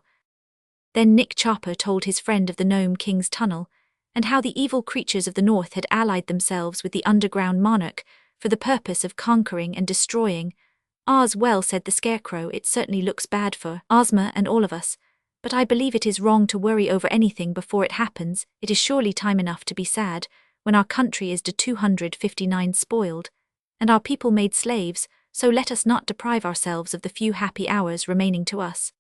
Ah, that is real wisdom, declared the Shaggy Man approvingly. After we become really unhappy, we shall regret these few hours that are left to us, unless we enjoy them to the utmost. Nevertheless, said the Scarecrow, I shall go with you to the Emerald City, and offer Ozma my services. She says we can do nothing to oppose our enemies, announced the Tin Woodman. And doubtless she is right, sir, answered the Scarecrow. Still, she will appreciate our sympathy, and it is the duty of Ozma's friends to stand by her side when the final disaster occurs. He then led them into his queer mansion, and showed them the beautiful rooms in all the 5 stories. The lower room was a grand reception hall with a hand organ in one corner. This instrument, the Scarecrow when alone could turn to amuse himself, as he was very fond of music. The walls were hung with white silk, upon which flocks of black crows were embroidered in black diamonds. Some of the chairs were made in the shape of big crows, and upholstered with cushions of corn-coloured silk. The second story contained a fine banquet room where the Scarecrow might entertain his guests, and the 3-stow 260 rise above that were bedchambers exquisitely furnished and decorated. From these rooms, said the Scarecrow proudly, one may obtain fine views of the surrounding cornfields. The corn I grow is always husky, and I call the ears my regiments, because they have so many kernels. Of course, I cannot ride my cobs, but I really don't care shucks about that. Taken altogether, my farm will stack up with any in the neighborhood. The visitors partook of some light refreshment, and then hurried away to resume the road to the Emerald City. The Scarecrow found a seat in the wagon between Omby Amby and the Shaggy Man, and his weight did not add much to the load, because he was stuffed with straw. You will notice I have one oat field on my property, he remarked as they drove away. Oat straw is I have found the best of all straws to restuff myself with when my interior gets musty or out of shape. Are you able to restuff yourself without help? Asked Aunt Em. I should think that after the straw was taken out of you, there wouldn't be anything left but your clothes. You are almost correct, madam, he answered. My servants do the stuffing under my direction. For my head, in which are my excellent brains, is a bag tied at the bottom. My face is neatly painted upon one side of the bag. As you may see, my head does not need restuffing, as my body does, for all that it requires is to have the face touched up with fresh paint occasionally. It was not far from the Scarecrow's mansion to the farm of Jack Pumpkinhead, and when they arrived there both Uncle Henry and Aunt Em were much impressed. The farm was one vast pumpkin field, and some of the pumpkins were of enormous size. In one of them, which had been neatly hollowed out, Jack himself lived, and he declared that it was a very comfortable residence. The reason he grew so many pumpkins was in order that he might change his head as often as it became wrinkled or threatened to spoil. The pumpkin-headed man welcomed his visitors joyfully, and offered them several delicious pumpkin pies to eat. Very good reasons, agreed the Scarecrow. They told Jack Pumpkinhead the dreadful news about the Gnome King, and he decided to go with them to the Emerald City and help comfort Ozma. I had expected to live here in ease and comfort for many centuries, said Jack dolefully, but of course if the Gnome King destroys everything in Oz, I shall be destroyed too. Really, it seems too bad, doesn't it? They were soon on their journey again, and so swiftly did the sawhorse draw the wagon over the smooth roads, that before twilight fell, they had reached the royal palace in the Emerald City, and were at their journey's end. How Ozma refused to fight for her kingdom. Chapter 26. Ozma was in her rose garden picking a bouquet when the party arrived, and she greeted all her old and new friends as smilingly and sweetly as ever. Dorothy's eyes were full of tears as she kissed the lovely ruler of Oz, and she whispered to her, "Oh, Ozma, Ozma, I am so sorry." Ozma seemed surprised. "Sorry for what, Dorothy?" she asked. "For all your trouble about the Gnome King," was the reply. Ozma laughed with genuine amusement. "Why, that has not troubled me a bit, dear princess," she replied. Then looking around at the sad faces of her friends, she added, "Have you all been worrying about this tunnel?" "We have," they exclaimed in a chorus. So they went to their rooms and prepared for dinner, and Dorothy dressed herself in her prettiest gown, and put on her coronet, for she thought that this might be the last time she would ever appear as a Princess of Oz. The Scarecrow, the Tin Woodman, and Jack Pumpkinhead all sat at the dinner table, although none of them was made, so he could eat. Usually they served to enliven the meal with their merry talk, but tonight all seemed strangely silent and uneasy. As soon as the dinner was finished, Ozma led the company to her own private room in which hung the magic picture. When they had seated themselves, the Scarecrow was the first to speak. "Is the Gnome King's tunnel finished, Ozma?" he asked. "It was completed today," she replied. "They have built it right under my palace grounds, and it ends in front of the forbidden fountain. Nothing but a crust of earth remains to separate our enemies from us, and when they march here they will easily break through this crust and rush upon us." "Who will assist the Gnome King?" inquired the Scarecrow. "Let us see what they are doing now," suggested the Tin Woodman. So Ozma wished to see the Gnome King's cavern, and at once the landscape faded from the magic picture and was replaced by the scene then being enacted in the jeweled cavern of King Roquet. A wild and startling scene it was which the Oz people beheld. Before the Gnome King stood the chief of the Whimsies, and the grand Gallipoot of the Growlywogs, surrounded by their most skillful generals. Very fierce and powerful they looked, so that even the Gnome King and General Guff, who stood beside his master, seemed a bit fearful in the presence of their allies. Now a still more formidable creature entered the cavern. It was the first and foremost of the Phanfasms, and he proudly sat down in King Roquet's own throne, and demanded the right to lead his forces through the tunnel, in advance of all the others. The first and foremost now appeared to all eyes in his hairy skin, and the bear's head. What his real form was even Roquet did not know. "Listen," whispered Ozma, "I think we can hear what they are saying." So they kept still and listened. "Is all ready?" demanded the first and foremost haughtily. "The tunnel is finally completed," replied General Guff. "How long will it take us to march to the Emerald City?" asked the Grand Gallipoot of the Growlywogs. "If we start at midnight," replied the Gnome King, "we shall arrive at the Emerald City by daybreak.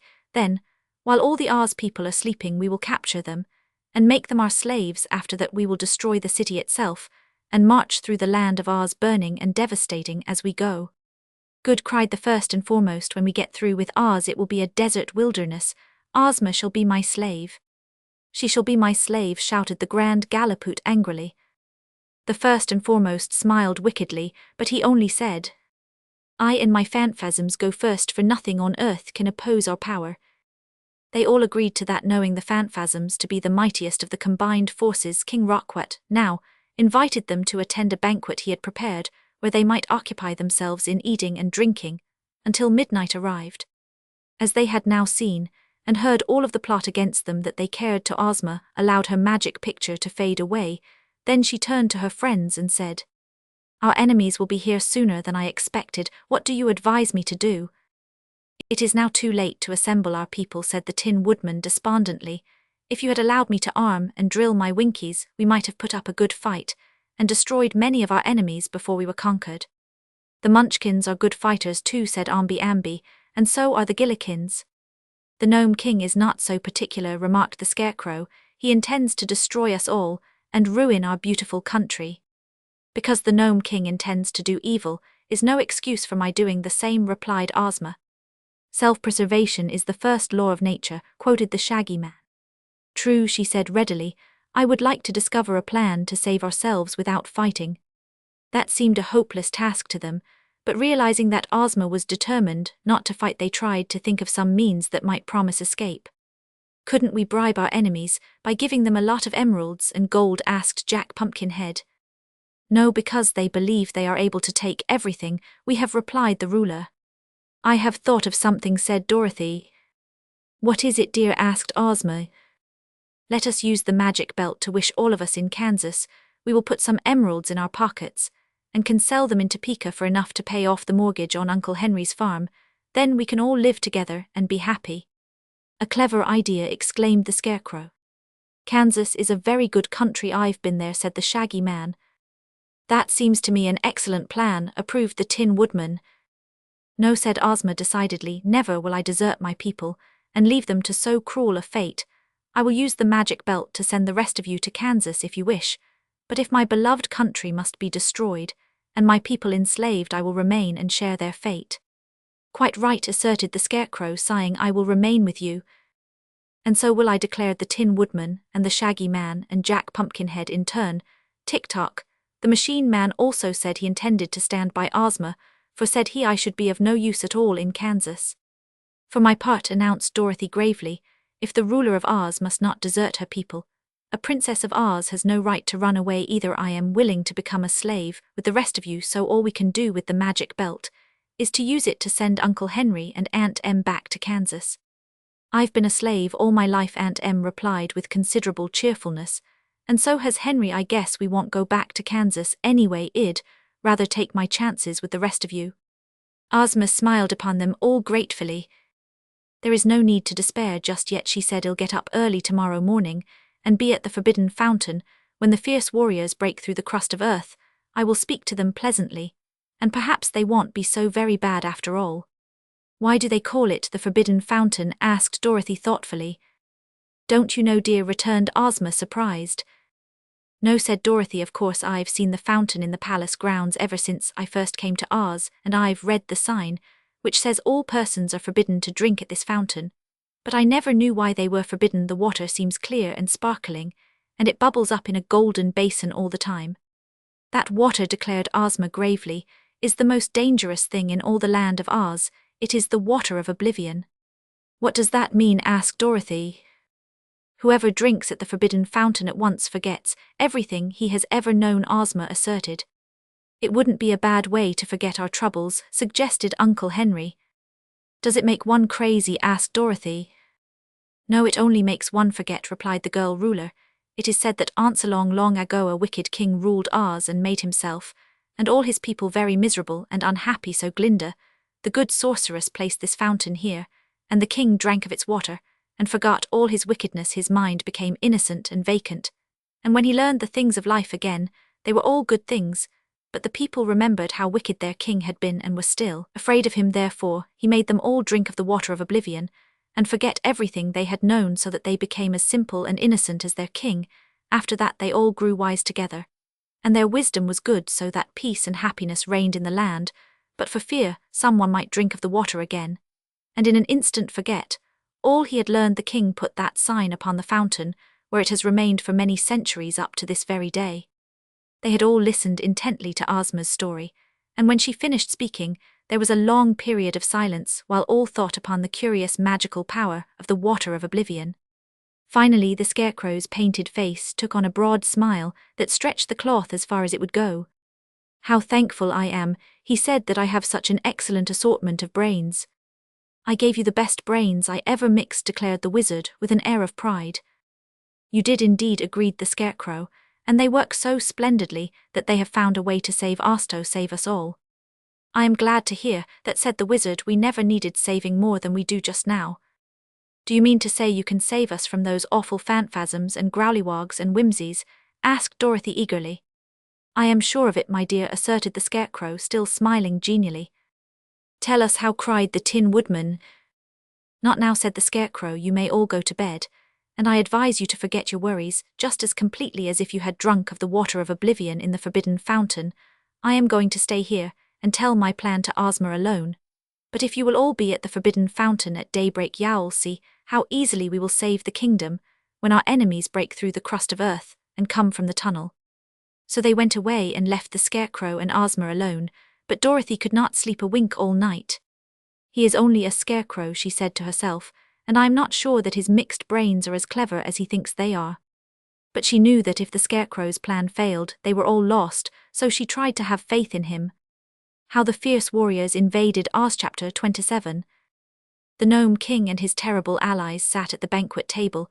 Until midnight there was much quarreling between the growlywogs and phantasms, and one of the wee-headed whimsies got angry at General Guff and choked him until he nearly stopped breathing, yet no one was seriously hurt, and the Gnome King felt much relieved when the clock struck 12, and they all sprang up and seized their weapons. Aha, shouted the first and foremost now to conquer the land of Oz. He marshalled his phantasms in battle array, and at his word of command, they marched into the tunnel and began the long journey through it to the Emerald City. The first and foremost intended to take all the treasures in Oz for himself, to kill all who could be killed, and enslave the rest to destroy, and lay waste the whole country and afterward to conquer, and enslave the gnomes, the growlywogs, and the whimsies, and he knew his power was sufficient to enable him to do all these things easily. Next marched into the tunnel the army of gigantic growlywogs with their grand galliput at their head. They were dreadful beings indeed, and longed to get to Oz, that they might begin to pilfer and destroy the grand galliput, was a little afraid of the first and foremost, but had a cunning plan to murder or destroy that powerful being, and secure the wealth of Oz for himself, mighty little of the plunder, would the Gnome King get thought the grand galliput. The chief of the whimsies now marched his false-headed forces into the tunnel in his wicked little head, was a plot to destroy both the first and foremost, and the grand galliput. He intended to let them conquer Oz, since they insisted on going first, but he would afterward treacherously destroy them as well as King Rockwat, and keep all the slaves and treasure of Ozma's kingdom for himself. After all his dangerous allies had marched into the tunnel, the Gnome King and General Guff started to follow them at the head of 50,000 gnomes, all fully armed.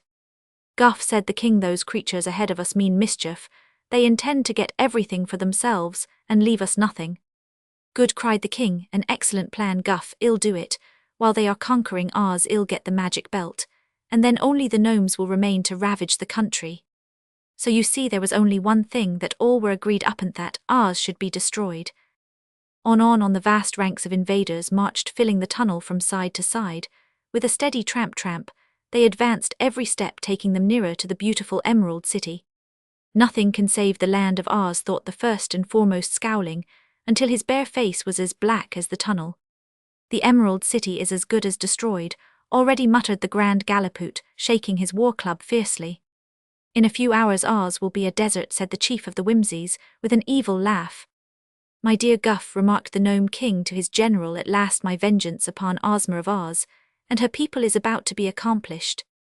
"You are right," declared the general. "Ozma is surely lost."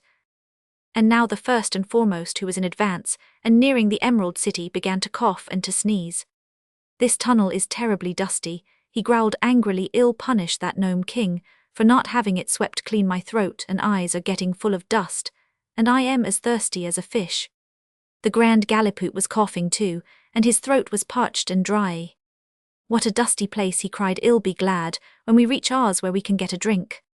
"Where did all this dust come from?" demanded General Guff, trying hard to swallow, but finding his throat so dry he couldn't. "I don't know," answered the Gnome King. "I've been in the tunnel every day while it was being built, but I never noticed any dust before." "Let's hurry," cried the general. "I'd give half the gold in Oz for a drink of water." The dust grew thicker and thicker, and the throats and eyes and noses of the invaders were filled with it, but not one halted or turned back. They hurried forward, more fierce and vengeful than ever.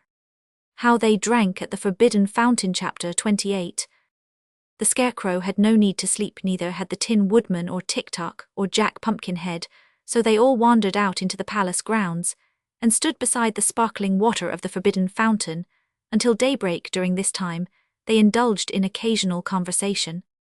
"Nothing could make me forget what I know," remarked the Scarecrow, gazing into the fountain, "for I cannot drink the water of oblivion or water of any kind, and I am glad that this is so, for I consider my wisdom unexcelled." "You are certainly very wise," agreed Tick-Tock. "For my part, I can only think by machinery, so I do not pretend to know as much as you do." "My tin brains are very bright, but that is all I claim for them," said Nick Chopper modestly. "Yet I do not aspire to being very wise, for I have noticed that the happiest people are those who do not let their brains oppress them." "Mine never worry me," Jack Pumpkinhead acknowledged. "There are many seeds of thought in my head, but they do not sprout easily. I am glad that it is so, for if I occupied my days in thinking, I should have no time for anything else." In this cheery mood, they passed the hours until the first golden streaks of dawn appeared in the sky. Then Ozma joined them, as fresh and lovely as ever, and robed in one of her prettiest gowns. "Our enemies have not yet arrived," said the Scarecrow, after greeting affectionately the sweet and girlish ruler. "They will soon be here," she said, "for I have just glanced at my magic picture and have seen them coughing and choking with the dust in the tunnel." "Oh, is there dust in the tunnel?" asked the Tin Woodman. "Yes, Ozma placed it there by means of the magic belt," explained the Scarecrow with one of his broad smiles. Then Dorothy came to them, Uncle Henry and Aunt Em following close after her. The little girl's eyes were heavy because she had had a sleepless and anxious night. Toto walked by her side. But the little dog's spirits were very much subdued. Bellina, who was always up by daybreak, was not long in joining the group by the fountain. "There lies the tunnel," said Ozma, pointing to a part of the ground just before the forbidden fountain, "and in a few moments the dreadful invaders will break through the earth and swarm over the land. Let us all stand on the other side of the fountain and watch to see what happens." At once they followed her suggestion and moved around the fountain of the water of oblivion. There they stood silent and expectant until the earth beyond gave way with a sudden crash, and up leaped the powerful form of the first and foremost, followed by all his grim warriors. As the leader sprang forward, his gleaming eyes caught the play of the fountain, and he rushed toward it and drank eagerly of the sparkling water. Many of the other phantasms drank too, in order to clear their dry and dusty throats. Then they stood around and looked at one another with simple, wondering smiles. The first and foremost saw Ozma and her companions beyond the fountain, but instead of making an effort to capture her, he merely stared at her in pleased admiration of her beauty. He had forgotten where he was and why he had come there. But now the Grand Galliput arrived rushing from the tunnel with a hoarse cry of mingled rage and thirst. He too saw the fountain, and hastened to drink of its forbidden waters. The other growlywogs were not slow to follow suit, and even before they had finished drinking, the chief of the whimsies and his people came to push them away, while they one and all cast off their false heads, that they might slake their thirst at the fountain. When the Gnome King and General Guff arrived, they both made a dash to drink, but the general was so mad with thirst that he knocked his king over, and while Rockwet lay sprawling upon the ground, the general drank heartily of the water of oblivion. This rude act of his general made the Gnome King so angry that for a moment he forgot he was thirsty, and rose to his feet to glare upon the group of terrible warriors he had brought here to assist him. He saw Ozma and her people too, and yelled out, "Why don't you capture them? Why don't you conquer Oz, you idiots? Why do you stand there like a lot of dummies?" But the great warriors had become like little children. They had forgotten all their enmity against Ozma and against Oz. They had even forgotten who they themselves were, or why they were in this strange and beautiful Count 284 try. As for the Gnome King, they did not recognize him, and wondered who he was. The sun came up, and sent its flood of silver rays to light the faces of the invaders. The frowns and scowls, and evil looks, were all gone. Even the most monstrous of the creatures there assembled smiled innocently, and seemed light-hearted and content merely to be alive. Not so with Rockwet the Gnome King. He had not drunk from the forbidden fountain, and all his former rage against Ozma and Dorothy now inflamed him as fiercely as ever. The sight of General Guff babbling like a happy child, and playing with his hands in the cool waters of the fountain, astonished and maddened Red Rockwet, seeing that his terrible allies and his own general refused to act. The Gnome King turned to order his great army of gnomes to advance from the tunnel and seize the helpless Oz people. But the Scarecrow suspected what was in the king's mind, and spoke a word to the Tin Woodman. Together they ran at Rockwet, and grabbing him up tossed him into the great basin of the fountain. The Gnome King's body was round as a ball, and it bobbed up and down in the water of oblivion, while he spluttered and screamed with fear lest he should drown, and when he cried out his mouth filled with water which ran down his throat, so that straightway he forgot all he had formerly known just as completely as had all the other invaders. Ozma and Dorothy could not refrain from laughing to see their dreaded enemies become as harmless as babes. There was no danger now that Oz would be destroyed. The only question remaining to solve was how to get rid of this horde of intruders. The Shaggy Man kindly pulled the Gnome King out of the fountain and set him upon his thin legs. Rockwet was dripping wet, but he chattered and laughed and wanted to drink more of the water. No thought of injuring any person was now in his mind. "Who are you? What is your name?" "I don't know," he replied, smiling at her. "Who are you, my dear?" "My name is Ozma," she said, "and your name is Rockwet." "Oh, is it?" he replied, seeming pleased. "Yes, you are king of the gnomes," she said. "Ah, I wonder what the gnomes are," returned the king, as if puzzled. "They are underground elves, and that tunnel over there is full of them," she answered. "You have a beautiful cavern at the other end of the tunnel, so you must go to your gnomes and say march home, then follow after them, and in time you will reach the pretty cavern where you live." The Gnome King was much pleased to learn this, for he had forgotten he had a cavern. So he went to the tunnel and said to his army, "March home." At once the gnomes turned and marched back through the tunnel, and the king followed after them, laughing with delight to find his orders so readily obeyed. But there were still the phantasms and whimsies and growlywogs standing around in groups, and they were so many that they filled the gardens and trampled upon the flowers and grass, because they did not know that the tender plants would be injured by their clumsy feet. But in all other respects, they were perfectly harmless, and played to 288 together like children, or gazed with pleasure upon the pretty sights of the royal gardens. After counselling with the Scarecrow, Ozma sent Ambi to the palace for the magic belt, and when the Captain General returned with it, the ruler of Oz at once clasped the precious belt around her waist. I wish all these strange peepleth whimsies, and the growlywogs, and the phantasm safe back in their own homes, she said. It all happened in a twinkling, for of course, the wish was no sooner spoken than it was granted. All the hosts of the invaders were gone, and only the trampled grass showed that they had ever been in the land of Oz. How Glinda worked a magic spell. Chapter 29. That was better than fighting, said Ozma, when all our friends were assembled in the palace, after the exciting events of the morning, and everyone agreed with her. No one was hurt, said the wizard delightedly. And no one hurt us, added Aunt Em. But best of all, said Dorothy, the wicked people have all forgotten their wickedness, and will not wish to hurt anyone after this. True, Princess, declared the Shaggy Man, it seems to me that to have reformed all those evil characters is more important than to have saved Oz. Nevertheless, remarked the Scarecrow, I am glad Oz is saved. I can now go back to my new mansion and live happily. For my part, added the Tin Woodman, I cannot express my joy that my lovely tin castle is not to be demolished by wicked enemies. Still, said Tick-Tock, other enemies may come to Oz some day. Why do you allow your clockwork brains to interrupt our joy? Asked Ambi, frowning at the machine man. I say what I am wound up to say, answered Tick-Tock. And you are right, declared Ozma. I myself have been thinking of this very idea, and it seems to me there are entirely too many ways for people to get to the land of Oz.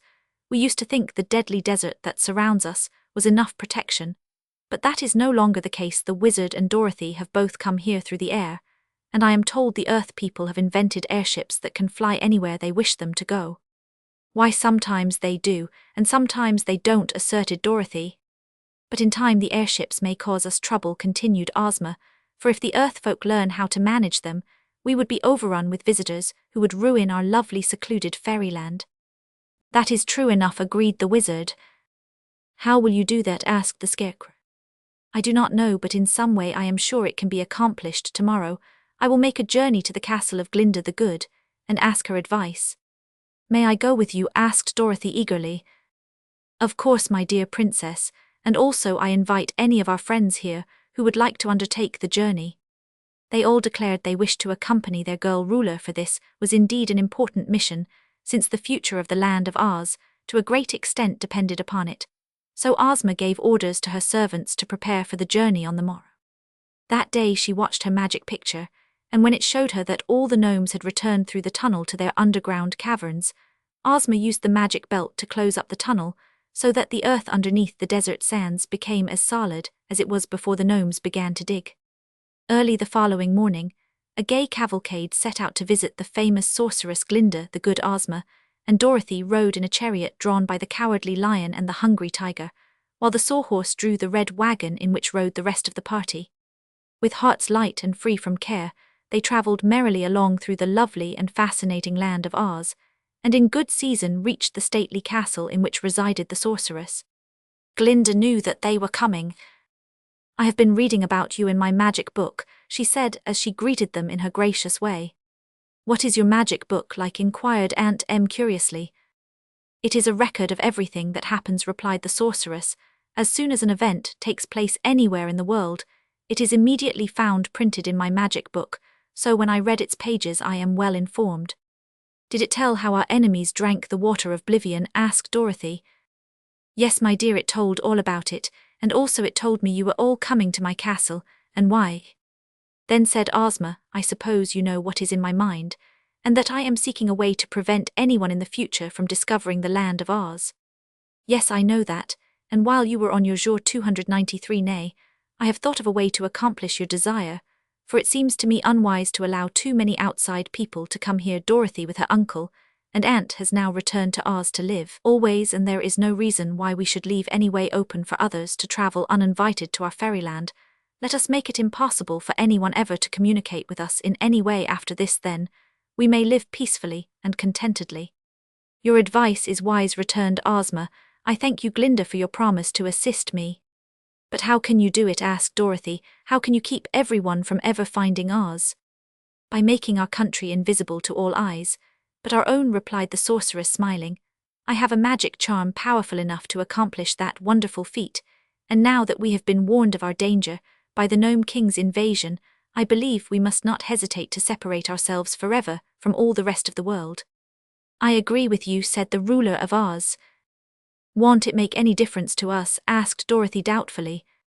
No, my dear, Glinda answered assuringly. We shall still be able to see each other and everything in the land of Oz. It won't affect us at all, but those who fly through the air over our country will look down and see nothing at all. Those who come to the edge of the desert or try to cross it will catch no glimpse of Oz or know in what direction it lies. No one will try to tunnel to us again, because we cannot be seen and therefore cannot be found. In other words, the land of Oz will entirely disappear from the knowledge of the rest of the world. That's all right, said Dorothy cheerfully. You may make Oz invisible as soon as you please, for all I care. It is already invisible, Glinda stated. I knew Ozma's wishes and performed the magic spell before you arrived. Ozma seized the hand of the sorceress and pressed it gratefully. Thank you, she said. How the story of Oz came to an end. Chapter 30. The writer of these Oz stories has received a little note from Princess Dorothy of Oz, which for a time has made him feel rather discontented. The note was written on a broad white feather from a stork's wing, and it said, You will never hear anything more about Oz, because we are now cut off forever from all the rest of the world, but Toto and I will always love you, and all the other children who love us. Dorothy Gale. This seemed to me too bad at first, for Oz is a very interesting fairyland. Still, we have no right to feel grieved, for we have had enough of the history of the land of Oz to fill 6 story books, and from its quaint people and their strange adventures, we have been able to learn many useful and amusing things. So good luck to little Dorothy and her companions. May they live long in their invisible country and be very happy.